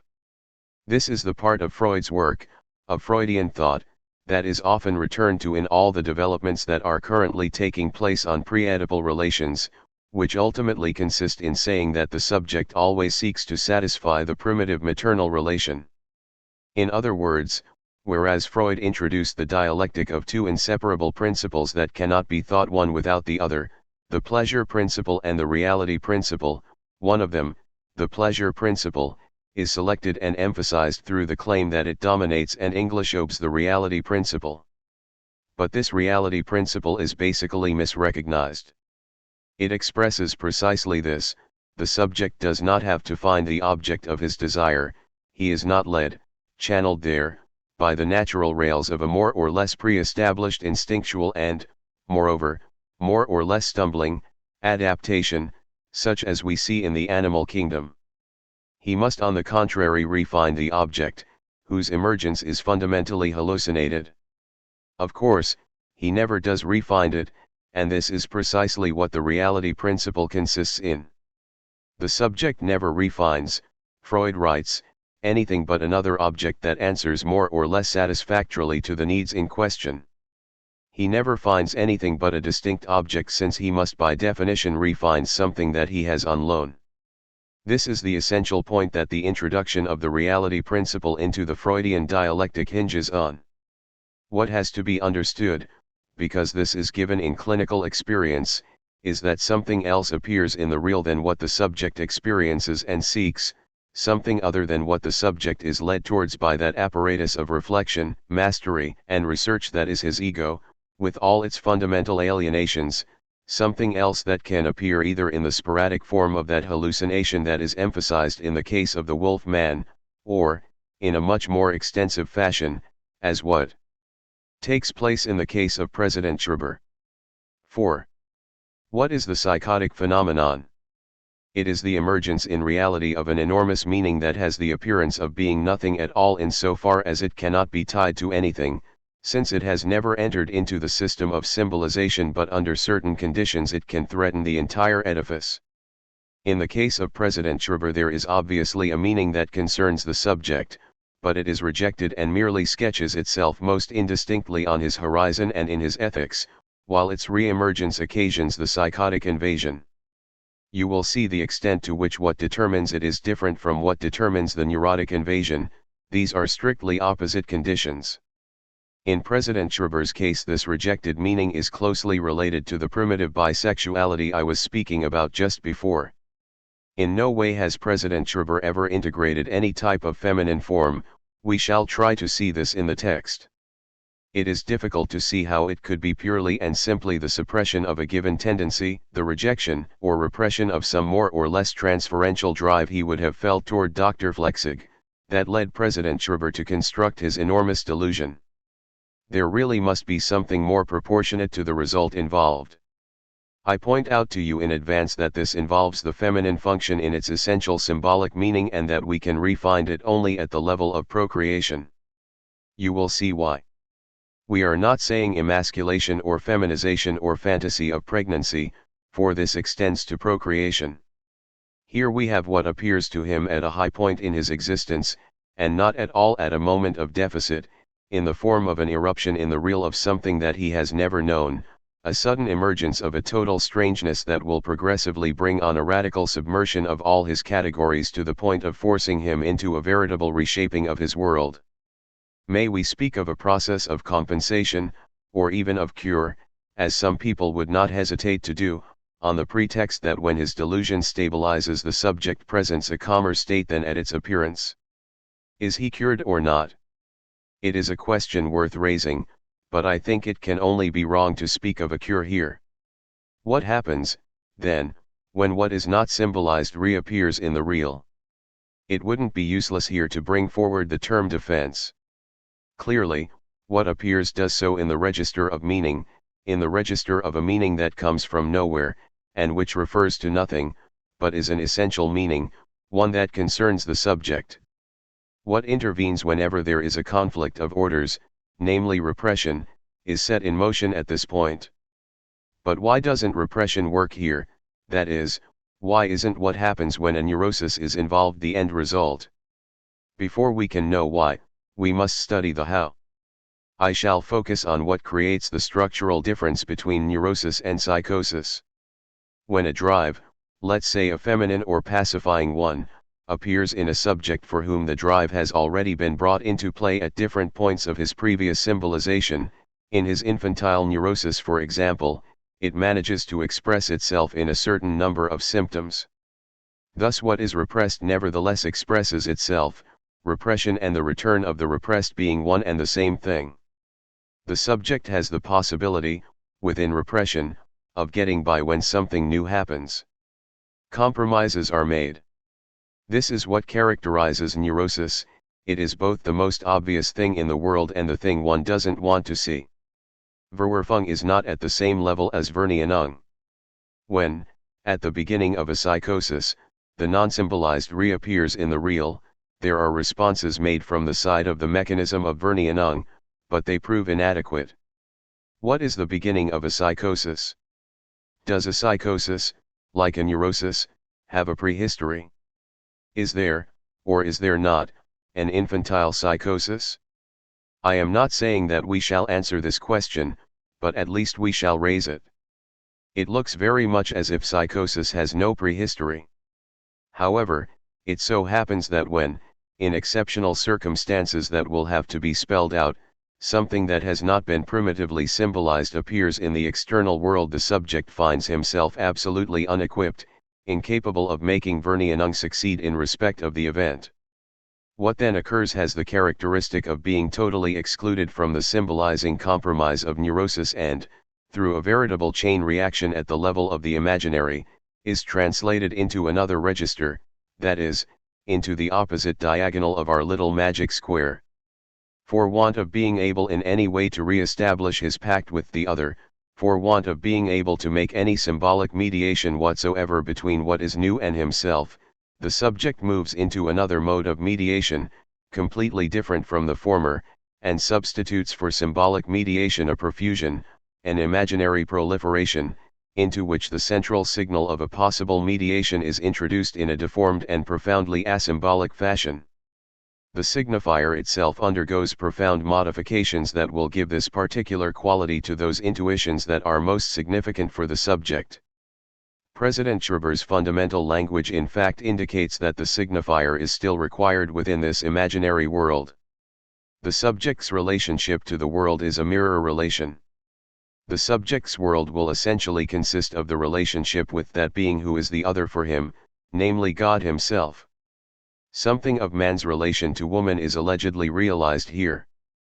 But on the contrary, you will see, when we come to study this delusion in detail, that these two characters, that is, God, with all that he implies, the universe, the celestial sphere, and on the other hand Schreber himself, literally decomposed into a multitude of imaginary beings with their toing and froing and their various transfictions, are two strictly alternating structures. They develop in a way that is very interesting for us and that is permanently elided, veiled, domesticated in the life of a normal man, namely, the dialectic of the fragmented body in relation to the imaginary universe, which is subjacent to a normal structure. The outstanding interest in studying Schreber's delusion is that it enables us to improve our grasp of the imaginary dialectic. If it is manifestly distinct from everything we can assume about an instinctual, natural relation, it is because of a generic structure we originally described, which is the mirror stage. This structure makes man's imaginary world something decomposed in advance. Here we find it in its advanced state, and that is a part of our interest in the analysis of delusions as such. As analysts have always emphasized, delusions show us the play of fantasies in a highly advanced state of duality. The two characters that the world is reduced to for President Schreber are constructed in relation to one another, they offer one another their inverted image. The important thing is to see in what way this answers to the indirectly formulated demand to integrate what has emerged in the real, which for the subject represents something of himself that he has never symbolized. A requirement of the symbolic order, through being unable to be integrated into what has already been put into play in the dialectical movement on which the subject has lived, brings about a serial disintegration, a removal of the woof from the tapestry, which is known as a delusion. A delusion is not necessarily unrelated to normal discourse, and the subject is well able to convey it to us, to his own satisfaction, within a world in which communication is not entirely broken off. Next time we shall continue our examination at the point where Verwerfung and Verdrängung intersect with Verneinung. January 11, 1956. 7. The imaginary dissolution. Dora and her quadrilateral eros and aggression in the male stickleback, what is called the father, the fragmentation of identity. My intention was to penetrate today into the essence of madness, and I thought that was mad. I was reassured by the thought that what we are undertaking is not so isolated and hazardous. The work isn't easy, however. Why not? Because by a singular piece of fate all human undertakings, particularly the difficult ones, always tend, by virtue of this mysterious thing called laziness, to lose ground. To assess this, one only has to reread Freud's text on President Schreber without prejudice and with an eye and an understanding cleansed of all the noise that we hear around analytic concepts. It is an absolutely extraordinary text, but it only puts us on the path to the enigma. The entire explanation he gives of the delusion links up with the notion of narcissism, which is certainly not elucidated for Freud, at least not at the time he writes on Schreber. People today act as if narcissism were something that was self-explanatory. Before extending to external objects, there is a stage at which the subject takes his own body as object. The term narcissism does, it is true, have a meaning in this dimension. Does this mean, though, that the term narcissism is used only in this sense? President Schreber's autobiography, in the way Freud used it to support this notion, shows us, however, that what was repugnant to the said president's narcissism was the adoption of a feminine position towards his father, which involved castration. Here is someone who is supposed to be better off obtaining satisfaction in a relation founded on a delusion of grandeur, since castration can no longer affect him once his partner has become God. In short, Freud's schema could be summed up thus, in line with the formulas for paranoia he gives in this same text: I do not love him, I love God, and reciprocally, God loves me. I pointed out to you last time that this is perhaps not totally satisfactory, any more than Freud's formulas themselves are, as illuminating as they may be. The double reversal, I do not love him, I hate him, he hates me, undoubtedly gives us a clue to the mechanism of persecution. The problem is entirely one of this he. In effect, this he is multiplied, neutralized, emptied, or so it seems, of subjectivity. The persecutory phenomenon takes on the character of indefinitely repeated signs, and the persecutor, to the extent that he is its support, is no longer anything more than the shadow of the persecutory object. This is no less true of the God in question in the blossoming of President Schreber's delusion. I pointed out to you in passing how far removed, it's so obvious that it's almost too silly to mention, Schreber's relationship with God is from anything that occurs in mystical experience. As detailed as it is, the description of this unique partner called God nevertheless leaves us perplexed as to his nature. What Freud said to us about the withdrawal of libidinal interest from the external object goes right to the heart of the matter. But we still need to spell out what this might mean. At what level does this withdrawal occur? We very much get the impression that something has profoundly modified the object, but is it enough to attribute this to one of these displacements of libido that we see as central to the mechanisms of the neuroses? What are the levels, the registers, by which we can define these modifications to the character of the other that are always, we very much get the impression, central to the alienation of madness? 1. Here I shall take the liberty of going back a bit to try to get you to view in a new light certain aspects of phenomena with which you are already familiar. Take a case who is not psychotic, the almost inaugural case for the properly psychoanalytic experience developed by Freud, that of Dora. 1. Dora is a hysteric, and as such she has unusual object relationships. You know the difficulty that the ambiguity surrounding the issue of who her love object really is contributes both to his observations and to the pursuit of the cure. Freud eventually realized his mistake and said that it was undoubtedly as a consequence of having misrecognized Dora's true love object that he caused the whole matter to fail and that the cure was prematurely broken off without allowing a sufficient resolution of what was at issue. You know that Freud was of the opinion that he had detected a relationship of conflict in her due to her finding it impossible to detach herself from her first love object, her father, and move towards a more normal object, namely, another man. Now, the object for Dora was none other than the woman known in this case as Frau K., who was precisely her father's mistress. Let us start with the case. I shall comment on it afterwards. The history, as you know, is that of a minuet for 4 characters, Dora, her father, Herr K, and Frau K. Dora in fact uses Herr K as her ego, in that it is by means of him that she is effectively able to support her relationship with Frau K. I ask you to accept this point and trust me, since I have written enough on this case in an intervention concerning the transference for you to refer to it easily. Point 2. It's only Herr K's mediation that enables Dora to sustain a bearable relationship. While this mediating fourth person is essential for maintaining the situation, this is not because the object of her affection is of the same sex as herself, but because she has the most profoundly motivated relations of identification and rivalry with her father, further accentuated by the fact that the mother is a person completely obliterated in the parental couple. It is because the triangular relationship is supposed to have been particularly unbearable for her that the situation not only lasted but was effectively supported within the fourfold group composition. This is proved by what took place the day Herr K pronounced that fateful sentence, "My wife is nothing to me." Point 3. Everything then happened as if she had answered him, "So, what can you be to me, then?" She slapped his face there and then, whereas up until that moment she had maintained with him the ambiguous relationship necessary to preserve the 4-person group.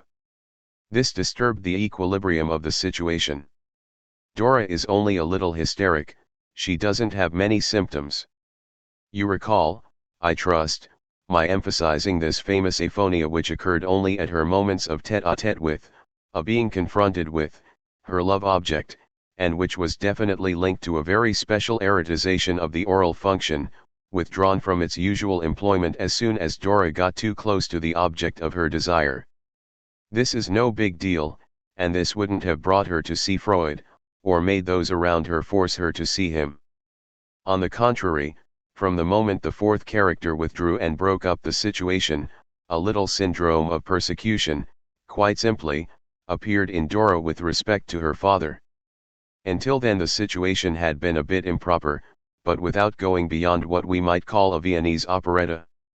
As all the subsequent observations make clear, Dora behaved admirably in order to avoid any scenes and to ensure that her father had normal relations with the woman. In point of fact, the nature of these relations remains pretty much in the dark. Dora covered up the entire situation and she was on the whole reasonably comfortable with it. But when the situation broke up, she began making demands. She declared that her father wanted to prostitute her and surrender her to Herr K in exchange for maintaining his ambiguous relations with the latter's wife. Am I about to say that Dora is a paranoiac? I have never said this, and I am fairly scrupulous when it comes to diagnosis in psychosis. I made an effort here last Friday to see a female patient who obviously had behavioral problems of conflict, with other people. I was brought in short, to declare that she was psychotic and not, as had at first appeared, an obsessional neurotic. I refused to diagnose her as psychotic for one decisive reason, which was that there were none of those disturbances that are our object of study this year, which are disorders at the level of language. We must insist upon the presence of these disorders before making a diagnosis of psychosis. A claim against people who are supposedly acting against you is not enough for us to have a psychosis. It may well be an unjustified claim, contributing to a delusion of presumption. This doesn't make it a psychosis. This isn't unrelated to psychosis. There is a small delusion, one could describe it that way. That these phenomena are continuous is common knowledge. People have always known how to define the paranoiac as a touchy, intolerant, and distrustful gentleman, who is in a state of verbalized conflict with his surroundings. But for us to have a psychosis, there must be disturbances of language. This at least is the rule of thumb I suggest you adopt provisionally. With respect to her father, Dora experiences a significant, interpretative, or even hallucinatory phenomenon, but it does not add up to a delusion. This is nevertheless a phenomenon that is on the ineffable, intuitive road towards imputing hostility and bad intentions to others, and concerning a situation the subject has, in a profoundly elective way, actually participated in. What does this mean? This character's level of otherness becomes modified, and the situation deteriorates owing to the absence of one of the components of the quadrilateral that enabled it to be sustained. Here we can make use of the notion of distantiation, provided we know how to handle it prudently. People use it indiscriminately, but this is no reason to refuse to use it ourselves, provided we give it an application that is in better agreement with the facts. This takes us to the heart of the problem of narcissism. 2. What notion of narcissism can we form on the basis of our work? We regard narcissism as the central imaginary relation of interhuman relationships. What crystallized analytic experience around this notion? Above all, its ambiguity. It is in fact an erotic relationship. All erotic identification, all seizing of the other in an image in a relationship of erotic captivation, occurs by way of the narcissistic relation, and it is also the basis of aggressive tension. Ever since the notion of narcissism entered psychoanalytic theory, the aggressive component has been placed increasingly at the center of technical preoccupations. But their elucidation has been rudimentary. We have to go further. This is precisely where the mirror stage is useful. It brings to light the nature of this aggressive relation and what it signifies. If the aggressive relation enters into this formation called the ego, it's because it is constitutive of it, because the ego is already by itself an other, and because it sets itself up in a duality internal to the subject. The ego is this master the subject finds in an other, whose function of mastery he establishes in his own heart. In every relationship with the other, even an erotic one, there is some echo of this relation of exclusion. It's either him or me, because, on the imaginary plane, the human subject is so constituted that the other is always on the point of readopting the place of mastery in relation to him, because there is an ego in him that is always in part foreign to him, a master implanted in him over and above his set of tendencies, conduct, instincts, and drives.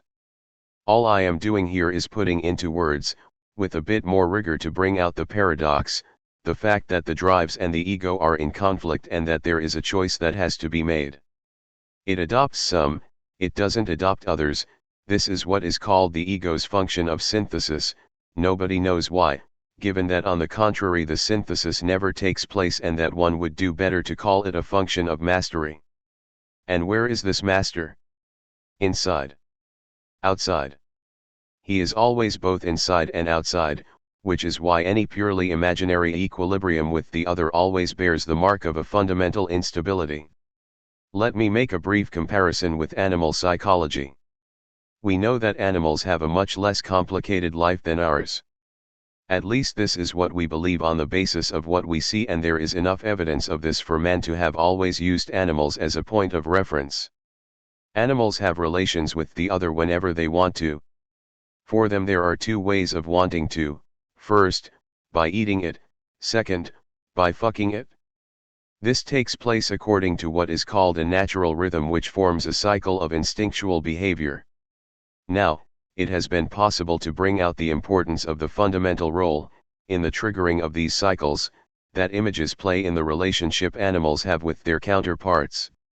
On seeing the silhouette of a predator to which they may be more or less sensitive, chickens and other poultry go berserk. The silhouette provokes reactions of flight, chirping, and cheeping. A slightly different silhouette will produce no reaction. The same goes for the triggering of sexual behavior. It's very easy to deceive both the male and the female stickleback. The dorsal aspect of the stickleback assumes a certain color in one of the partners at the time of parade, which triggers in the other the cycle of behavior, finally culminating in their mating. There is no reason for this borderline I was speaking about between eros and the aggressive relation in man not to exist in animals, and it is brought out clearly, and it is quite possible to make it manifest, even to externalize it, in the stickleback. The stickleback is in fact territorial. This is particularly important when it comes to the period of parade, which requires a certain amount of space on the more or less grassy river beds. An actual dance takes place, a sort of nuptial flight, in which the female is initially charmed, then gently induced to surrender herself and set up house in a sort of small tunnel that has been previously built for her. But there is something else again that is not all that well understood, which is that once all this has been accomplished, the male will still find time to dig a lot of little holes about the place. I do not know if you recall the phenomenology of the whole in being and nothingness, but you know the importance that Sartre ascribes to it in the psychology of the human being, the bourgeois particularly, amusing himself at the seaside. Sartre has observed here an essential phenomenon that is close to bordering on one of these artificial manifestations of negativity. Well then, I believe that the male stickleback is no slouch in this matter. He too digs his little holes and impregnates his surroundings with his very own negativity. With these holes one really gets the impression that he is appropriating a certain field within his surroundings and, in effect, there is no question of any other male entering the area thus marked without triggering fight reflexes. Now, experimenters, full of curiosity, have tried to discover the extension of the said fight reaction, first by varying the distance of the rival's approach, then by replacing this character with a decoy. In both cases they observed that in fact the sinking of these holes, dug during the parade, or even beforehand, is an act essentially tied to the erotic behavior. Should the invader come closer than a certain distance from the area defined as territory, this produces the reaction of attack in the male. If the invader is a bit further off, it is not produced. There is thus a point, a borderline defined by a certain distance, at which the stickleback subject finds itself caught between attacking and not attacking. And what happens then? This erotic manifestation of negativity, this activity of sexual behavior that consists in digging holes. In other words, when the male stickleback does not know what to do at the level of his relation with his counterpart of the same sex, when he does not know whether or not to attack, he takes to doing something that he does when he's making love. For this displacement, which has not failed to strike ethologists, is in no way peculiar to the stickleback. It is a common occurrence for birds suddenly to cease fighting and for one bird to start madly glossing its wings, just as it would normally do when it is trying to please a female. It is curious that although he has not participated in my seminars, Konrad Lorenz thought it necessary to place a very pretty and enigmatic picture of a male stickleback before a mirror at the front of his book. What is it doing? It is lowering its nose, it's adopting an oblique stance, tail in the air, nose down, a position it only ever adopts when it's going to stick its nose in the sand to dig holes. In other words, it's not indifferent to its own image in the mirror, even if this image does not introduce the whole cycle of erotic behavior, the effect of which would be to produce in the stickleback that borderline reaction between eros and aggressiveness that is indicated by digging holes. Animals are equally accessible to the enigma of a decoy. The decoy places them in a clearly artificial and ambiguous situation which already contains a derangement and a displacement of behavior. We should not be astonished at this once we have grasped the importance for man of his own specular image. This image is functionally essential for man, in that it provides him with the orthopedic complement of that native insufficiency, constitutive confusion, or disharmony, that is linked to his prematurity at birth.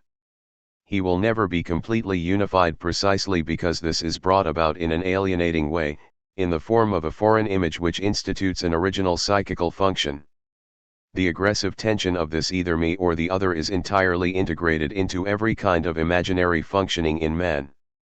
Let us try to picture what consequences follow from the imaginary character of human behavior. This question is itself imaginary, mythical, for the reason that human behavior is never purely and simply reduced to the imaginary relation.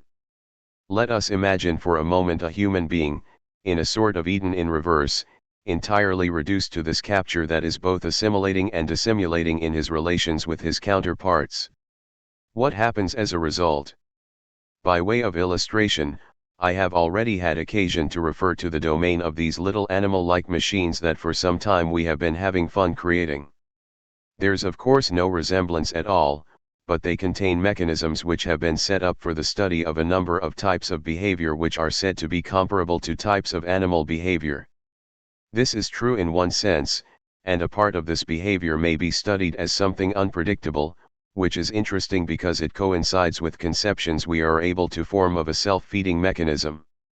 Imagine a machine that has no mechanism for overall self-regulation, so that the organ designed to make the right leg walk was unable to coordinate with the one that makes the left leg walk unless a photoelectric receiver transmits the image of another machine functioning in a coordinated way. Think of these little automobiles that you see at fairs going round at full tilt out in an open space, where the principal amusement is to bump into the others. If these Dodge M cars give so much pleasure, it is because bumping into one another must be something fundamental in the human being. What would happen if a certain number of little machines like those I describe were put onto the track?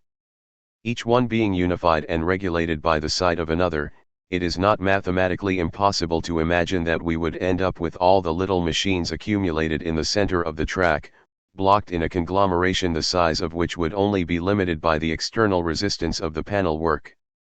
A collision, everything smashed to a pulp. This is only a fable designed to show you that the ambiguity and the gap in the imaginary relation require something that maintains a relation, a function, and a distance. This is the very meaning of the Oedipus complex. The Oedipus complex means that the imaginary, in itself an incestuous and conflictual relation, is doomed to conflict and ruin. In order for the human being to be able to establish the most natural of relations, that between male and female, a third party has to intervene, one that is the image of something successful, the model of some harmony. This does not go far enough, there has to be a law, a chain, a symbolic order, the intervention of the order of speech, that is, of the father. Not the natural father, but what is called the father. The order that prevents the collision and explosion of the situation as a whole is founded on the existence of this name of the father. I emphasize this. The symbolic order has to be conceived as something superimposed, without which no animal life would be possible for this misshapen subject that man is. This, in any case, is how things are given to us today, and everything tends to suggest that it has always been like this.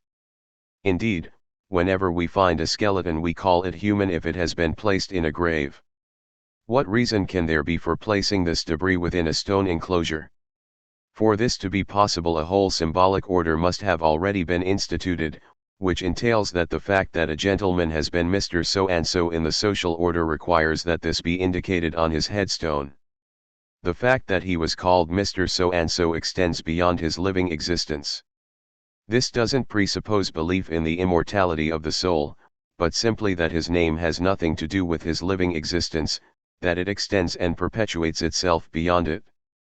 If you do not see that Freud's originality is to have brought this into relief, one wonders what you are doing in analysis. It is only after it has been clearly indicated that this is where the essential source is that a text like the one we are reading can become interesting.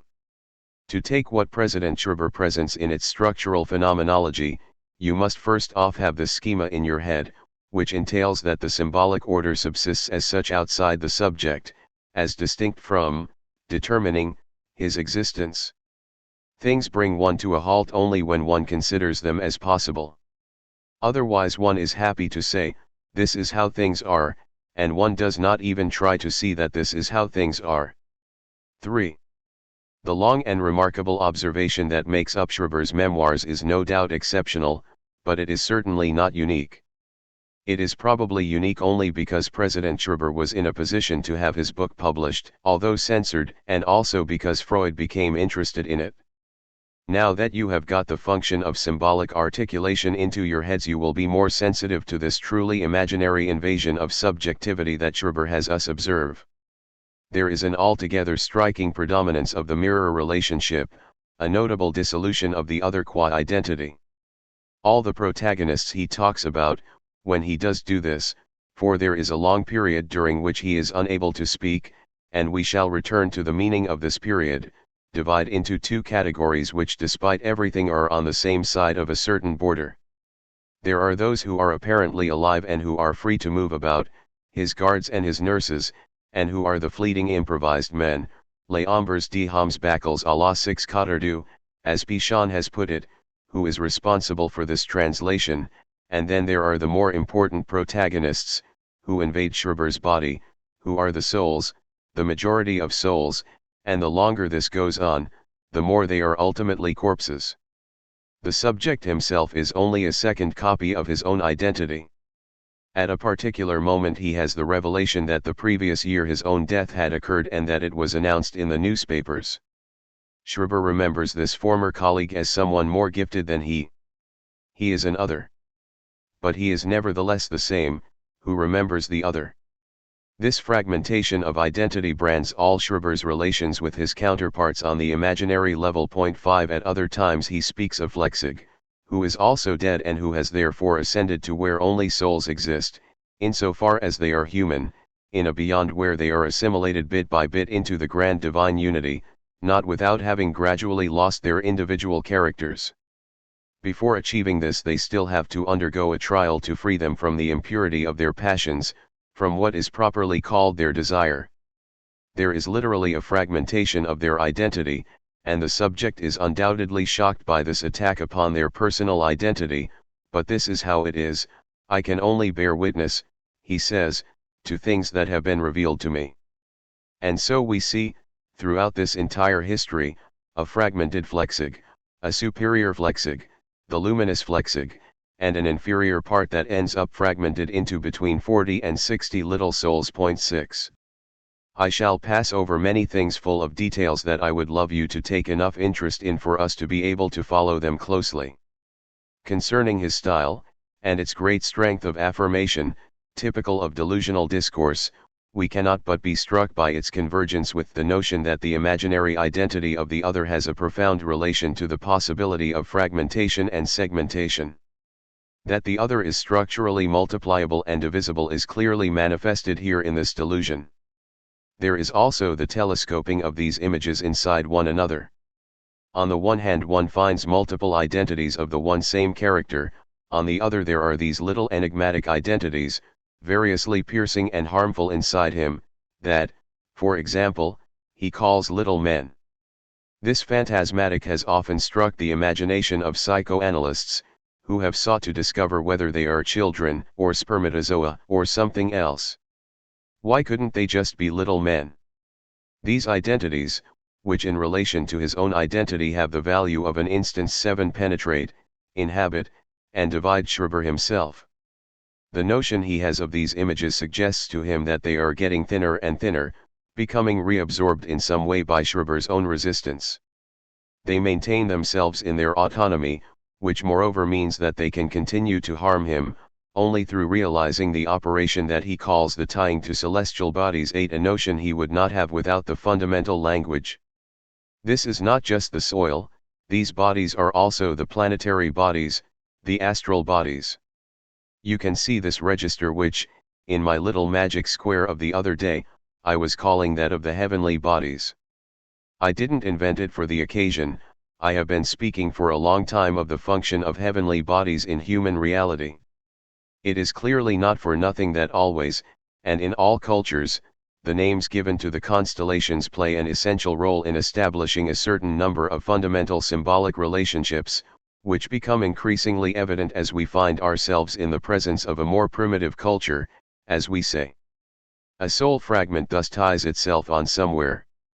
Cassiopeia, the brothers of Cassiopeia, play a major role here. 9 In no way is this an idea pulled out of the air, it is the name of a student confederation from the time of Schreber's studies.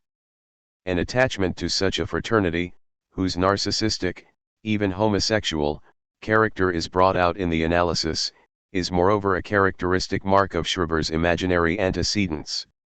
It is suggestive to see how this network, which is symbolic by nature and maintains the image in a degree of stability in interhuman relationships, is necessary so that everything doesn't suddenly reduce to nothing, so that the entire veil of the imaginary relation does not suddenly draw back and disappear in the yawning blackness that Schreber was not so very far away from at the outset.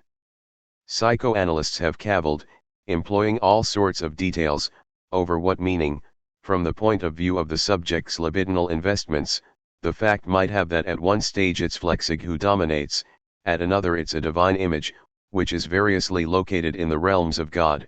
Since God has his realms too, there is an anterior and a posterior realm.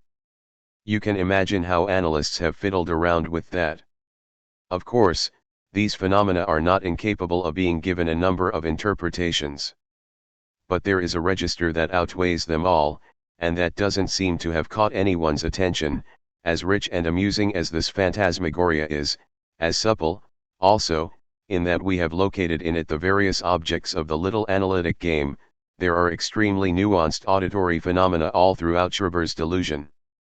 These range from low whispers to the voice of Waters 10 when at night he encounters Ahriman. He subsequently corrects himself, by the way, Ahriman wasn't the only one present, Ormuzd must have been there also, since the gods of good and evil are inseparable. 11 Thus he has a momentary encounter with Ahriman when he sees him with his mind's eye and not, as with some of his other visions, with a photographic clarity. He comes face to face with this god, who says the significant word to him, the one that puts all things in their place, the divine message par excellence. He says to Schreber, the only man remaining after the twilight of the world, wretch. 12. This translation is perhaps not exactly equivalent to the German word Luder. Karagni is the word the French translation uses, but the word is more informal in German than it is in French. In French it is rare to call your friends Karagni, carrion, except at particularly exuberant moments. The German word does not just convey this element of annihilation, there are undercurrents that make it more akin to a word that would be more in the style of the feminization of the person, more frequently encountered in conversations between friends, that of being rotten, sweet rottenness Dausspuriture. The important thing is that this word which dominates his unique face-to-face encounter with God is not at all isolated. Insults are very frequent in the divine partner's relations with Schreber, as in an erotic relationship that one initially refuses to take part in and resists. This is the other face, the counterpart, of the imaginary world. The annihilating insult is a culminating point, it is one of the peaks of the speech act. Around this peak all the mountain chains of the verbal field are laid out for you in a masterly perspective by Schreber. Everything that a linguist could imagine as decompositions of the function of language is encountered in what Schreber experiences, which he differentiates with a lightness of touch, in nuances that leave nothing to be desired as to their information. When he speaks to us about things that belong to the fundamental language and bring order to the relationships he has with the one and only being that henceforth exists for him, he divides them into two categories. There is on the one hand what is echt, an almost untranslatable word, which means authentic, true, and which is always given to him in verbal forms worthy of our attention. There are several species of these, and they are very suggestive. There is on the other hand what is learned by rote, inculcated into a number of the peripheral, even fallen, elements of the divine power, and repeated with a total absence of sense, uniquely as a refrain. Added to this there is an extraordinary variety of modes of oratory flux which enable us to see in isolation the various dimensions in which the phenomenon of the sentence, I am not saying the phenomenon of meaning, unfolds. Here we go to the heart of the function of the sentence in itself, insofar as it does not necessarily carry its meaning with it. I am thinking of this phenomenon of sentences that emerge in his asubjectivity as interrupted, leaving the sense in suspense. A sentence interrupted in the middle is auditive at point 13, the rest is implied meaning. The interruption evokes a fall which, while it may be indeterminate over a wide range, cannot be just any old one. Here the symbolic chain is emphasized in its dimension of continuity. Here, both in the subject's relation to language and in the imaginary world, there is a danger, which he is constantly aware of, that all this phantasmagoria might be reduced to a unity which doesn't annihilate his existence, but God's, which is essentially language. Schreber states this explicitly. The rays must speak. 14 It is at all times necessary to produce diversionary phenomena so that God is not absorbed back into the central existence of the subject. This isn't self-evident but well illustrates the Creator's relationship to what he creates. The withdrawal of his function and his essence effectively allows the corresponding nothing that is his lining to appear. Either speech is produced or it isn't. If it is to a certain extent produced at the discretion of the subject. Hence the subject is here the creator, but he is also attached to the other, not as object, image, or shadow of an object, but to the other in his essential dimension which is always more or less passed over by us, to this other who is irreducible to anything other than the notion of another subject, that is, to the other qua he. What characterizes Schreber's world is that this he is lost, and only the you remains. The notion of subject is correlative to the existence of someone of whom I think, it's he who did that. Not him, whom I see here, who of course has such an air of innocence, but him, the one who isn't here. This he is the guarantor of my being. Without this he my being could not even be an I. The drama of the relationship with the he underlies the entire dissolution of Schreber's world, where we see the he reduced to a single partner, this God who is asexual and polysexual at one and the same time, englobing all that still exists in the world Schreber is confronted with. To be sure, owing to this God there subsists someone able to speak true speech, but this speech has the property of always being enigmatic.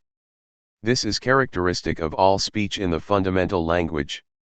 Moreover, this God also appears to be Schreber's shadow. He is tainted by an imaginary degradation of otherness, and as a result he is, like Schreber, stricken with a sort of feminization.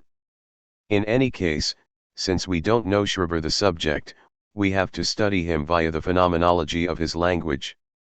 It is therefore around the phenomenon of language, around the more or less hallucinated, parasitic, foreign, intuitive, and persecutory phenomena of language at issue in the case of Schreber, that we are going to shed light on a new dimension in the phenomenology of the psychoses. January 18, 1956. 8. The symbolic sentence. The notion of defense, the patient's testimony, the sense of reality, verbal phenomena. We could, all the same, end up making a start on Schreber's text together, because the Schreber case for us is also Schreber's text. This year I'm trying to gain a better conception of the economy of the case. You must have some sense of the shift that is slowly taking place in psychoanalytic conceptions.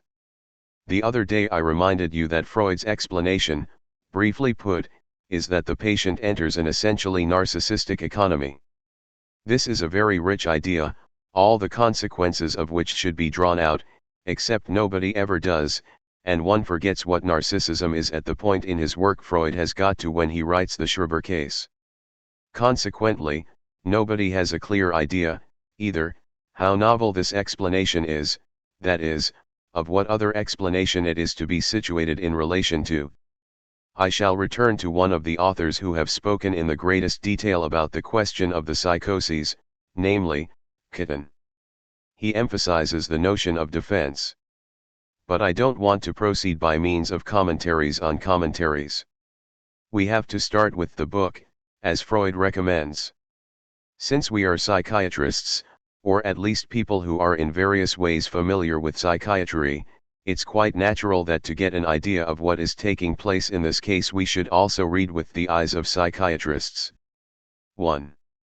We must not forget the stages in the introduction of the notion of narcissism in Freud's thought. The word defense is used today to refer to anything and everything, in the belief that one is repeating something with a long history in Freud's work.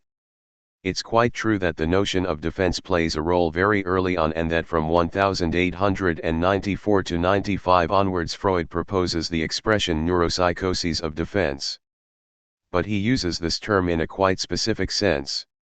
When he speaks of Abwehrhysterie, he distinguishes it from two other types of hysteria, and this is the first attempt to carry out a properly psychoanalytic nosography.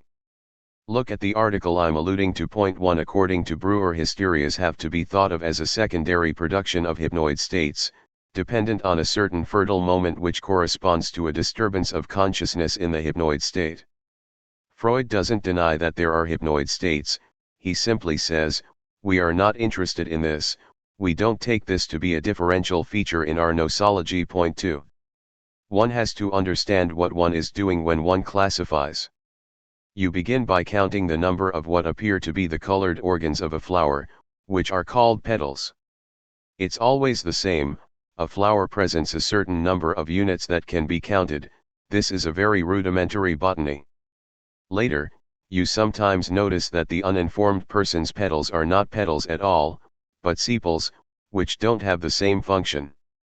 Likewise, in what concerns us, various registers, anatomical, genetic, embryological, physiological, functional, may enter into consideration and intersect with one another. For the classification to be significant it has to be a natural one. How are we to look for what is natural? Thus Freud didn't reject hypnoid states, he said he would not take them into account because when he was initially working things out what was important to him in the register of analytic experience was something else, namely the memory of trauma. This is what the notion of Abwehrhysterie consists in. The first time the notion of defense appears we are in the register of memory and its disturbances. The important thing is what may be called the patient's little story. Is he able to articulate it verbally or not?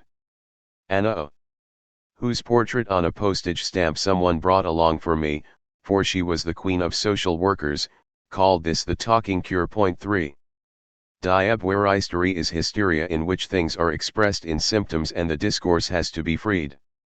There is therefore no trace of regression, or of the theory of instincts, and yet all of psychoanalysis is already present.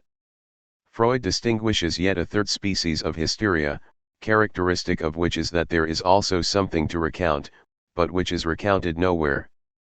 Of course, at this stage of his theorizing, it would be astonishing indeed should he tell us where this might be, but it's already sketched out perfectly well. Freud's work is full of these prefigurations pièces d'attente, and it delights me. Whenever one takes up an article of Freud's, not only is it never what one expects, but it's never anything other than very simple and admirably clear. And yet, there is not one of them that is not nourished by these enigmatic prefigurations. It can be said that he alone, in his own lifetime, brought out the original concepts necessary for attacking and organizing the new field he was discovering. He gives us each of these concepts accompanied by a world of questions. What's so good in Freud is that he doesn't hide these questions from us. Each of these texts is a problematic text, such that to read Freud is to open these questions up again. We always have to come back to disturbances of memory to know what the point of departure for psychoanalysis was. Even if we assume that we have gone beyond this, we have to assess the road traveled, and it would be quite astonishing indeed should we be able to allow ourselves to misrecognize history. I don't have to follow in detail the road covered between this stage and that at which Freud introduced the regression of instincts. I have done enough in previous years for me now to say simply that it's through exploring disturbances of memory, through wanting to repair the void presented by the subject's history, and through tracking down what the events of his life have become, that we have ascertained that they will lodge themselves where one does not expect them to.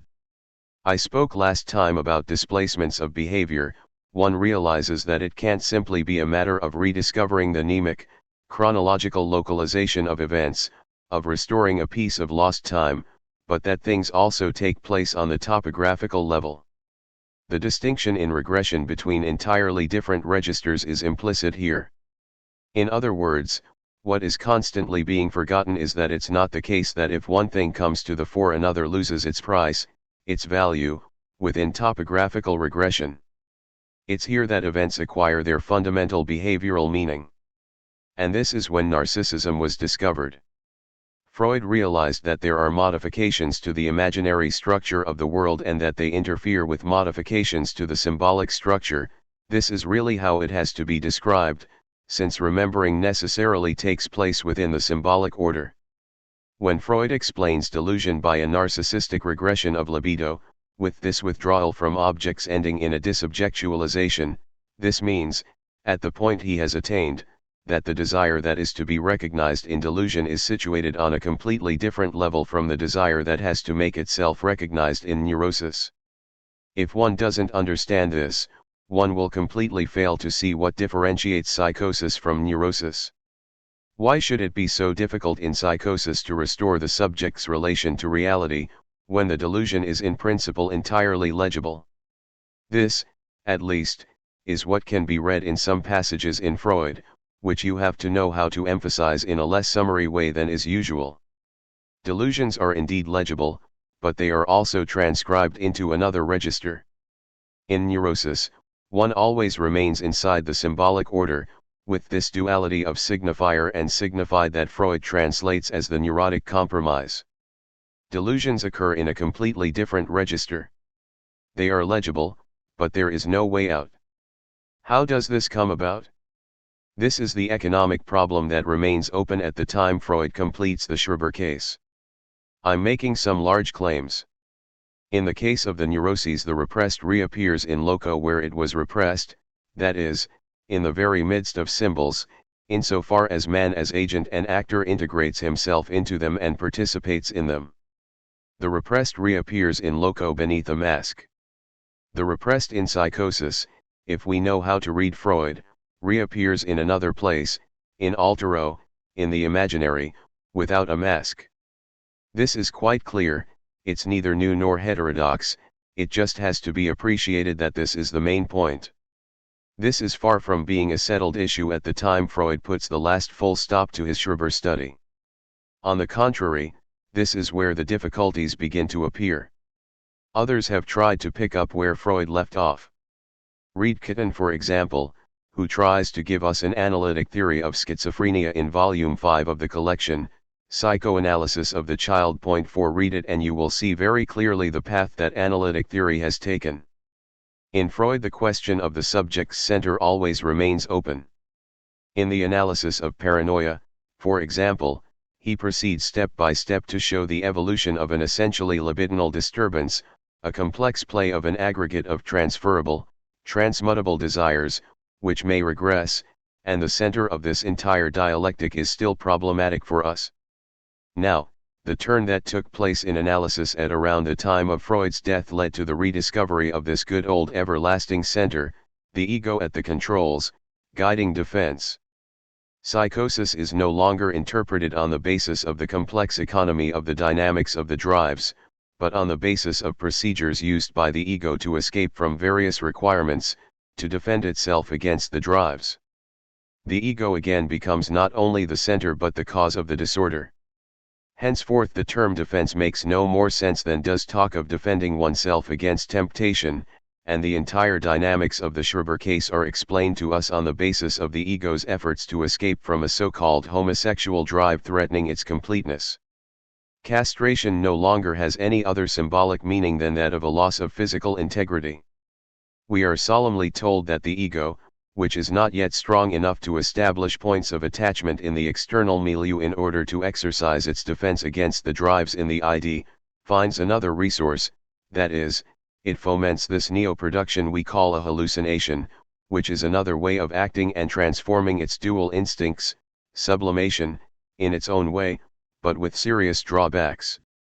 The narrowing of perspective, the clinical inadequacies of this construction, are self-evident. That there exists an imaginary way of satisfying the thrust 5 of need is an explicit notion in Freudian theory, but it's only ever taken as one of the elements that occasion the phenomena. Freud never defined hallucinatory psychosis on the simple model of fantasy, like hunger which can be satisfied by a dream of satisfaction of hunger. A delusion in no way serves such an end. It is always pleasing to rediscover what one has previously pictured to oneself, and Freud even teaches us that this is the path that the creation of the world of human objects takes. We, too, always experience great satisfaction in rediscovering certain neurotic symbolic themes in psychosis. There is nothing illegitimate in this, but one really must recognize that it only covers a tiny bit of the picture. For Schreiber, as for homosexuals, it's possible to summarize the imaginary transformation of the homosexual thrust into a delusion that makes the subject the wife of God, the repository of goodwill and divine good manners.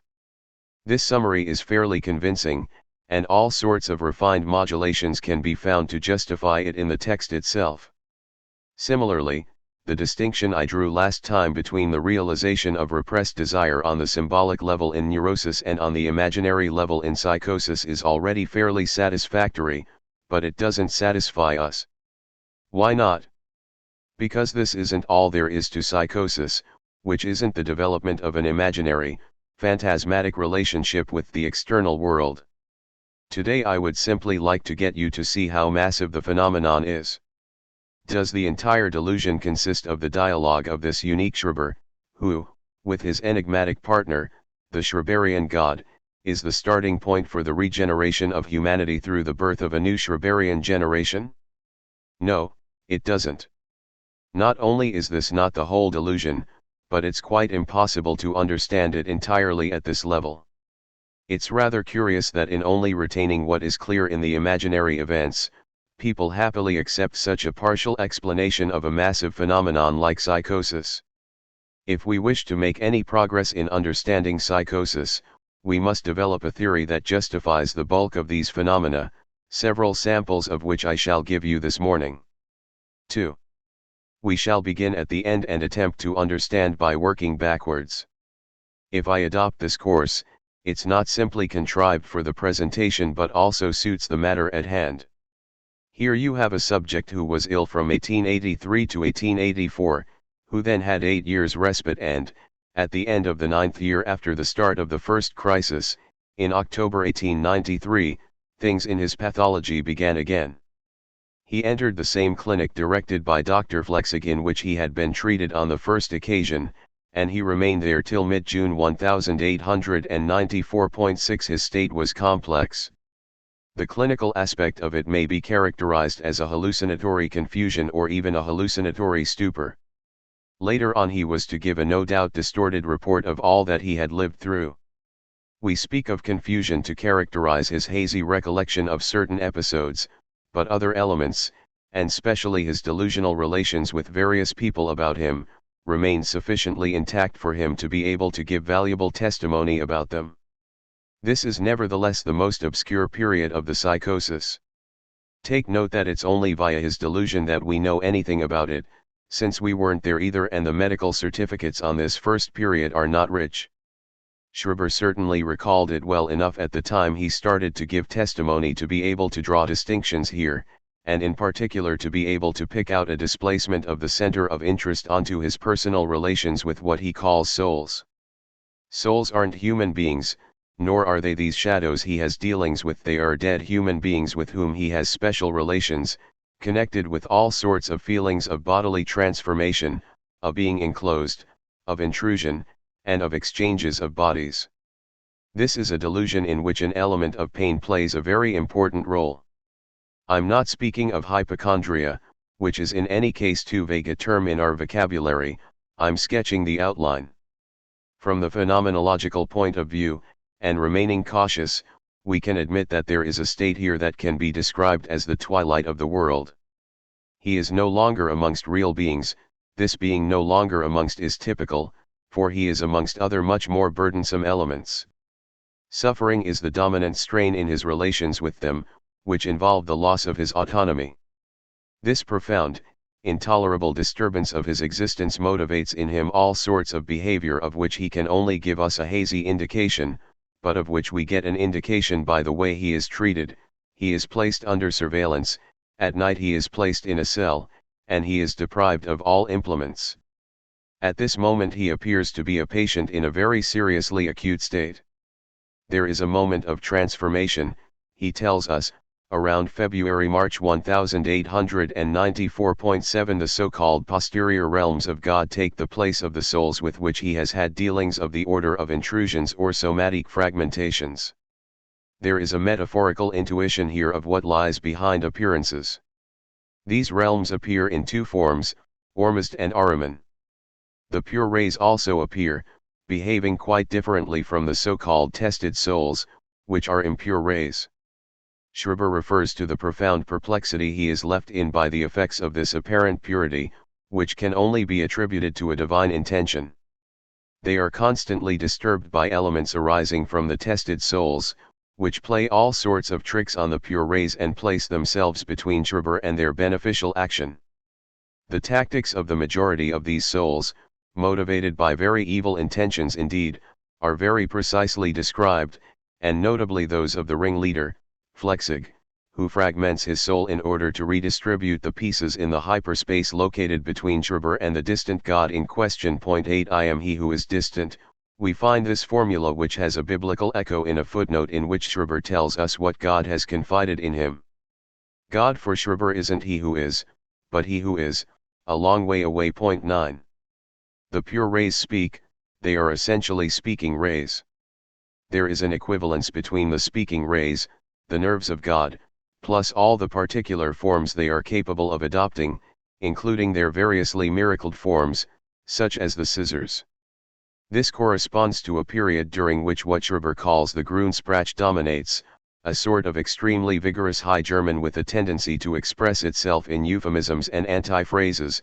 A punishment, for example, is called a reward, and in fact punishment is a reward in its own way. 10 We shall have to return to the style of this fundamental language, so as to address again the problem of the opposite meaning of primitive words. On this subject there remains a gross misunderstanding over what was said by Freud, who simply made the mistake of taking as his reference a linguist who was regarded as a bit advanced, but had put his finger on something correct, namely Abel. Last year M. Benveniste gave us a very valuable contribution on this, namely that it is out of the question that in a signifying system any word should designate two contradictory things at the same time. Words are made precisely for distinguishing between things. Where words exist, they are necessarily made from pairs of contraries, they are unable in themselves to join two extremes together. When we move on to meaning, it's a different matter. There is nothing astonishing in calling a deep well altus because, he says, from the mental starting point of Latin this starts from the bottom of the well. We only have to reflect that in German the last judgment is called das Jungsaintgericht, that is, the youngest judgment, which is not the image employed in France. And yet we do say, votre petit dernier, your little last one, to refer to the youngest. But the last judgment rather suggests old age for us. In 1894 Schreber was transported to Dr. Pearson's mental home in Coswig, where he stayed for a fortnight. This was a private mental home, and the description he gives of it shows it to be, if I may say, extremely amusing. You will recognize, from the patient's point of view, features that will not fail to delight those who have retained something of their sense of humor. It's not that it's bad, it's agreeable enough and has that aspect of the good public face of the private mental home with its character of profound neglect, about which we are spared nothing. Schreber didn't stay there long, and he was sent to the asylum in Pirna, the oldest, in the venerable sense of the word, in Germany. Before his first illness he had been at Chemnitz, he was appointed to Leipzig, then in Dresden he was appointed president of the Court of Appeal just before his relapse. From Dresden he went to Leipzig for treatment. Coswig is located somewhere on the other side of the Elbe from Leipzig, but the place in which he spent 10 years of his life is upstream on the Elbe. When he was admitted at Pirna he was still very ill, and he only began writing his memoirs in 1897–98. Given that he was in a public asylum, and that it's not unknown for decisions to be a bit slow there, from 1896 to 1898 he was still being placed at night in a so-called cell for demence, taking with him a pencil and some pieces of paper in a little tin plate container, and he started to write down a few notes which he called his little studies. 11 There are in fact, over and above the work he has left us, 50-odd small studies he refers to from time to time, which are notes he took at the time and used as his material. It's obvious that this text, which was not started before 1898 and not completed before 1903, when Schreber was released, since it includes his court case, bears witness in a more certain, more assured, manner to the terminal state of his illness.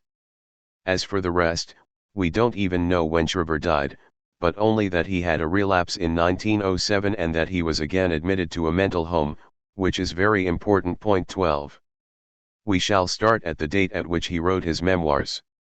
What he is able to give evidence of at that date is already quite problematic enough to be of interest to us.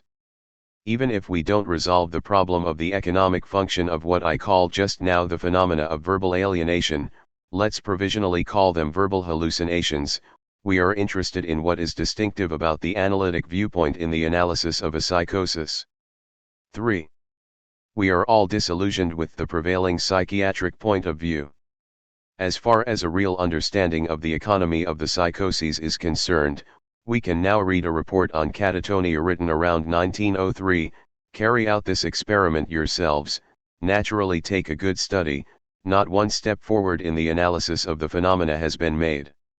If there is something that is distinctive about the analyst's point of view, is it to wonder, on the subject of a verbal hallucination, whether the subject hears a little bit, or a great deal, or whether it's very loud, or whether it explodes, or whether he really does hear it with his ear, or whether it comes from within, from the heart, or from the stomach.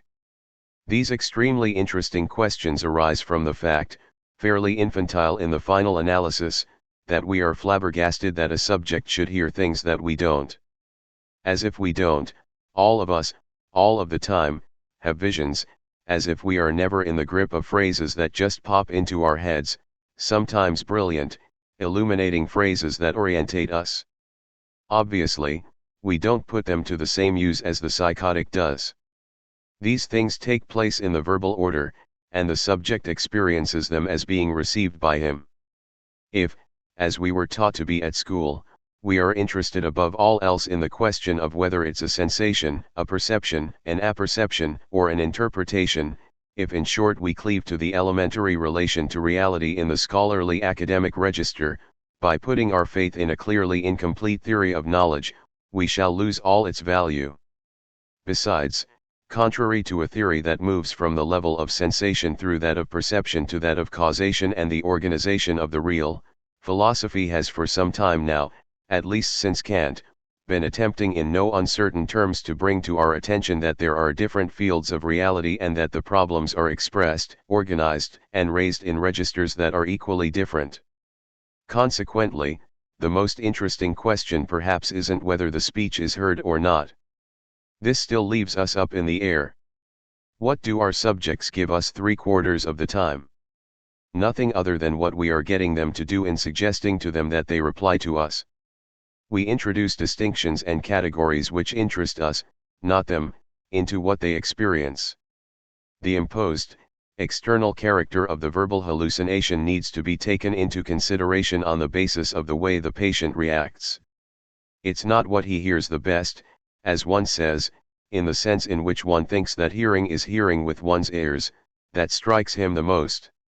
Extremely vivid hallucinations remain hallucinations, recognized as such, while others that are on the contrary no less vivid endophasically are of the most decisive character for the subject and give him certainty. The distinction I introduced at the beginning of our course between certainty and reality is what counts. It introduces us to differences which, to our mind, as analysts, are not superstructural but structural. It's a fact that this can be the case for us alone, because contrary to all other clinicians we know that speech is always there, whether articulated or not, present in an articulated state, already historicized, already caught in the network of symbolic couples and oppositions. Some imagine that we have to totally restore the undifferentiated lived experience of the subject, the succession of images projected onto the screen of his lived experience, in order to grasp it qua duration, a la Bergson. What we apprehend clinically is never like this. The continuity in everything a subject has lived through since birth tends never to emerge and doesn't interest us in the slightest. What interests us are the decisive moments of symbolic articulation, of history, but in the sense in which we say the history of France. One day Mlle de Montpensier was at the barricades. She was there perhaps by chance, and perhaps this was of no importance from a certain point of view, but what is certain is that this is all that remains in history. She was there, and a meaning, whether true or not, has been given to her presence there. Point 13. Besides, the meaning is always a bit more true at the time, but it's what has become true in history that counts and operates. Either this comes about through a later reworking, or else it has already begun to be articulated at the time itself. Well then, what we call the sense of reality, le sentiment de réalité, where the restoration of memories is concerned, is something ambiguous, which consists essentially in the fact that a recollection, that is, a resurgence of an impression, is organized in historical continuity. Neither provides the mark of reality, both of them are required, a certain way of combining the two registers. I shall go even further, it's equally a certain mode of combining these two registers that gives the sense of unreality. Within this field, whatever is a sense of reality is a sense of unreality. The sense of unreality is present only as a signal that being in reality is at issue and that one is a hair's breadth from some little thing that is still lacking. We could describe the sense of déjà vu, which has been such a problem for psychologists, as a homonym. It's always a symbolic key that half opens the mainspring. Déjà vu occurs when a situation is lived through with a full symbolic meaning which reproduces a homologous symbolic situation that has been previously lived through but forgotten, and which is lived through again without the subject's understanding it in all its detail. This is what gives the subject the impression that he has already seen the context, the scene, of the present moment. Déjà vu is a phenomenon extremely close to what analytic experience offers to us as the déjà raconte, the already recounted, except that it is its inverse. This is not situated in the order of the already recounted, but in that of the never recounted. But it's the same register.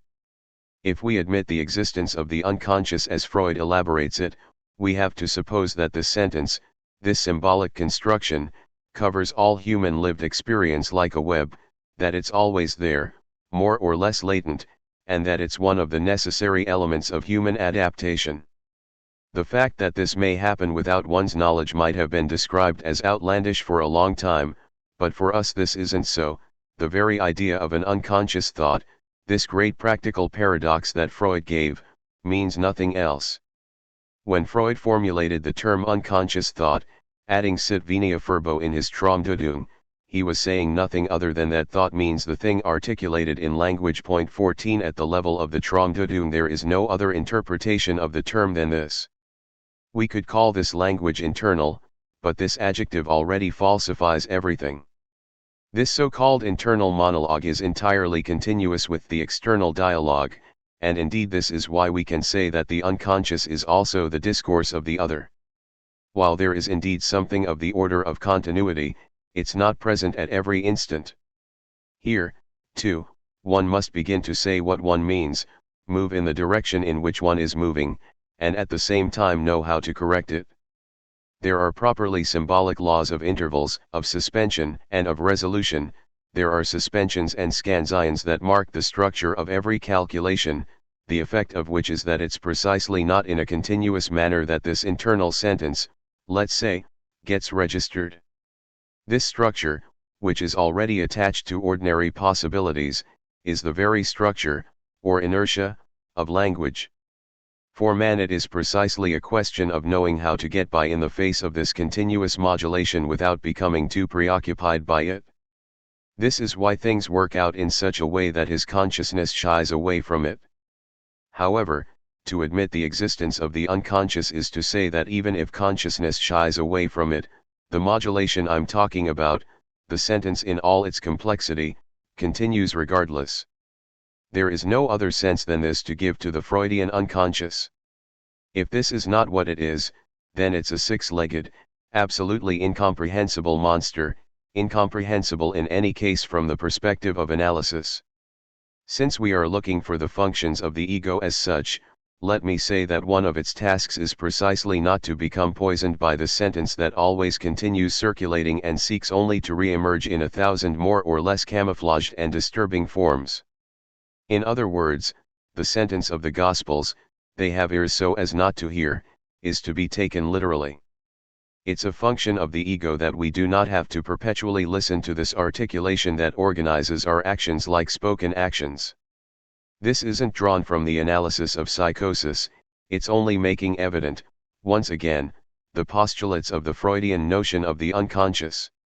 In these phenomena, let's provisionally call them teratological, of the psychoses, this is out in the open.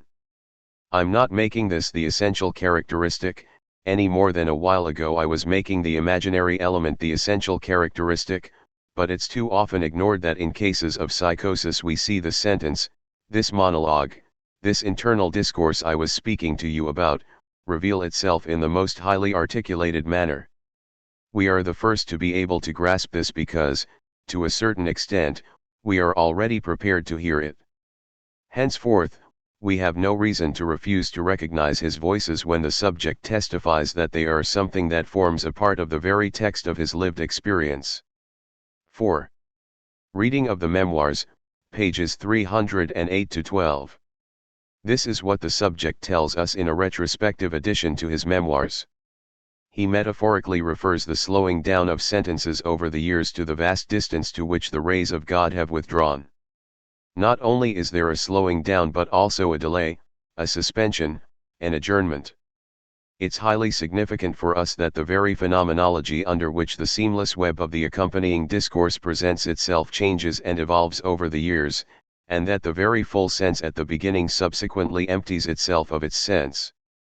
Moreover, the voices also make extremely curious commentaries, like this for instance, all nonsense cancels itself out. Point 15. The structure of what happens is worth noting. Let me give you an example. He hears, lacking now is, and then the sentence is interrupted, he hears nothing more.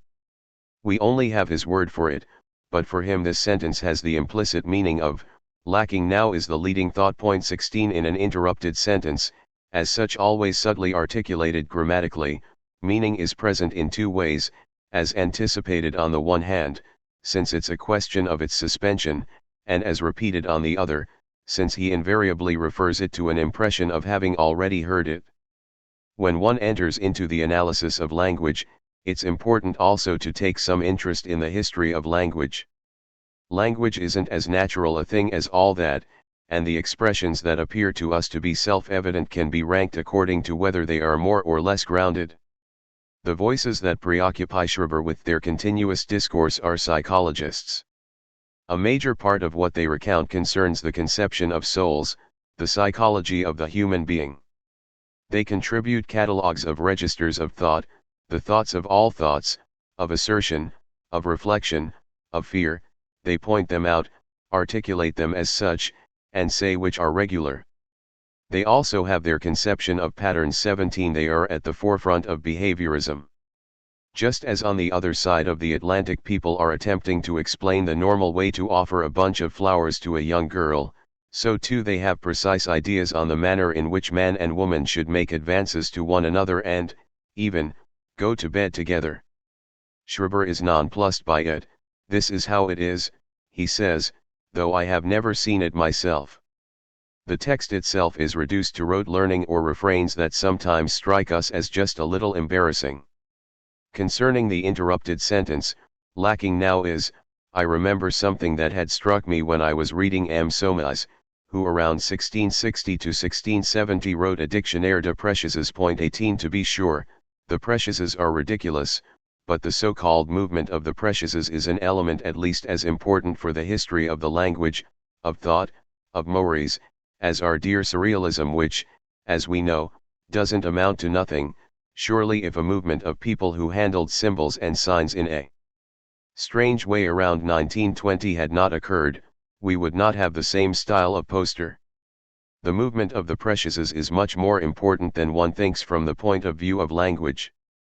Obviously, there is everything that this genius of a character called Molière recounted, but on this subject he has probably been made to say a bit more than he wanted to. 19 You have no idea how many locutions that seem perfectly natural to us today date from then.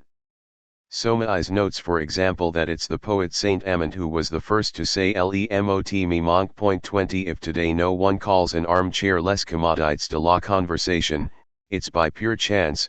There are things that succeed and others that don't. These expressions that have passed into the language thus have originated in a form of conversation in salons where people were trying to introduce a more refined language. The state of a language can be characterized as much by what is absent as by what is present. In the dialogue with the famous miracled birds you find funny things like this. They are told something like breathlessness and they hear twilight. 21 It's all pretty interesting. Who among you has not heard amnesty and armistice commonly confused in language that is not especially uneducated? If I asked each of you in turn what you understand by superstition, for example, I'm sure that we would get a fair idea of the confusion that is possible in your minds on the subject of a word in current usage. After a while superstructure would end up appearing. Similarly, epiphenomena has a quite special meaning in medicine. Lacan calls epiphenomena phenomena such as fever that are common to all illnesses. The origin of the word superstition is given by Cicero in his De Natura Deorum, which you would do well to read. 22 You can for example judge how far we are from, and also how close we are to, the problems that the classical authors raised about the nature of the gods. The superstitiosi were people who would pray and make sacrifices all day long so that their descendants would survive them. Superstition was the monopolizing of devotion by people in the pursuit of a goal that they regarded as essential. This tells us a great deal about the conception these people had of the notion, so important in all primitive cultures, of the continuity of one's line of descent.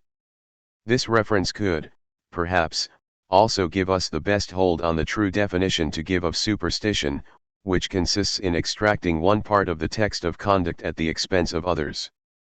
This tells us how it's related to everything that is compartmentalized, methodically displaced, in the mechanism of neurosis. What is important is to understand what one is saying. And in order to understand what one is saying it's important to see its lining, its other side, its resonances, its significant superimpositions. Whatever they may be, and we can include every misconstrual, there is no element of chance. Whoever reflects upon the organism of language must know as much as possible and construct as complete a catalogue as possible, not only concerning a word but also a turn of phrase or a locution. Language entirely operates within ambiguity, and most of the time you know absolutely nothing about what you are saying. In your most ordinary conversations language has a purely fictional character. You give the other the feeling that you are always there, that is to say, that you are capable of producing the expected response, which bears no relation to anything whatsoever that is susceptible to being pursued any further. 9/10 of discourses that have effectively taken place are completely fictional in this respect.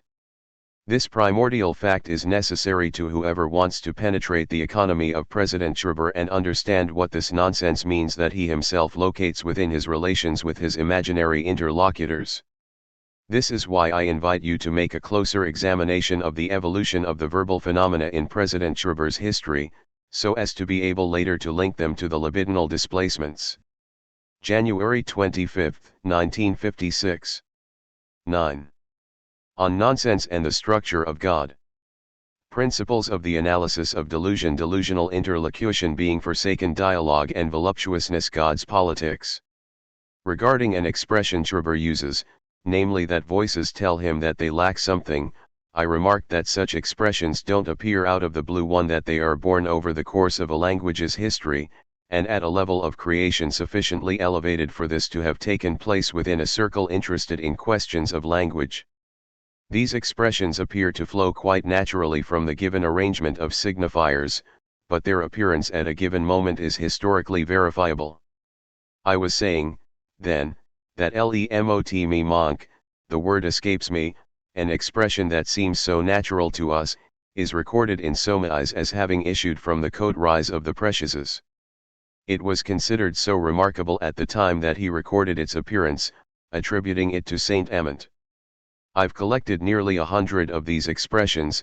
C'est la plus naturelle de femme, she's the most natural of women, il est broer avec un tel, he's fallen out with so and so, il sens droit, he is a good judge, tour de visage, the outline of the face, tour d'esprit, turn of mind, personal style, je me connais un peu en gens, I'm quite a good judge of people, jouer à coup sûr, to play with no chance of losing, il agit sans facons, he acts without ceremony or in an offhand way, il aime fait mille amitiés, he was effusively friendly, cela est assez de mon goût, that is quite to my taste, il n'entre dans aucun détail, he doesn't go into details, il est embarque en une mauvaise affaire, he has embarked upon a bit of bad business, il pousse les gens about, he drives people mad, sacrifier ses amis, to sacrifice one's friends, cela est fort,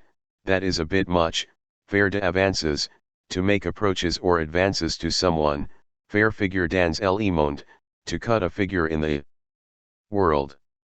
These expressions, which seem quite natural to us and have become standard, are recorded in Somais and also in Barry's Rhetoric of 1663 as having been created in the circle of the Précieuses. This tells you to what extent one must avoid the illusion that language is modeled on a simple and direct apprehension of the real. They all presuppose a lengthy elaboration, the implications, the reductions, of the real, what we might call metaphysical progress. That people act in a certain way with certain signifiers involves all sorts of presuppositions.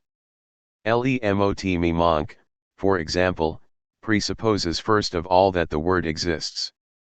1. Today we shall take up our subject again according to the methodic principles we have laid down.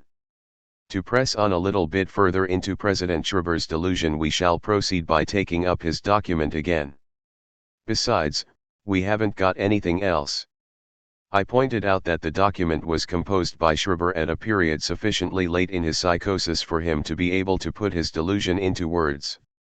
In this respect I have some reservations, legitimate ones, since something that we may suppose is more primitive, prior, originary, escapes us, the lived experience, the famous ineffable and incommunicable lived experience of psychosis in its primary or fertile period. We are at liberty to be fascinated by this and to think that we have lost the best part. To deplore the fact that one has lost the best part is in general a way of neglecting what one has at hand, which is perhaps worth taking into consideration. Why should a terminal state be any less instructive than an initial state? It's not certain that this terminal state represents a drop in value if we accept the principle that in unconscious matters the relation of the subject to the symbolic is fundamental. This principle requires that we abandon the idea, implicit in many systems, that what the subject puts into words is an improper and always distorted enunciation of a lived experience that would be some irreducible reality. This is the hypothesis at the bottom of Blondel's La Conscience Morbide, a good reference point I occasionally use with you. There is, according to Blondel, something so original and irreducible in the lived experience of the delusional subject that when he expresses himself he gives us something that can only be misleading. All we can do is renounce any idea of ever penetrating this impenetrable lived experience. The same psychological presupposition, implicit in what might be called the thought of our times, is indicated in the customary, and incorrect, use of the word intellectualization. There is, for an entire species of modern intellectual, something irreducible that intelligence is by definition bound to miss. Bergson did much to establish this dangerous prejudice. One of two things has to be true. Either a delusion is in no way part of our own personal domain as analysts and has nothing to do with the unconscious, or it's dependent upon the unconscious such as we've been through this together, have thought we could elaborate it over recent years. The unconscious is fundamentally structured, woven, chained, meshed, by language. And not only does the signifier play as big a role there as the signified does, but it plays the fundamental role. In fact, what characterizes language is the system of signifiers as such. The complex play between signifier and signified raises questions that we are skirting since we aren't doing a course in linguistics here, but you have a good enough idea of it now to know that the relationship between signifier and signified is far from being, as they say in set theory, one-to-one. The signified is not the things in their raw state, already there, given in an order open to meaning. Meaning is human discourse insofar as it always refers to another meaning. M. Saussure in his famous courses on linguistics produces a diagram with one flux that is the meaning and another that is the discourse, what we hear. This diagram illustrates that the cutting up of a sentence into its different elements already involves a certain degree of arbitrariness. These units called words undoubtedly exist, but when one looks at them closely they are not so unitary. This is of no concern here. Well then, M. de Saussure thinks that what enables the signifier to be cut up is a certain correlation between the signifier and the signified. Obviously, for it to be possible to cut the two of them up together there must be a pause. This diagram is questionable. It's in fact clear that in the diachronic sense, across time, shifts occurs, and that at any given moment the evolving system of human meanings is being displaced and modifies the content of the signifiers, which adopt different usages. I hope I have made you feel this with the examples I gave you before. Underneath the same signifiers there have been over the course of time these shifts which prove that no one-to-one correspondence between the two systems can be established. A system of signifiers, a language, has certain characteristics that specify the syllables, the usage of words, the locutions into which they are grouped, and this conditions what happens in the unconscious, down to its most original fabric. If the unconscious is as Freud depicts it, a pun can in itself be the linchpin that supports a symptom, a pun that doesn't exist in a related language. This is not to say that symptoms are always based on puns, but that they are always based on the existence of signifiers as such, on a complex relationship of totality to totality, or more exactly of entire system to entire system, of universe of signifiers to universe of signifiers. This is so clearly Freud's doctrine that there is no other meaning to give to his term over determination, or to his necessary requirement that for a symptom to occur there must be at least a duality, at least two conflicts at work, one current and one old. Without this fundamental duality of signifier and signified no psychoanalytic determinism is conceivable. The material link to the old conflict is preserved in the unconscious as a potential signifier, as a virtual signifier, and then captured in the signified of the current conflict and used by it as language, that is, as a symptom. Henceforth, when we explore delusions with the idea that they can be understood in the register of psychoanalysis, in the order of the Freudian discovery, according to the mode of thought that regarding symptoms it makes possible, you readily see that there is no reason to reject the explanation Schreber gives of his world system as being the effect of a purely verbal compromise, as a secondary elaboration of the terminal state, even if the testimony he provides is, undoubtedly, not always beyond criticism. We are well aware that as he progresses, the paranoiac retroactively rethinks his past and discovers, even in his very early years, the origin of the persecutions of which he has been the object. He can have the greatest difficulty in situating an event, and one clearly senses his tendency through a play of mirrors to project it into a past that itself becomes rather indeterminate, a past of eternal recurrence, as Schreber writes. But this isn't what is essential. A document as extensive as President Schreber's retains all its value provided we suppose a continuous and profound solidarity between the signifying elements from the beginning to the end of the delusion. In short, the final organization of the delusion enables us to grasp the primary elements that were at work. In any case, it is legitimate to look for them. It's in this respect that analysis of the delusion provides us with the subject's fundamental relationship to the register in which all the manifestations of the unconscious are organized and unfold. Perhaps it will even explain to us, if not the ultimate mechanism of psychosis, at least the subjective relationship to the symbolic order it contains.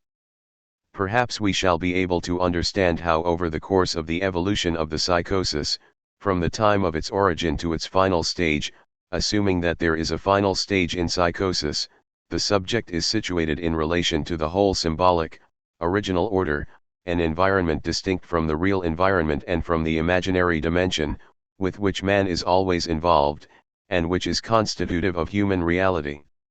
We must not, under the pretext that the subject is deluded, proceed from the idea that his system is in conflict. There is no doubt that it is without application. That's one of the distinctive signs of delusion. In what is communicated within society it's absurd, as they say, and even extremely disturbing. A psychiatrist's first reaction to a subject who starts raving at him is to find it unpleasant.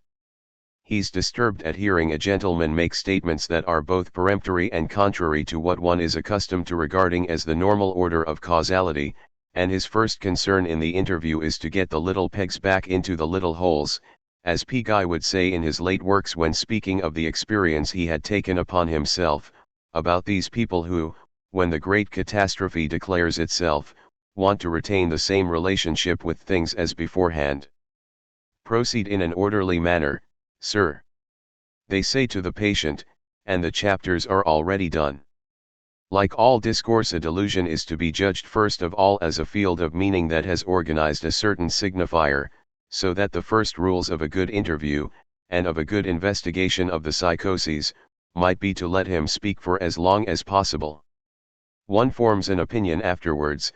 I'm not suggesting that in an observation it should always be like this, and clinicians have on the whole approached things fairly well.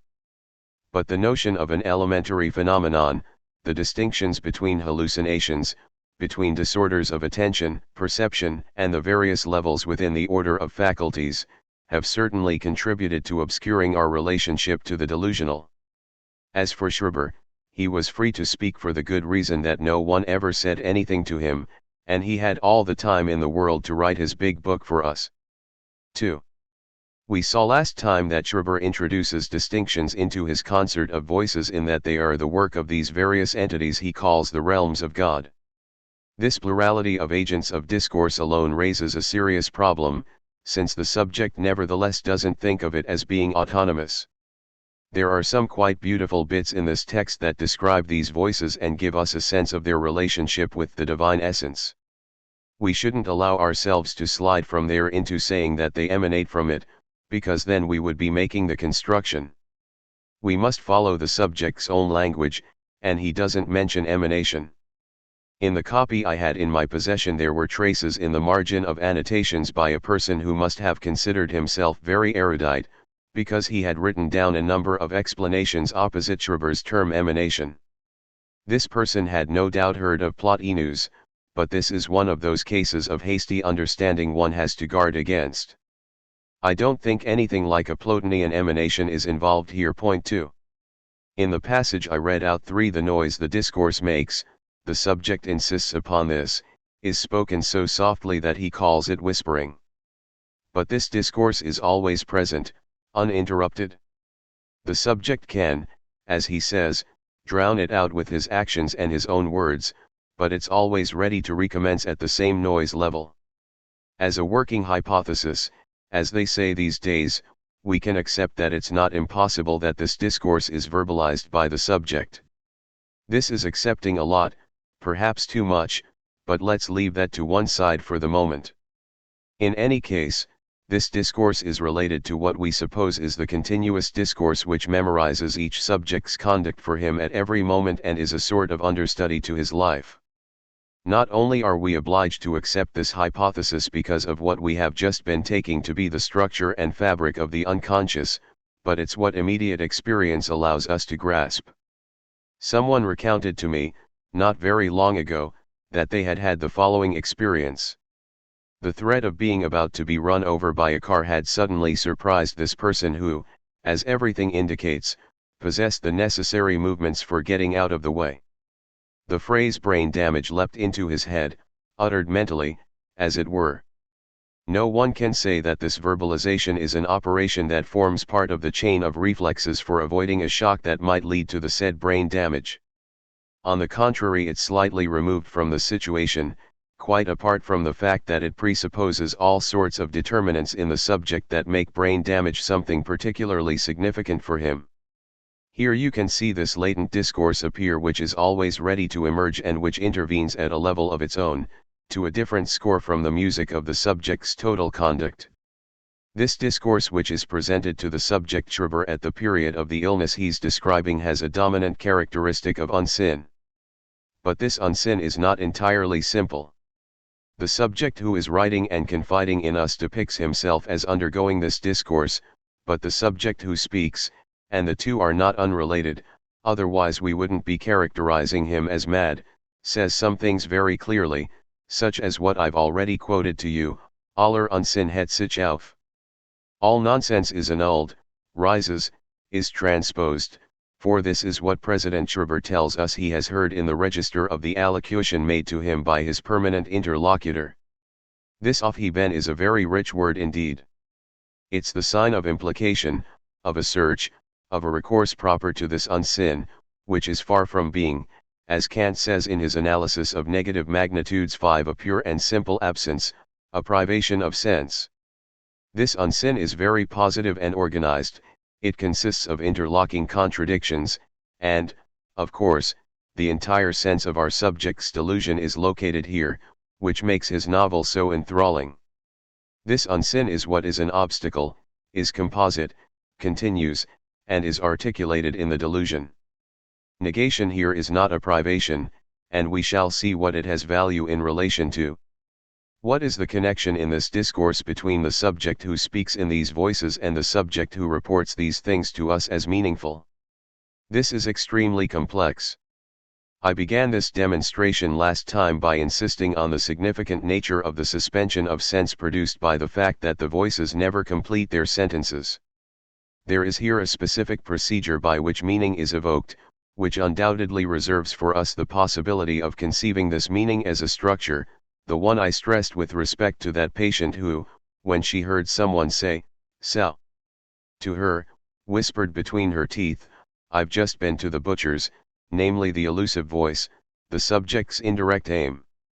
We have already managed to get a bit of an idea here of a structure that is very close to the schema we give for the relationships between the subject who speaks concretely, who sustains the discourse, and the unconscious subject who is literally present, in this hallucinatory discourse. He's present, alluded to, one can't say in a beyond, since the other is lacking in delusion, but on this side, in a sort of internal beyond. It would not be impossible to pursue this demonstration further. But this would be to introduce schemas too quickly, perhaps, which, if we want to proceed rigorously, might appear preconceived in relation to the data.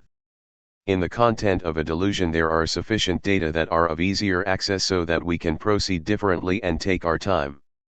As a matter of fact, taking one's time is a part of that attitude of good faith which I maintain is necessary if we are to make any progress on the structure of delusion.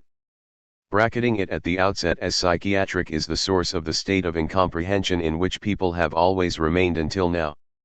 It's assumed at the outset to be an abnormal phenomenon that is involved and, as such, one is condemned not to understand it.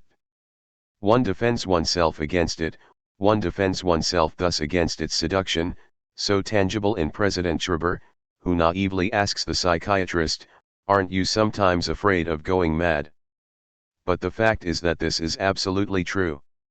One of the better masters I have known had a good sense of where listening to these characters who rave on at you all day with such odd things might lead him.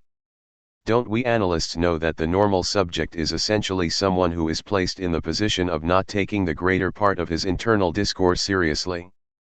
Observe the number of things in normal subjects, including yourselves, that it's truly your fundamental occupation not to take seriously. The principal difference between you and the insane is perhaps nothing other than this. And this is why for many, even without their acknowledging it, the insane embody what we would be led to if we began to take things seriously. So let us, without too great a fear, take our subject seriously, our President Schreiber, and since we are unable at the outset to penetrate into either the aim, articulations, or ends of this singular unsin, let's try to use certain questions to explore as much of it as we can, where we aren't rudderless. 3. First, is there an interlocutor? Yes, there is, and he's fundamentally unique.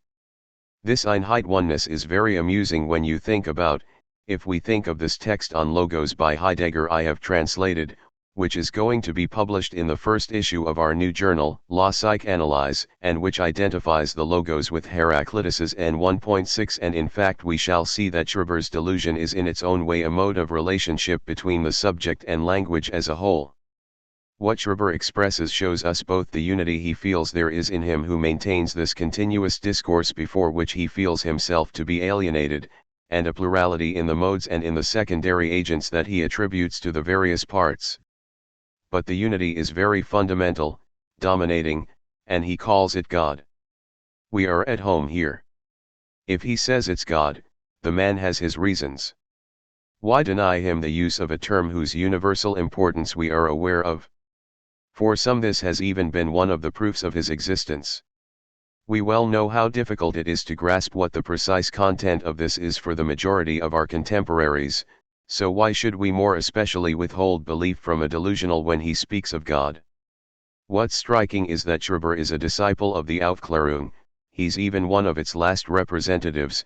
He spent his childhood in a family where religion was not an issue. He lists his reading, all this is valid proof for him of the seriousness of what he experiences. 7 After all, he doesn't enter into a discussion of whether he has made a mistake or not. He says, this is how it is. It's a fact of which I have the most direct proofs, this can only be God, if the word is to have any meaning. I had never taken this word seriously before, and at the moment at which I experienced these things, I experienced God. The experience is not the guarantee of God, it's God who is the guarantee of my experience. I am speaking to you of God. I must have got it from somewhere, and as I didn't get it from the baggage of my childhood prejudices, my experience is true. 8 He's very clever here. Not only is he on the whole a good witness, but he commits no theological mistakes. Moreover, he's well informed, I would even say he's a good classical psychiatrist. In his text one finds a quotation from the 6th edition of Kripalin that he has plucked out by his own devices, which causes him to laugh at what Kripalin marks as being a strange thing, that the delusional's experience carries a great capacity to convince. Beware, says Schreiber, this isn't right at all. Here it's obvious that I am not the delusional the doctors say I am, because I am quite capable of reducing things not only to what people say, but even to common sense. Thus I happen to hear the noise of a train or chain steamer, which makes a great deal of noise, and the things I think register themselves in the regular intervals between these monotonous noises, just as one modulates the thoughts that chum over inside one's head upon these noises that we are familiar with from being in a railway carriage. But I can discriminate things very well, and the voices I hear are something different again. You fail to give sufficient weight and meaning to this. 9. This Schreberian analysis provides us with an opportunity to criticize from within certain genetic theories about interpretation or hallucination. And there are many other examples in the text. What is this God, then, who has revealed himself to him? First, he is presence. And his mode of presence is the speaking mode. First, a remark. I don't need to go very far to find testimony that will show the importance of the providential function for the idea subjects have of the divinity. I'm not saying that this is the best way of approaching the thing from the theological point of view, but nevertheless, opening half by chance a book that attempts to speak of the gods of Epicurus, I read these very nicely written lines: ever since people have believed in gods, they have been convinced that they control human affairs, that these two aspects of faith are connected. Faith is balm of the many times repeated observation that the majority of our actions do not achieve their aim. There necessarily remains a margin between our best conceived plans and their accomplishment, and thus we remain in uncertainty, the mother of hope and fear. Point 10. The text is by Father Festagir, a very fine author and extremely knowledgeable about ancient Greece. Doubtless the slightly apologetic style of this introduction dedicated to the persistence of belief in gods is a bit distorted by its subject matter, that is, by the fact that Epicureanism was constructed around the issue of the presence of the gods in human affairs, since one can't but be astonished by the partiality of reducing the divine hypothesis to a providential function, that is, to the requirement that we be recompensed for our good intentions, when their nice good things happen to them. But anyway, it's significant. All the more so because there is no trace of it in Schreber, whose delusion is in large part theological and whose partner is divine. To be sure, noting an absence is less decisive than noting a presence, and the fact that something isn't there is always, in the analysis of phenomena, subject to caution. If we had more details on President Schreber's delusion, perhaps this would be contradicted. On the other hand, taking note of an absence is extraordinarily important for localizing a structure. I therefore point out to you that, whether theologically valid or not, the notion of providence, of an agency that rewards, so essential to the functioning of the unconscious, and which protrudes into consciousness, leaves no trace in Schreber. And consequently, let's say, to be brief, that it isn't certain that this divine erotomania is to be immediately inscribed in the register of the superego. So, here is this God, then. We already know it's he who is always talking, who is forever talking without saying anything. This is so much so that Schreber dedicates many pages to considering what it might mean, that there is this God who talks without saying anything and who nevertheless never stops talking. This troublesome function can't for 1 second be separated from the mode of presence that is God's. But Schreber's relationships with him are far from being limited to this, and I would now like to emphasize the fundamental and ambiguous relation Schreber has with his God, and which is situated in the same dimension as the one in which he is there, chattering away incessantly. In a way, this relation is present from the beginning, even before God has unveiled himself, at a time when the delusion is borne by characters like Flechsig, and initially by Flechsig himself, his first therapist. The German expression that, following Freud, I shall emphasize expresses for the subject his essential mode of relationship with his fundamental interlocutor. It establishes a continuity between the initial and the final interlocutors of the delusion, in which we can recognize that there is something in common between Flechsig, the tested souls, the realms of God with their various meanings, posterior and anterior, upper and lower, and, finally, the ultimate God to whom everything appears to be reduced at the end, when Schreber has placed himself in a position of megalomania. Whether it be at the beginning of the delusion, when, as Freud emphasizes, his imminent rape, a threat to his virility, is at issue, or whether it be at the end, when an effusion of voluptuousness is established in which God is supposed to find even greater satisfaction than our subject, it's a matter of this, the greatest of atrocities, that he's going to be forsaken. The translation of this Liegen Lassen, Laissez en plan, is not too bad, because it has connotations of feminine sentiments. In German it's much less emphatic and it's also much broader, it's to let lie. Throughout the entire Schreberian delusion the thread of this being forsaken returns like a musical theme, like the unbroken thread one finds running through a literary or historical theme. Right at the outset this forms part of the sinister intentions of the persecuting violators and has to be avoided at all cost. One cannot escape the impression that the subject's global relationship with the whole of the phenomena to which he is prey consists in this essentially ambivalent relation, whatever the painful, weighty, troublesome, unbearable, character of these phenomena, maintaining his relationship with them constitutes a necessity the rupture of which would have been absolutely intolerable to him. When this rupture is realized, that is, whenever he loses contact with God, whom he has relations with on two levels, an auditory one and another, more mysterious one, that of his presence, which is linked to what he calls the blessedness of the partners, and his partner's blessedness even more than his own, whenever the relationship is interrupted, whenever the withdrawal of the divine presence occurs, all sorts of variously intolerable internal phenomena of tearing apart, of pain, break out. This character with whom Schreber is involved in a twofold relation, a dialogue and an erotic relationship which are distinct and yet never disjoined, is also characterized by the fact that he has absolutely no understanding of anything that is specifically human. This feature is often quite touching in Schreber's hands. Of the questions that God asks him so as to incite him to give the response implied by the questioning itself, which Schreber never allows himself to give, he says, "These really are stupid traps that I am offered." Schreber even elaborates all sorts of quite agreeably rationalized remarks about the dimensions of certainty, and offers an explanation. How can one successfully conceive of a God such that he understands absolutely nothing about human needs?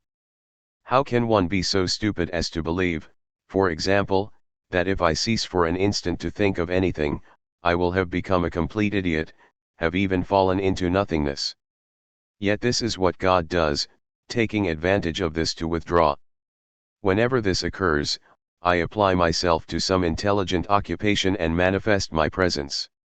For God, despite his thousand-fold experiences, to be capable of believing this, he really must be ineducable.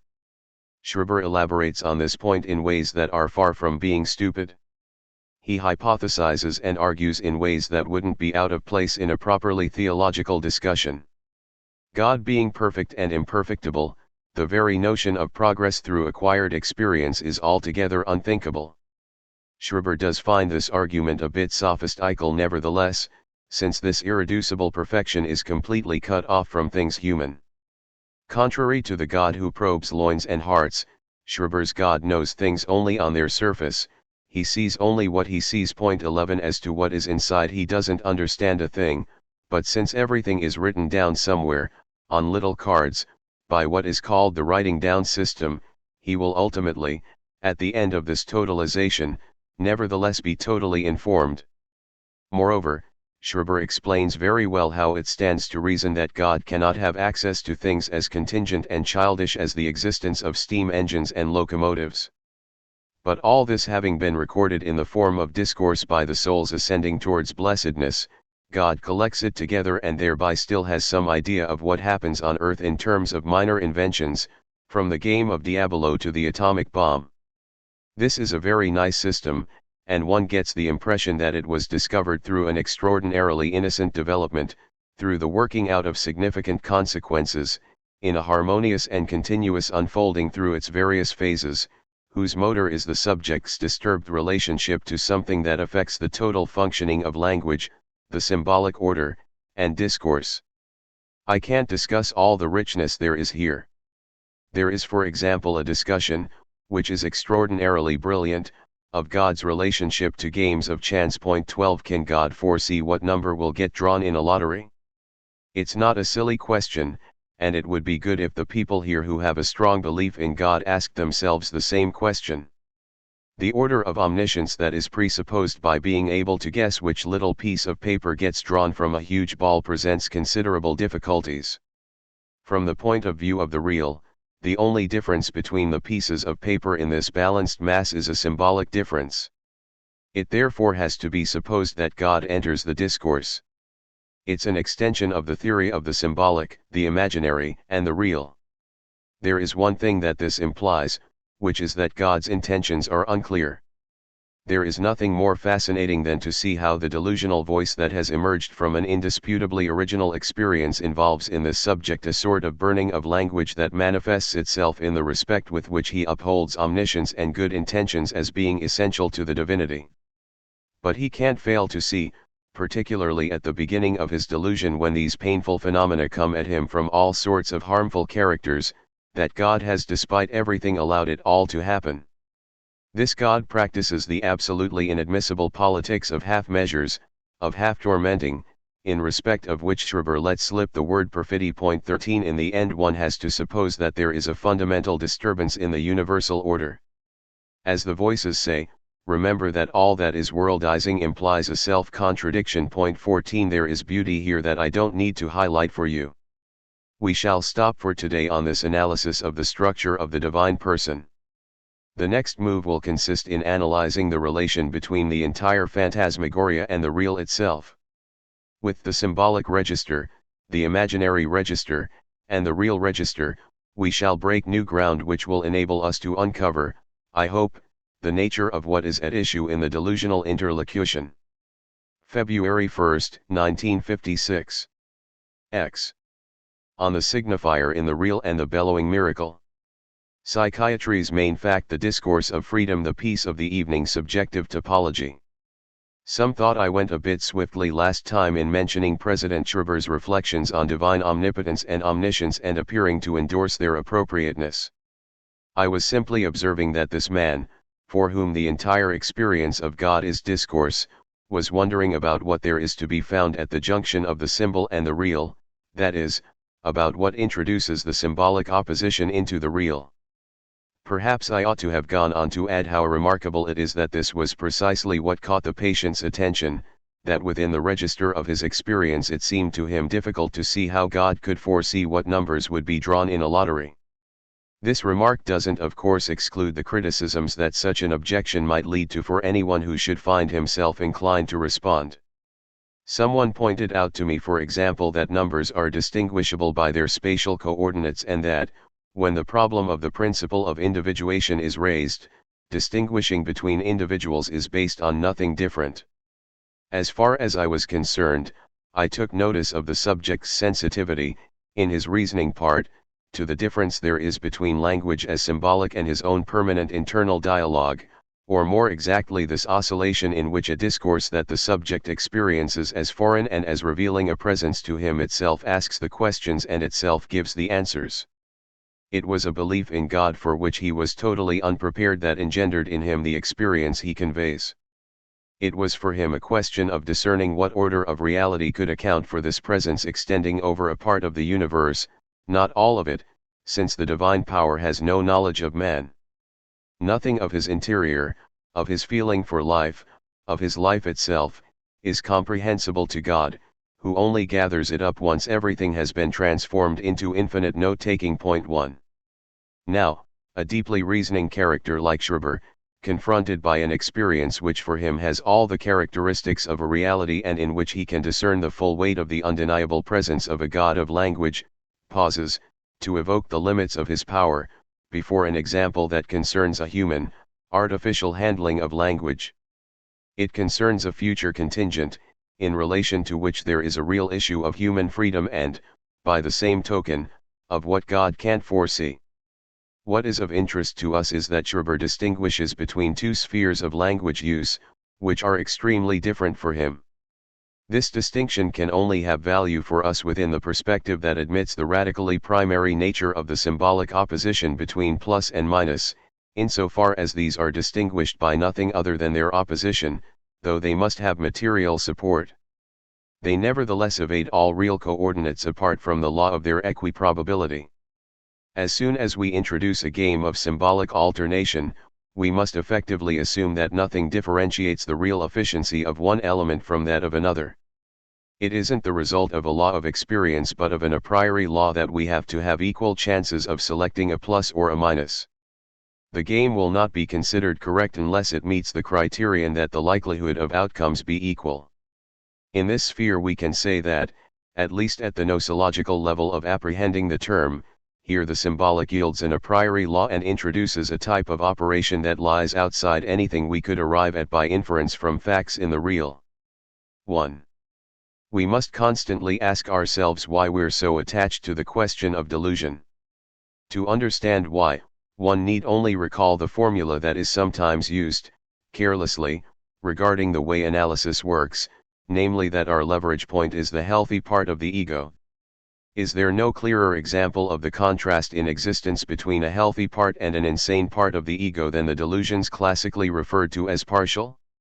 Is there no more striking example of this than the work of this President Schreiber, who offers us such a sensitive, engaging, tolerant exposition of his conception of the world and experiences, and who doesn't exhibit any less assertively the inadmissible mode of his hallucinatory experiences? Now, who is not aware, this is, I would say, psychiatry's main fact, that no amount of leverage on the healthy part of the ego would enable us to gain an inch of ground over the manifestly insane part. Psychiatry's main fact, by means of which the beginner is initiated into the very existence of madness as such, leads to the abandonment of all hope of a cure by such an approach. Moreover, this is how things had always been before the arrival of psychoanalysis. Whatever more or less mysterious force had been appealed to, affectivity, imagination, synesthesia, to explain this resistance to reducing through reason a delusion that nevertheless presents itself as fully articulated and in appearance accessible to the laws of coherent discourse. Psychoanalysis, on the other hand, gives a curious endorsement to the psychotic's delusion because it legitimates it in the same sphere as the one in which analytic experience normally operates, and because it rediscovers in his discourse what it usually discovers as the discourse of the unconscious. But it still doesn't contribute any success to the experience. This discourse, which has emerged in the ego, shows itself, as articulated as it may be, and it could even be said to be in large part inverted, bracketed by Vernianung, to be irreducible, unmanageable, incurable. In short, it could be said that the psychotic is a martyr of the unconscious, giving this term martyr its meaning, which is to be a witness. It's an open testimony. The neurotic is also a witness to the existence of the unconscious, he gives a closed testimony that has to be deciphered. The psychotic, in the sense in which he is in a first approximation an open witness, seems arrested, immobilized, in a position that leaves him incapable of authentically restoring the sense of what he witnesses and sharing it in the discourse of others. I shall try to get you to sense the difference there is between open and closed discourse on the basis of a homology, and you will see that in the normal world of discourse there is a certain dissymmetry that already adumbrates the dissymmetry at issue in the opposition between neurosis and psychosis. We live in a society in which slavery isn't recognized. It's nevertheless clear to any sociologist or philosopher that it has in no way been abolished. This has even become the object of some fairly well-known claims. It's also clear that while bondage hasn't been abolished, one might say it has been generalized. The relationship of those known as the exploiters, in relation to the economy as a whole, is no less a relationship of bondage than that of the average man. Thus the master-slave duality is generalized within each participant in our society. The deep-seated bondage of consciousness in this unhappy state of affairs is to be attributed to the discourse that provoked this profound social transformation. We can call this discourse the message of brotherhood. It concerns something new which didn't just appear in the world with Christianity, since Stoicism, for instance, had already laid the ground for it. In short, behind this generalized bondage there is a secret discourse, a message of liberation, which in a way subsists in a state of repression. Does the same thing hold for what we can call the patent discourse of freedom? No, it doesn't. Some time ago an imbalance was observed between the pure and simple fact of revolt and the capacity of social action to transform. I would even say that the entire modern revolution was founded on this distinction and on the notion that the discourse of freedom was, by definition, not only ineffectual but also profoundly alienated from its aim and object, that everything probative that is linked to it is properly speaking the enemy of all progress towards freedom, to the extent that freedom can have a tendency to animate any continual movement in society. Nonetheless, This discourse of freedom is articulated deep within us all as representing a certain right of the individual to autonomy. A certain mental breathing space seems indispensable to modern man, one in which his independence not only of any master but also of any God is affirmed, a space for his irreducible autonomy as individual existence. Here there is indeed something that merits a point-by-point comparison with the delusional discourse. It's one itself. It plays a part in the modem individual's presence in the world and in his relations with his counterparts. Surely, if I asked you to put this autonomy into words, to calculate the exact share of infeasible freedom in the current state of affairs, and even should you answer, the rights of man, or the right to happiness, or 1,000 other things, we wouldn't get very far before realizing that for each of us this is an intimate, personal discourse which is a long way from coinciding with the discourse of one's neighbor on any point whatsoever. In a word, the existence of a permanent discourse of freedom in the modern individual seems to me indisputable. Now, how can this discourse be matched up not only with the other's discourse but with his conduct as well, assuming that he tends to base it on this discourse at all? There is a truly discouraging problem here. And the facts show that there is invariably not just a coming to terms with what everyone effectively contributes, but actually resigned abandonment to reality. In the same way, our delusional Schreiber, after having believed himself the sole survivor of the twilight of the world, resigns himself to acknowledging the permanent existence of external reality. He can barely explain why this reality is there, but he has to recognize that the real is indeed still there, that nothing has perceptibly altered. This for him is the strangest thing of all, since there is here an order of certainty inferior to what his delusional experience gives him, but he resigns himself to it. To be sure, we ourselves place much less confidence in the discourse of freedom, but as soon as it's a matter of acting, in the name of freedom in particular, our attitude towards what in reality we have to endure, or towards the impossibility of our acting together to further this freedom, has entirely the character of resigned abandonment, of a renunciation of what is nevertheless an essential part of our internal discourse, namely that we have not only certain infeasible rights but that these rights are founded on certain primary freedoms, which can be demanded for any human being in our culture. There is something ridiculous in the effort of psychologists to reduce thought to an incipient action, or to an elided or represented action, and to seek its origins in what would put man permanently at the level of the experience of an elementary real, of a real of objects that would be his own. It's far too obvious that for each of us thought is a thing of little value which we could call vain mental rumination, but why belittle it? We are constantly raising problems closely related to these notions of internal freedom and of the manifestation of something enclosed within oneself.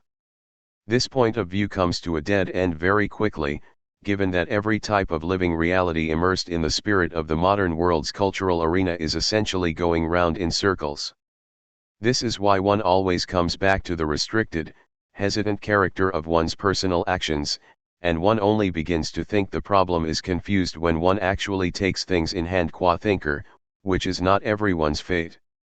We all remain at the level of an insoluble contradiction between a discourse that is at a certain level always necessary and a reality to which, both in principle and in a way proved by experience, we fail to adjust. Moreover, don't we see that analytic experience is deeply bound up with this discursive double of the subject, his discordant and ridiculous ego? The ego of every modern man? Isn't it clear that analytic experience began with the fact that ultimately nobody feels at ease in the current state of interhuman relations in our culture? Nobody who has had to face even the smallest request for advice, however elementary, that encroaches on principles feels he is being honest. It's not simply because we are too ignorant of the subjects' lives that we are unable to tell them whether they would do better to marry or not in such and such circumstances and will, if we're honest, tend to be reticent. It's because the very meaning of marriage is for each of us a question that remains open, and open in such a way that, as to its application in a particular case, we don't feel ourselves to be in a position to give the answer when called upon to become directors of conscience. This attitude, the pertinence of which can be experienced by anyone who doesn't abandon himself for the sake of becoming a somebody and who doesn't set himself up as a moralist or as omniscient, is also the first condition to be demanded of what can be called a psychotherapist.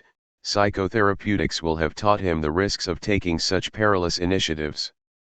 Analysis began precisely by refusing to take sides within the sphere of common discourse, with its profound rifts as to the essence of mores and the status of the individual in our society, precisely by avoiding this sphere. It limits itself to a different discourse, one that is inscribed in the very suffering of the being we have before us and is already articulated in something, his symptoms and his structure, that escapes him, in so far as obsessional neurosis, for instance, doesn't simply consist of symptoms but is also a structure. Psychoanalysis never places itself at the level of the discourse of freedom, even though this discourse may always be present, constant within each of us, with our contradictions and dissonances, this discourse that is personal and yet common, and always, whether imperceptibly or not, delusional. Psychoanalysis is otherwise directed at the effect of discourse within the subject. Henceforth, isn't the experience of a case like Schreber, or of any other patient who could give us as extensive an account of discursive structure, of such a nature as to enable us to get a bit closer to the problem of what the ego really signifies? The ego isn't reducible to a function of synthesis. It's indissolubly linked to the sort of mort main, of a necessary and unbearable enigmatic element, that is partially constituted by the discourse of the real man we are dealing with in our experience, this foreign discourse within everyone's heart in so far as one thinks of oneself as an autonomous individual. 2. Schreber's discourse has a different structure, to be sure. Schreber notes at the beginning of one of his chapters, very amusingly, they say I'm paranoid. As it happens, people at that time were still sufficiently bound to Krepellin's first classification to describe him as paranoid, whereas his symptoms went much further than this. But in calling him paraphrenic, Freud went further still, since paraphrenia was the name he suggested for dementia praecox, Bleuler's schizophrenia. Point 2. Coming back to Schreber, they say I'm paranoid, and they say that paranoiacs are people who refer everything to themselves. In this case they're mistaken. It's not I who refer everything to myself, it's he who refers everything to me, it's this God who speaks non-stop inside me, through his various agents and extensions. It's he who has the unfortunate habit, whatever I experience, of immediately pointing out to me that something is meant for me, or even that something comes from me. I can't play an aria from the magic flute, Schreber is a musician, without having him who speaks immediately attribute the corresponding feelings to me, but I don't have them myself. Point 3. You can also see President Schreber become highly indignant at the fact that the voice should intervene to tell him that what he is in the process of saying concerns him. Of course, we are in a play of mirages, but this is no ordinary mirage, this other considered as radically foreign, as errant, who intervenes so as to cause a convergence to the second degree upon the subject, an intentionalization of the external world, which the subject himself, insofar as he asserts himself as I, vigorously repels. We talk about hallucinations. Do we absolutely have the right to do so? They are not presented to us as such when we hear them recounted. According to the commonly received notion, which treats them as a false perception, we're dealing with something that emerges in the external world and forces itself on one as a perception, a disorder, a rupture in the text of the real. In other words, the hallucination is located in the real. The prior question is whether a verbal hallucination doesn't require a certain preliminary analysis that questions the very legitimacy of this definition. Here I have to take the same path I've already somewhat bored you with, by reminding you of the very foundations of the order of discourse and by rejecting its status as superstructure, its relationship of pure and simple reference to reality, its having the character of signs, and the equivalence that is supposed to exist between naming and the world of objects. Let's try to re-examine the question from an angle that is a bit closer to experience. Nothing is as ambiguous as verbal hallucination. The classical analyses already give us some indication, at least for a portion of the cases, of the subject's role in their creation. This is what has been called the psychomotor verbal hallucination, and the observed adumbrations of utterances have been gleefully recorded because they offer the hope of a satisfactory rational explanation of the phenomenon of hallucination. If this problem warrants investigation, the starting point is the relationship between the mouth and the ear. This doesn't only exist between subjects, but also exists for each subject himself, who when he speaks hears himself. Having got this far, one thinks that one has already taken a step forward and gained insight into a whole lot of things. In fact, though, the remarkable sterility of the analysis of the problem of verbal hallucination is due to the inadequacy of this observation. That the subject hears what he says is precisely the point at which it's appropriate not to stop but to return to the experience of what is going on when he hears someone else. What happens if you pay attention solely to the saying of what you hear, to the accent, or even to the regional expressions, to whatever is literal, in registering your interlocutor's discourse? You have to bring a little imagination to this, since it can perhaps never be carried out entirely, but it's very clear when a foreign language is involved, what you understand in a discourse is different from what is registered acoustically. It's even simpler if we think of deaf mutes, who are able to receive a discourse through visual signs given by means of the fingers, according to the deaf-mute alphabet. If a deaf-mute is fascinated by the pretty hands of his interlocutor, he will fail to register the discourse the hands convey. I would add this: can it be said that properly speaking he sees what he registers, namely the sequence of signs, their opposition without which there is no sequence? Even so, we can't stop there. As it happens, a deaf-mute, even as he registers the sequence put to him, may well understand nothing if addressed in a language he doesn't know. Like someone who hears a discourse in a foreign language, he will have seen the said sentence perfectly well, but it will be a dead sentence. The sentence becomes alive only when it conveys a meaning. What does this mean?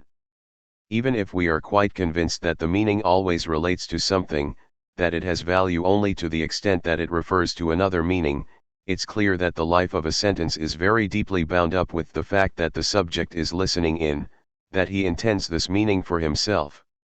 What makes the sentence as understood different from the sentence as not understood, which doesn't prevent it from being heard, is precisely what the phenomenology of delusion highlights so well, namely the anticipation of meaning. It's of the nature of meaning, insofar as it takes shape, continually to tend to close itself off for the listener. In other words, the contribution of the listener of the discourse to the listener who is uttering it is constant, and there is a link between listening and speaking which isn't external, in the sense in which one hears oneself speak, but which is located at the level of the language phenomenon itself. It's at the level at which the signifier conveys meaning, and not at the sensory level of the phenomenon, that listening and speaking are like front and back. To listen to words, to give them one's hearing, is already more or less to obey them. To obey is nothing else, it's to be on the lookout, in listening. Let me sum this up. The sense is always moving towards something, towards another meaning, towards the closure of meaning. It always refers to something that is out ahead or that turns back upon itself, but there is a direction. Does this mean that we have no end point? I'm sure that this point still remains uncertain in your mind given the insistence with which I state that meaning always refers to meaning. You are wondering whether the aim of discourse, which is not simply to cover over or even conceal the world of things, but to find a foothold there from time to time, would not in the end be an irremediable failure. Now, in no way can we consider that the fundamental endpoint is to point to a thing. There is an absolute non-equivalence between discourse and pointing. Whatever you take the ultimate element of discourse to be reduced to, you will never be able to replace it with your index finger. Recall the quite correct remark by Saint Augustine. If I designate something by pointing to it, no one will ever know whether my finger is designating the object's color or its matter, or whether it's designating a stain or a crack, etc. You need words, discourse, to discern this. Discourse has an original property in comparison with pointing. But that's not where we shall find the fundamental reference of discourse. Are we looking for where it stops? Well then, it's always at the level of this problematical term called being. I don't want to give an overly philosophical discourse here, but want to show you, for example, what I mean when I tell you that discourse is essentially directed at something for which we have no other term than being. I ask you, then, to think about this for a moment. You are at the close of a stormy and tiring day, you regard the darkness that is beginning to fall upon your surroundings, and something comes to mind, embodied in the expression, the peace of the evening. I don't think anybody who has a normal effective life is unaware that this is something that exists and has a completely different value from the phenomenal apprehension of the close of the clamor of the day, of an attenuation of contours and passions. There is in the peace of the evening both a presence and a choice from everything that surrounds you. What link is there between the expression the peace of the evening and what you experience? It's not absurd to ask oneself whether beings who didn't give this peace of the evening a distinct existence, who didn't formulate it verbally, could distinguish it from any of the other registers under which temporal reality may be apprehended. This might be a panic feeling, for example, over the presence of the world, an agitation that you observe at that moment in the behavior of your cat which appears to be searching left and right for the presence of a ghost, or this anxiety which, although unknown to us, we attribute to primitive peoples over the setting of the sun, when we think they are perhaps afraid that the sun will not return, which, moreover, isn't unthinkable. In short, a feeling of disquiet, of a quest. There's something here, isn't there? That leaves intact the question of what the relationship is between this order of being, which has its existence equivalent to all sorts of other existences in our lived experience, and which is called the peace of the evening, and its verbal expression. We can now observe that something quite different happens according to whether we, who have called up this peace of the evening ourselves, have formulated this expression before uttering it, or whether it takes us by surprise or interrupts us, calming the movement of agitation that dwelled within us.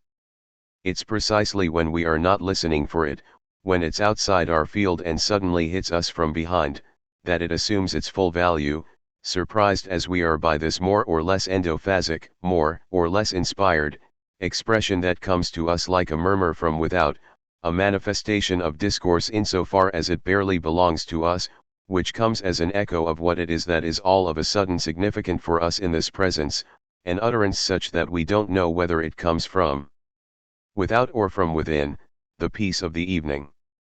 Without going to the heart of the issue of the relationship between the signifier, qua signifier of language, and something that without it would never be named, it's noticeable that the less we express it, the less we speak, the more it speaks to us.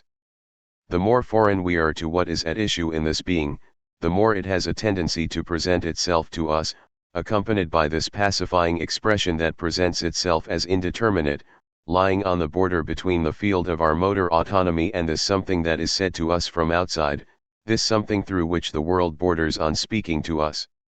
What does this being, or not, of language, this the peace of the evening, mean?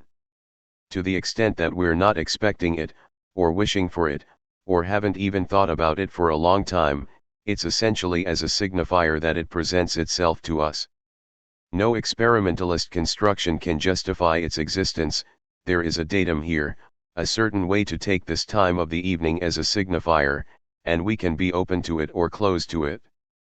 And it's precisely insofar as we have been closed to it that we receive it through this peculiar echo phenomenon, or at least the start of it, which consists in the appearance, at the limit of the phenomenon's grip on us, of what will most commonly be expressed for us by these words, the peace of the evening. We have now come to the limit at which discourse, if it opens onto anything beyond meaning, opens onto the signifier in the real. We shall never know, in the perfect ambiguity in which it dwells, what it owes to this marriage with discourse. You can see how the more the signifier takes us by surprise, that is, in principle escapes us, the more it's already presented to us with a more or less appropriate fringe of discourse phenomena. Well then, the issue for us, this is the working hypothesis I propose, is to look for what there is at the center of President Schreber's experience, what he senses without knowing it at the edge of the field of his experience, at the fringe, carried away as he is in the froth created by the signifier he fails to perceive as one but which, at its limit, organizes all these phenomena. 3. I said last time that the continuity of this perpetual discourse is not only felt by the subject as a test of his capacities for discourse, but also as a challenge and a requirement in the absence of which he suddenly feels he is at the mercy of a rupture with the sole presence in the world that still exists at the time of his delusion, that of this absolute other, this interlocutor who has emptied the universe of any authentic presence. Where does the ineffable voluptuousness, a fundamental feature of the subject's life, which is attached to this discourse, stem from? In this particularly true-to-life observation, and with an infrangible attachment to the truth, Schreber notes what happens when this discourse upon which he is painfully dependent ceases. Different phenomena from those of the continuous internal discourse arise, things slow down, there are interruptions, discontinuities, which the subject is forced to complement. The withdrawal of the ambiguous and double God in question, who habitually presents himself in his so-called lower form, is accompanied by sensations that are very painful for the subject, but above all by four connotations of a linguistic order. Point 4. In the first place, there is what he calls the bellowing miracle. He is unable to contain a prolonged shout, which grips him so brutally that, as he himself notes, if at that instant he had had anything in his mouth it would have forced him to spit it out. He has to restrain himself if this is not to occur in public, and he is a long way from always being able to do so, quite a striking phenomenon if we see in this shouting the mouth's motor participation in speech reduced to its most extreme aspect.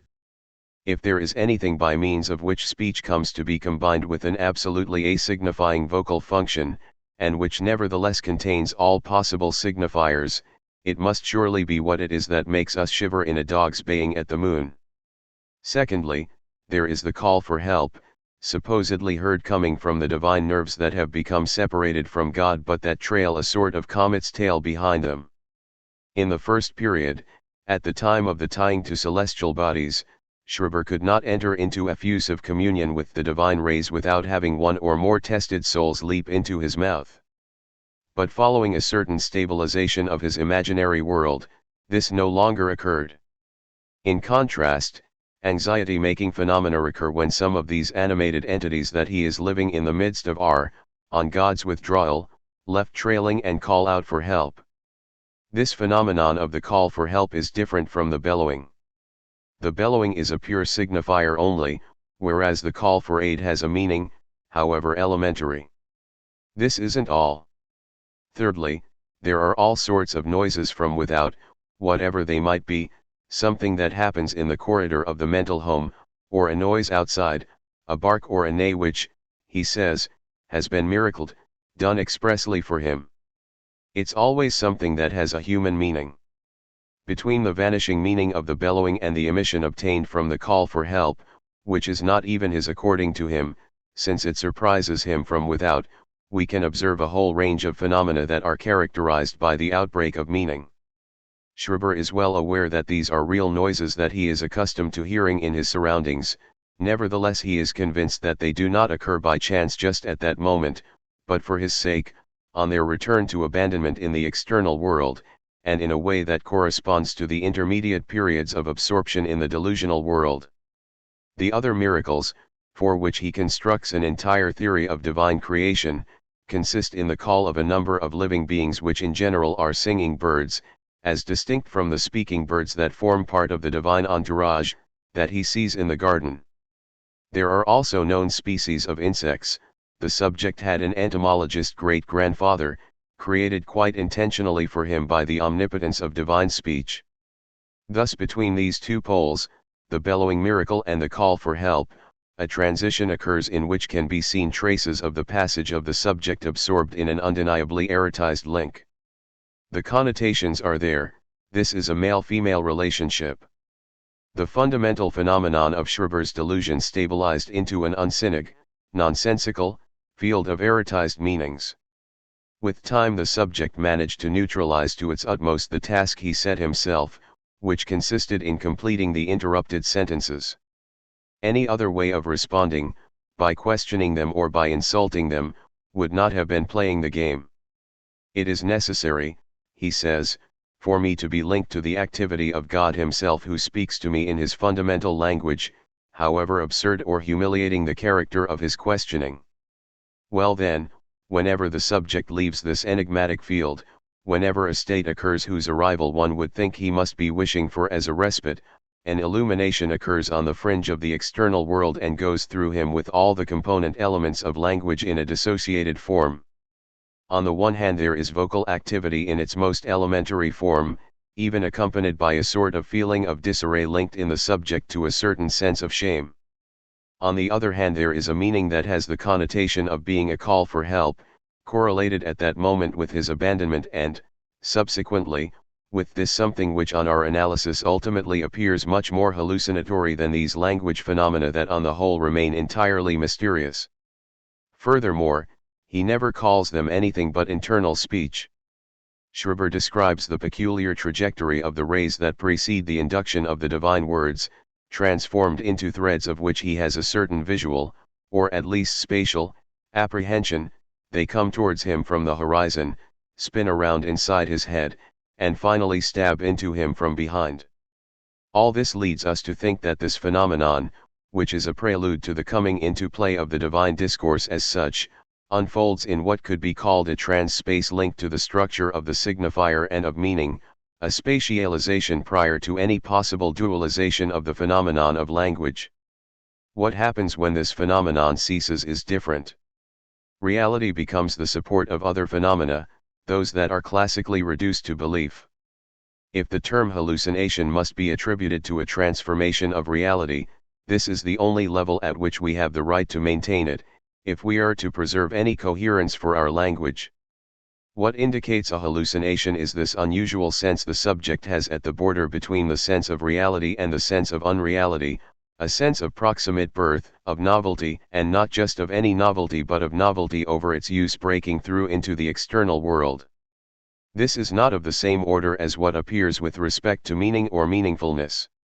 It is a created reality, one that manifests itself well and truly within reality as something new. Hallucination, as the invention of reality, here constitutes the support for what the subject is experiencing. I think today I've got you to grasp the schema I have tried to present, with all the problems it comprises. We are inquiring into the sense to give the term hallucination. In order to be able to classify hallucinations in the appropriate way, it's best to observe them in the reciprocal contrasts, the complementary oppositions, that the subject himself points out. As a matter of fact, these oppositions form part of the one same subjective organization and, having been given by the subject, they have greater value than if they were provided by the observer.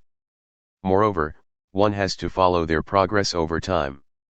I have tried to give you an idea of how in Schreber there is something that is always liable to surprise him, that never unveils itself, but is located in the order of his relations with language, of these language phenomena that the subject remains attached to by a very special compulsion and that constitute the center in which the resolution of his delusion finally results. There is a subjective topology here based entirely upon the fact, given to us by analysis, that there may be an unconscious signifier. We need to know how this unconscious signifier is situated in psychosis. It appears to be external to the subject, but it's another exteriority than the one that is evoked when hallucination and delusion are presented to us as a disturbance of reality, since the subject remains attached to it through an erotic fixation. Here we have to conceive of space speaking as such, so that the subject can't do without it without a dramatic transition in which hallucinatory phenomena appear, that is, in which reality itself is presented as affected and also as signifying. This topographical notion tends in the same direction as the question already raised about the difference between Verwerfung and Verdrängung as to their subjective localization. What I've tried to get you to understand today constitutes a first approach to this opposition. February 8, 1956. 11. On the rejection of a primordial signifier. A twin that is big with delusion day and night. Verwerfung letter 52. We've been approaching the problem of the psychoses via the question of Freudian structures. This approach is a modest one, and it isn't actually going in the direction in which our investigations are pointing, namely that of the economy of the psychoses, which we are investigating through an analysis of the structure. The structure appears in what can be called the phenomenon, in the strict sense of the term. It would be surprising if nothing of the structure were to appear in the way that, for example, the delusion presented itself. But our confidence in the analysis of the phenomenon is quite distinct from that of the phenomenological point of view, which strives to discover what it contains of reality in itself.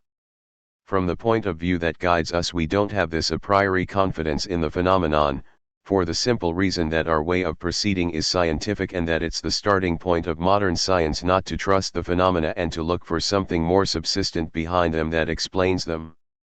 One must not retreat from this word.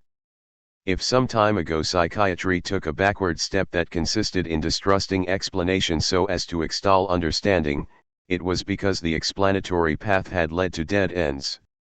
But we ourselves have evidence of the explanatory efficacy of analytic investigation, and it's on the assumption that here, too, an appropriate analysis of the phenomenon will lead us to the structure and the economy that we shall make advances in the domain of the psychoses. It is not for the simple pleasures of the nosographer that we're grappling with the distinction between the neuroses and the psychoses. This distinction is only too evident. It's by comparing the two that relationships, symmetries, and contrasts will appear that will enable us to erect an admissible structure for psychosis. Our starting point is this: the unconscious is present but not functioning. Contrary to what has been thought, the fact that it's present doesn't imply a solution but, on the contrary, a very special inertia. Furthermore, psychoanalysis doesn't consist in making thought conscious or in making the ego's defenses less paradoxical, so as to obtain what is rashly called its strengthening. This rejection of the two paths psychoanalysis took, first at its emergence and then in its present, deviated state, is almost self-evident when one explores the psychoses. In the forthcoming journal of our society, in its first number on language and speech, you will find this statement in the foreword: if psychoanalysis inhabits language, in its discourse it cannot misrecognize it with impunity. This is the whole sense of what I have been teaching you for a number of years, and this is where we are with respect to the psychoses. The emphasis on, the importance given to, language phenomena in psychosis is for us the most fruitful lesson of all. 1. The question of the ego is obviously primordial in the psychoses, since the ego in its function of relating to the external world is what breaks down. It's therefore not free of paradox to want to give it the power to handle the relationship with reality and transform it for the aims of what is defined as defense. Defense, in the cursory form in which it's currently understood, is said to be at the origin of paranoia. The ego, which is gaining in strength in the modern conception of analysis, in effect having the power to bring the external world into play in various ways, is in the case of psychosis said to cause a signal, intended as a warning, to appear in the external world in the form of a hallucination. Here we rediscover this archaic idea that a pressure pauci emerges which is perceived by the ego as dangerous. I should like to remind you here of the sense of what I say regarding the ego and to phrase it in another way.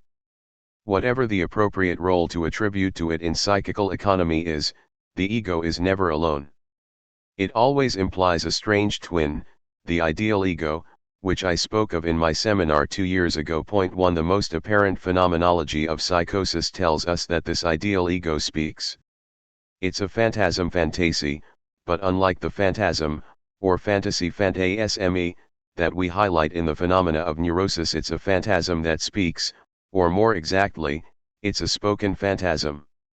This is where this character who echoes the subject's thoughts, who intervenes, spies upon him, names his actions in the sequence in which they occur, and commands them is not adequately explained by the theory of the imaginary and the specular ego. I tried last time to show you that the ego, whatever we make of its function, and I shall go no further than to give it the function of a discourse of reality, always implies as a correlate a discourse that has nothing to do with reality. With the impertinence that, as everyone knows, is characteristic of me, I designated this the discourse of freedom, essential to modern man insofar as he is structured by a certain conception of his own autonomy. I pointed out its fundamentally biased and incomplete partial, inexpressible, fragmentary, differentiated, and profoundly delusional nature. I set out from this general parallel to point out to you what, in relation to the ego, is apt, in the subject fallen prey to psychosis, to proliferate into a delusion. I'm not saying it's the same thing. I'm saying it's in the same place. There is, then, no ego without this twin that is, let's say, big with delusion. Our patient, who provides us with valuable images from time to time, says at one stage that he is a leper's corpse leading another leper's corpse along behind him. Point to a nice image indeed of the ego, since there is in the ego something that is fundamentally dead and always lined with this twin discourse. The question we are asking ourselves is this: how does it happen that this double, which only ever makes the ego half of the subject, becomes a speaking double? Who is speaking? Is it the other whose function of reflection in the dialectic of narcissism I have expounded, the other of the imaginary part of the master-slave dialectic which we have sought in the transitivism of children, in the games of prestige in which the integration of the socius is put into effect, the other whom the captivating action of the total image in the counterpart encapsulates so well? Is it really this reflected other, this imaginary other, this other that for us is every counterpart in so far as he gives us our own image, captivates us by an appearance, and provides the projection of our totality? Is it he who is speaking? The question is worth raising.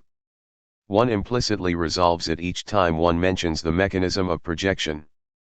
Projection doesn't always have the same sense, but for our part we restrict it to this imaginary transitivism by means of which when a child hits his counterpart he can say without lying, "He hit me," because for him it's exactly the same thing.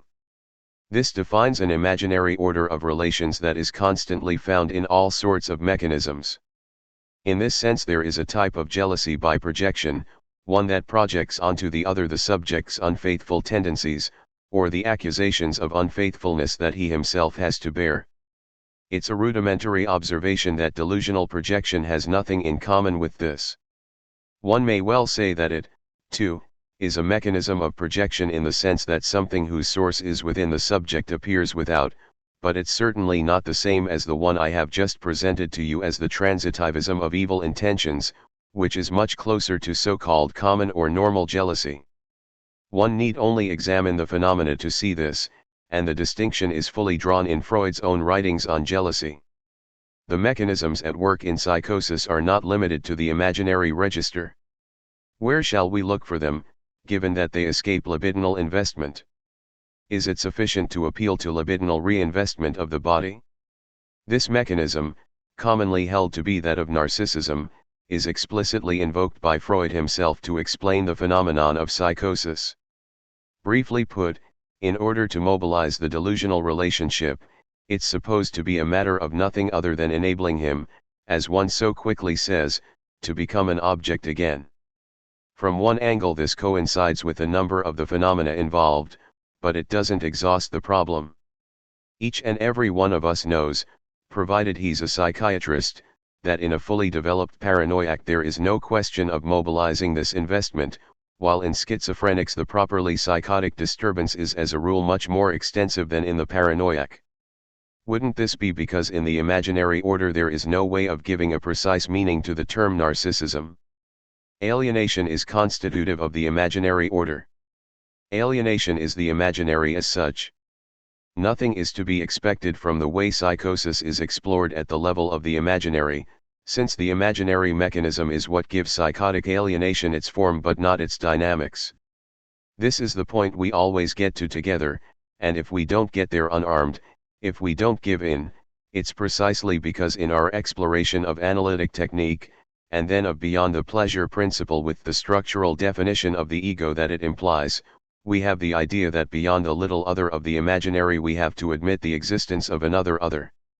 It's not only because we give it a capital letter that we are satisfied with it, but because we locate it as the necessary correlate of speech.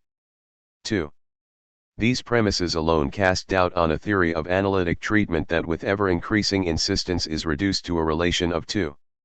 It's henceforth captivated in the relationship between the subject's ego and the ideal ego, between the ego and the other, an other whose qualities may no doubt vary, but who will always be, experience proves it, the one unique other of the imaginary relation. As for the supposed object relation that is to be rehabilitated, the subject is reduced to a curious experience that could be called the Kleinian substructure of the imaginary, namely, the oral complex. Of course, in a subject who isn't inclined towards alienation of his own accord, this can only persist on the basis of a misunderstanding constituted by a sort of imaginary incorporation or devouring which, given that the analytic relation is a relation of speech, can only be an incorporation of the analyst's discourse. On this deviant conception, analysis can't be anything other than the incorporation of the suggested, even supposed, discourse of the analyst, that is, the exact contrary of analysis. I'm lighting my lantern and I shall therefore tell you my thesis. I'm going to tell it to you the wrong way round, that is, by situating it on this genetic level that seems to be so necessary for you to feel at ease. I shall tell you afterwards that this isn't it, but still, let's begin by saying that if this were it, then it would be as I'm about to say it is. It's a question of a thesis involving the entire psychical economy, which is important for an understanding of the confused debate still going on over the Kleinian phantasmatic, for the refutation of certain objections made against it, and also for better situating what it can truly or fruitfully contribute to an understanding of the precocity of the repressions it implies. As a matter of fact, contrary to what Freud says, that there is no repression properly so called before the decline of the Oedipus complex, the Kleinian theory on the other hand entails the claim that repression exists right from the earliest pre-Oedipal stages. My thesis may equally throw light on a contradiction concerning autoerotism that appears insoluble in Freud himself. On the one hand he talks about the primitive object of the first mother-child relation. On the other he formulates the notion of primordial autoerotism, that is to say, of a stage, however short we suppose it to be, in which there is no external world for the child. Point 3. The question is that of the human being's primordial access to his reality insofar as we assume that there is a reality correlative to him, an assumption always implied at the outset of this theme, but which we also know that we shall have in part to abandon, because there would be no question about this reality were it itself not constantly being called into question. Is there anything in man that has this both enveloping and coapted character which causes us to invent the notion of Umwelt for animals?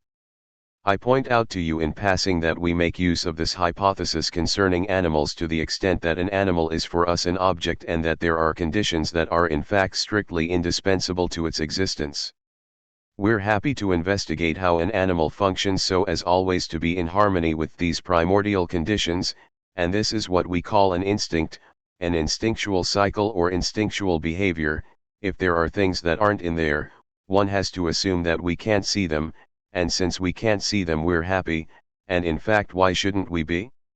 It's very clear that this is inadequate where man is concerned. The open and proliferating nature of his world prevents us from making it into his biological correlate. This is where I try, because it seems coherent and useful for me to do so, to differentiate for you between the three orders of the symbolic, the imaginary, and the real. It's abundantly clear that everything that our analytic experience shows us can be satisfactorily classified into these three orders of relationships, the question being at what moment each of these relationships is established. My thesis, and perhaps it will give the answer to the enigma that for some of you my purple passage of last time on the piece of the evening seems to have consisted in, is as follows: reality is at the outset marked by symbolic nihilation neanticization. Although all of last year's work prepared us for it, I'm nevertheless going to illustrate it once again, even if only so as to come back to this piece of the evening that got such a mixed reception. This is not a detour that, as Plato says, is discordant or lacking in analytic tone. I don't think I'm being at all innovative. If you read Freud's text on President Schreiber you will see that, as a clinical argument for understanding the said president, he explores the function that Nietzsche's saga in his Zarathustra, called Before the Dawn, played for another patient of his. Point 4. If you refer to this moment, it was precisely so as not to read it out to you that I indulged in this invocation of the piece of the evening, you will see the same thing represented I wanted to bring to your attention a week ago, which I'm going to put to you again now in speaking to you about daytime. The day is a being distinct from all the objects it contains and manifests. It's probably even more weighty and more present than any of them, and it's impossible to think of it, even in the most primitive human experience, as the simple return of an experience. It suffices to mention the prevalence of a rhythm of sleep in the first few months of human life for us to have all sorts of reasons to believe that it isn't due to any empirical apprehension that at a given moment, this is how I illustrate the initial symbolic nihilations, the human being detaches itself from the day. The human being is not, as everything leads us to think is the case for the animal, simply immersed in a phenomenon such as that of the alternation of day and night. The human being poses the day as such, and the day thereby becomes presence of the day, against a background that is not a background of concrete nighttime, but of possible absence of daytime, where the night dwells, and vice versa. Moreover, very early on, day and night are signifying codes, not experiences. They are connotations, and the empirical and concrete day only comes forth as an imaginary correlative, originally, very early on. That's my supposition, and seeing that I speak from the genetic point of view, I don't otherwise have to justify it in experience. It's structurally necessary to admit a primitive stage in which the world of signifiers as such appears. Since this level leaves you somewhat confused, I will put things to you dogmatically, which I detest doing. You know my style is dialectical. Before a child can learn to articulate language, we have to assume that signifiers, which are already of the symbolic order, have appeared. When I speak of a primitive appearance of the signifier, this is something that already implies language. All this does is link up with the emergence of this being that is nowhere, the day. The day qua day is not a phenomenon. The day qua day implies symbolic connotation, the fundamental alternation of the vocal connoting presence and absence, on which Freud hinges his whole notion of beyond the pleasure principle. It's exactly this field of symbolic articulation that I'm currently aiming at in my discourse, and it's here that Verwerfung occurs. I'm delighted by the fact that some of you are bothered by the subject of Verwerfung. After all, Freud doesn't mention it very often, and I have gone and dug it out of the 2 or 3 crannies where the tip of an ear is showing, and even sometimes those where nothing at all is showing, but where the comprehension of the text demands that one assume it is there. On the subject of Verwerfung, Freud says that the subject did not want to know anything about castration, even in the sense of repression. 5 As a matter of fact, in the sense of repression one still knows something about the very thing one doesn't want, in some sense, to know anything about, and the whole of analysis consists in showing us that one knows it very well indeed. If there are things the patient wants to know nothing about, even in the sense of repression, another mechanism is implied. And as the word Verwerfung appears in direct connection with this sentence as well as several pages before, I grab it. I set no great store by the term, I set store by what it means, and this is what I believe Freud meant. It has been objected to me, most pertinently I must say, that the closer one gets to the text the less one manages to understand it. This is indeed why a text has to be brought to life by what follows and by what precedes. It's always by means of what follows that a text has to be understood. Those who make the most objections to me suggest, incidentally, that I look in some of Freud's other texts at something that might not be Verwerfung but, for instance, Verleugnung. It's strange to see the proliferation of this ver in Freud. I have never given you any purely semantic lesson on Freud's vocabulary, but I assure you that I could serve up a good dozen of them straight away. I would begin by talking about the banking connotations of all these terms, conversion, displacement 6 etc., and this would take us a long way, right into the major implications of this direct approach Freud had to the phenomena of neurosis. But we can't spend forever on these different approaches. Trust me a bit concerning this work on the sense. I have chosen Verwerfung to make myself understood because it's the fruit of long reflection. My work leads me to it. At least for a while, take my honey such as I offer it to you and try to put it to some use.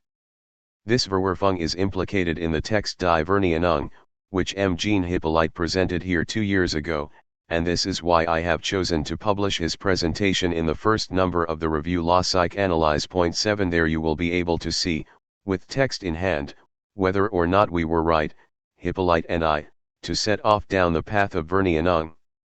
Freud's text, undeniably brilliant, is far from being satisfactory. It mixes everything up. This has nothing to do with the Verdrängung. What is at issue when I speak of Verwerfung? At issue is the rejection of a primordial signifier into the outer shadows, a signifier that will henceforth be missing at this level. Here you have the fundamental mechanism that I posit as being at the basis of paranoia. It's a matter of a primordial process of exclusion of an original within, which is not a bodily within but that of an initial body of signifiers. It's inside this primordial body that Freud posits the constitution of a world of reality, which is already punctuated, already structured, in terms of signifiers. Freud then describes the entire operation by which representation and these already constituted objects are brought together. The subject's initial apprehension of reality is the judgment of existence, which consists in saying, "This is not my dream or my hallucination or my representation but an object." It's a matter of testing the external by the internal. It's Freud saying this, not me, a matter of the constitution of the subject's reality in a refinding of the object. The object is refound in a quest, and moreover the object one refines is never the same. This constitution of reality, essential to the explanation of all mechanisms of repetition, is registered on the basis of an initial bipartition, one that curiously coincides with certain primitive myths that evoke something primordially crippled that has been introduced into the subject's access to human reality. Here you have what is presupposed by this unusual priority that in Die Verneinung Freud attributes to what he explains analogically as a judgment of attribution, as distinct from a judgment of existence. There is in Freud's dialectic an initial division into the good and the bad that can only be understood if we interpret it as the rejection of a primordial signifier. What does primordial signifier mean? It's clear that it quite precisely means nothing. What I'm explaining to you here has all the characteristics of the myth that I was tempted to mention on that occasion and that M. Marcel Griel recounted to you last year, namely, the division into 4 of the primeval placenta. The first was the fox who, tearing out his portion of the placenta, introduced an imbalance from which there stemmed the cycle that would involve the division of the fields, the bonds of kinship, etc. 8. What I'm recounting to you is also a myth, for I in no way believe that there is anywhere at all a moment, a stage, at which the subject first acquires the primitive signifier, that subsequently the play of meanings is introduced, and that after that, signifier and signified having linked arms, we then enter the domain of discourse. All the same, there is a representation here that is so indispensable that I feel comfortable about giving it to you, so as to satisfy your demands, but also because Freud himself tends in this direction. We shall have to wait and see how. 3. In his letter 52 to Fliess, Freud returns to the circuit of the psychical apparatus. Point 9. You are, I hope, familiar with the Fliess correspondence, which has been delivered to us by certain testamentary or testimonial hands with a series of cuts and expurgations that, whatever their justification, the reader cannot fail to feel is scandalous. Nothing can justify the cutting of a text at the point at which the remainder, even if it were regarded as outdated and weaker, might enlighten us on Freud's thought. The psychical apparatus that preoccupies Freud isn't the psychical apparatus as conceived by a professor behind a table and in front of a blackboard, who modestly gives you a model which, all things considered, looks like it might work. Whether it works well or poorly, it doesn't much matter. What is important is to have said something that seems in some simple way to resemble what is known as reality. For Freud, it's a matter of the psychical apparatus of his patients, not of the ideal individual, and it's this that introduces him to this really astounding productiveness that we see here, even more than anywhere else, in this famous letter 52. What he is seeking to explain is not just any old psychical state, but that from which he set out, because it alone is accessible and proves to be fruitful in the experience of the treatment, the phenomena of memory. The schema of the psychical apparatus in Freud is invented to explain phenomena of memory, that is, what isn't going well. You must not think that the general theories of memory that have been proposed are particularly satisfactory. Because you're psychoanalysts, you're not excused from reading the works of psychologists. Some have done some sensible things, have discovered some remarkable discrepancies in valuable experiments. You will see their difficulty, the twists and turns they perform, in trying to explain the phenomenon of reminiscence. Point 10. However, Freudian experience shows that the memory which interests psychoanalysis is quite distinct from what psychologists speak of when they display its mechanism to us in an animate being in an experiment. I shall illustrate what I mean. The octopus. It's the most beautiful animal there is. It has played a fundamental role in Mediterranean civilizations. Nowadays it's very easy to catch. You put it into a little jar, insert electrodes, and watch. The octopus extends its limbs and, suddenly, it retracts them. And one observes that it's very soon weary of our electrodes. So we dissect it and we discover, in what serves as its head, a large nerve, large not only in size but also in the diameter of the neurons, visible under the microscope. This is what serves as its memory, that is, if you sever it in the live octopus, the apprehension of experience works much less well, a deterioration is produced in the registrations of memory, which is why it's thought this is the seat of its memory. And nowadays people tell themselves that perhaps the octopus's memory functions like a little machine, in that it's something that goes round in circles. I'm not in the process here of distinguishing man from the animal, since what I teach you is that in man, too, memory is something that goes round in circles. However, it's made up of messages, it's a succession of little signs of plus or minus, which file in one after the other and go round and round like the little electric lights on the Place de l'Opéra that go on and off. This is what human memory is. However, the primary process, the pleasure principle, means that the psychoanalytic memory Freud talks about is, contrary to that of the octopus, something completely inaccessible to experience. What else would it mean to say that desires in the unconscious are never extinguished, because those that do become extinguished are by definition never spoken of again? There are some that are never extinguished and continue to circulate in memory. In the name of the pleasure principle, they cause the human being to recommence the same painful experiences, in cases in which things are connected to one another in memory in such a way as to persist in the unconscious. What I'm saying here is only the simple expression of what you already know in principle, but which of course is what you know as if you didn't know it. I'm not only trying to make you know it, but also to get you to recognize that you know it. Freudian memory is not located along a sort of continuum from reaction to reality considered as a source of excitation. It's striking that we have to go to all this trouble whereas this is all Freud ever speaks of: disorder, restriction, registration. This is not only the vocabulary of this letter, this is the very thing at issue. What is essentially new in my theory, says Freud, is the claim that memory is not simple, it's registered in various ways. Point 11. So what are these different registers? It's here above all that this letter brings grist to my mill, which I regret, because you're going to jump on it and you're going to say to yourselves, yes, it's like this in this letter, but in the next one it's not like this. It's in all the letters. It's the very soul of the development of Freud's thought. Otherwise a mass of things would be inexplicable. He would have become Jungian, for example. So what are these registers? You're going to see something appear that you've never seen before, because until now there have been for you the unconscious, the preconscious, and the conscious. It's been known for a long time that the phenomenon of consciousness and the phenomenon of memory exclude one another. Freud stated it not only in this letter, but also in the system of the psychical apparatus he gives at the end of the interpretation of dreams. Point 12. It's for him a truth that absolutely cannot be called experimental, it's a necessity that imposes itself on him from the point of view of handling the system as a whole, and at the same time one feels that there is here an initial signifying a priori in his thought. At the beginning of the circuit of psychical apprehension there is perception. This perception implies consciousness.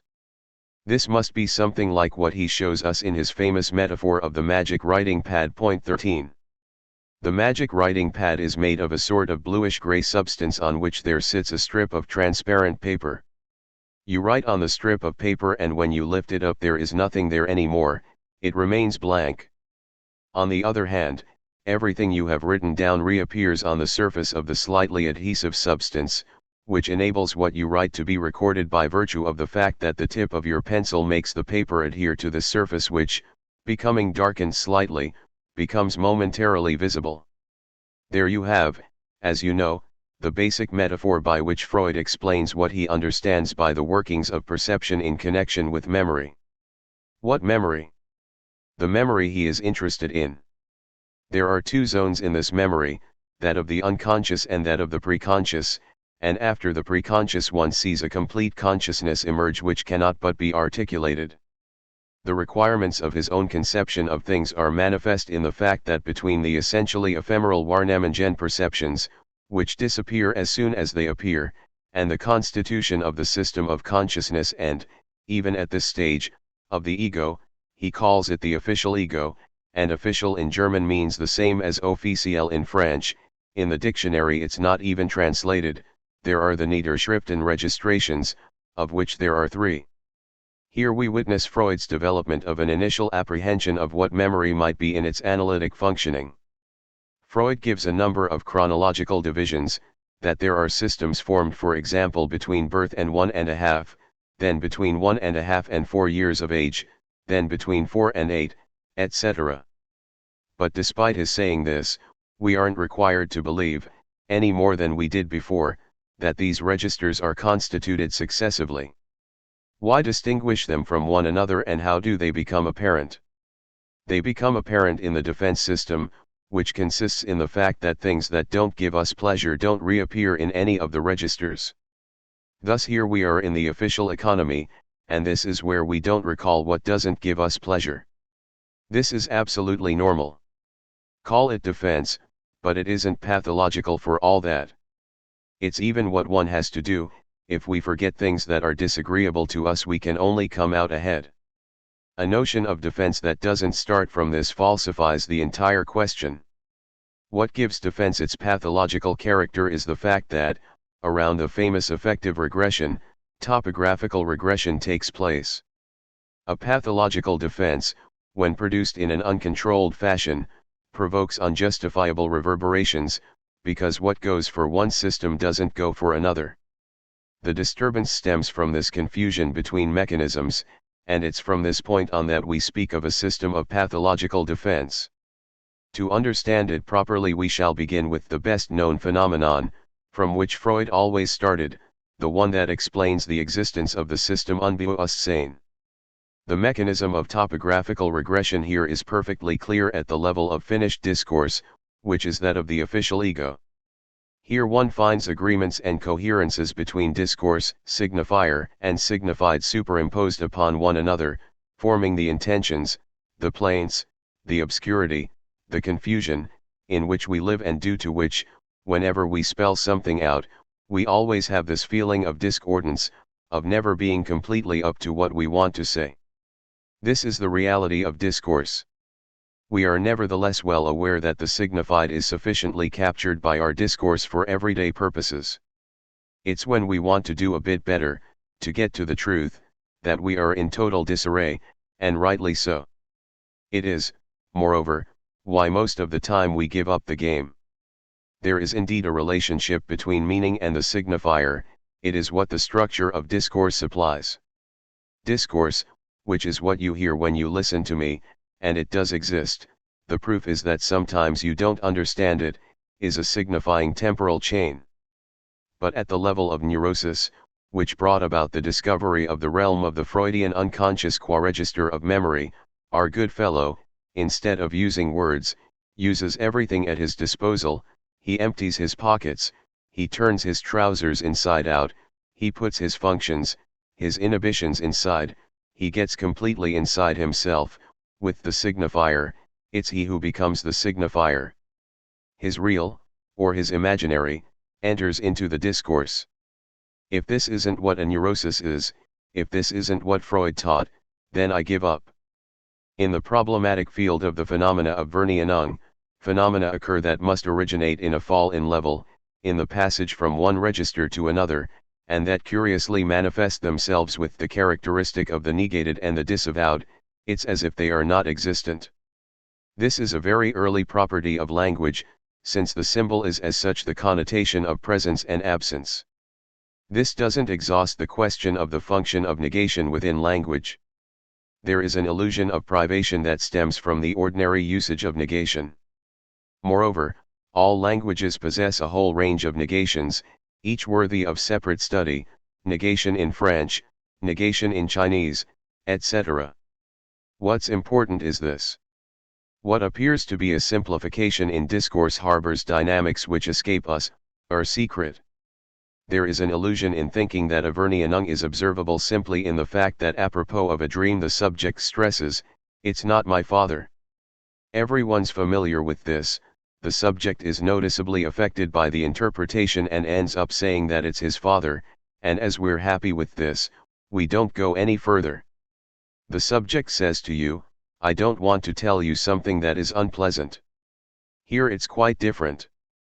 He says it nicely, but through dynamics whose immediacy is perceptible, he is in effect engaged in saying something unpleasant.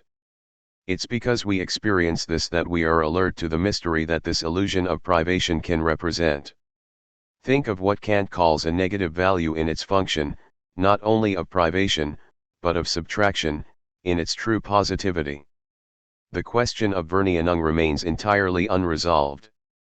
What's important is to notice that Freud was only able to understand it by relating it to something more primitive. He expressly acknowledges in his letter 52 that the primordial Verneinung comprises an initial putting into signs, Wahrnehmungszeichen. He admits the existence of this field I am calling that of the primordial signifier.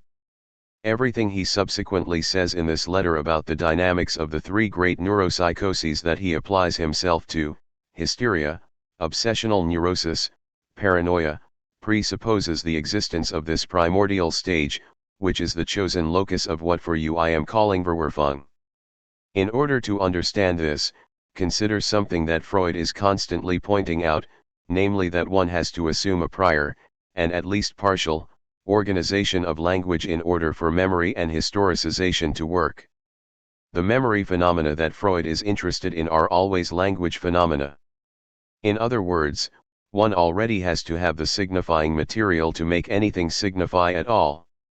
In the Wolf-Man, the primitive impression of the famous primordial scene has remained over the years, serving no purpose, though already signifying, before having its word to say in the subject's history. The signifier is thus primitively given, but it remains nothing as long as the subject doesn't cause it to enter into his history, which becomes important between the ages of 1.5 and 4.5. Sexual desire is effectively what man uses to historicize himself, insofar as it's at this level that the law is introduced for the first time. You now see the general economy of what Freud gives us with his simple schema in this little letter. This is confirmed by 100 other texts. One of you, whom I have praised for having contradicted what is being developed here, pointed out to me that the end of the text on fetishism refers quite directly to what I'm now explaining to you. There Freud makes an essential revision to the distinction he had drawn between neurosis and psychosis, saying that in the psychoses reality is reworked, that a part of reality is suppressed, and that reality is never truly scotomized. Point 14 Ultimately, and you will see this from the context, it's to a deficiency, to a hole in the symbolic, that he is referring, even if in the German text it's the term reality that is used. Haven't you seen what the primordial phenomenon is when I present concrete cases to you of people who have recently plunged into psychosis? I showed you a person who thought he had been receiving advances from a character who had become his friend and the essential point of attachment in his existence. This character withdrew, and then there he was in a state of perplexity linked to a correlate of certainty, which is how the approach to the prohibited field announces itself, access to which on its own constitutes the onset of psychosis. How does one enter psychosis? How is the subject led, not into alienating himself in the little other, but into becoming this something which, from within the field in which nothing can be said, appeals to all the rest, to the field of everything that can be said. Isn't this something that evokes what you see displayed in the case of President Schreiber, namely, these fringe phenomena at the level of reality which have become significant for the subject? Psychotics love their delusion like they love themselves. Point 15. Having said this, Freud, who hadn't yet written his article on narcissism, added that the entire mystery lies here. This is true. What is the relationship between the subject and the signifier that is distinctive of the very phenomena of psychosis? How come the subject falls entirely into this problematic? These are the issues that we are raising this year, and I hope we are able to make some headway with them before the long vacation. February 15, 1956. On the signifier and the signified. 12. The hysterics question. On the pre-verbal world, preconscious and unconscious sign, trace, signifier a traumatic hysteria. We've got to the point where the analysis of Schreiber's text has led us to emphasize the importance of language phenomena in the economy of psychosis. It is in this sense that one may speak of Freudian structures of the psychoses. 1. What function do these language phenomena have in the psychoses? It would be surprising if psychoanalysis didn't offer us a new way of treating the economy of language in the psychoses, a way that differs through and through from the traditional approach, which refers to classical psychological theories. Our own point of reference is different, it is our schema of analytic communication. Between S and O, the fundamental speech that analysis must uncover, we have the interference of the imaginary circuit, which resists its passage. The imaginary poles of the subject, O and O, coincide with the said specular relation, that of the mirror stage. The subject, in the corpority and multiplicity of his organism, in his natural fragmentation, which is in O, refers to this imaginary unity that is the ego, O, where he knows himself and misrecognizes himself se con et se machinate, and which is what he speaks about. He doesn't know to whom, since he doesn't know who speaks in him either. I used to say schematically, in the archaic period of these seminars, that the subject begins by talking about himself. He doesn't talk to you, then, he talks to you, but he doesn't talk about himself. When he talks about himself, who will have noticeably changed in the interval, to you, we will have got to the end of the analysis. If one wants to position the analyst within the schema of the subject's speech, one can say that he is somewhere in O. At least he should be. If he enters into the coupling of the resistance, which is just what he is taught not to do, then he speaks from O and he will see himself in the subject. This occurs in the most natural of ways if he has not been analyzed, which does happen occasionally, and I'd even say that in a certain way the analyst is never fully an analyst, for the simple reason that he is a man, and that he, too, partakes of the imaginary mechanisms that are obstacles to the passage of speech.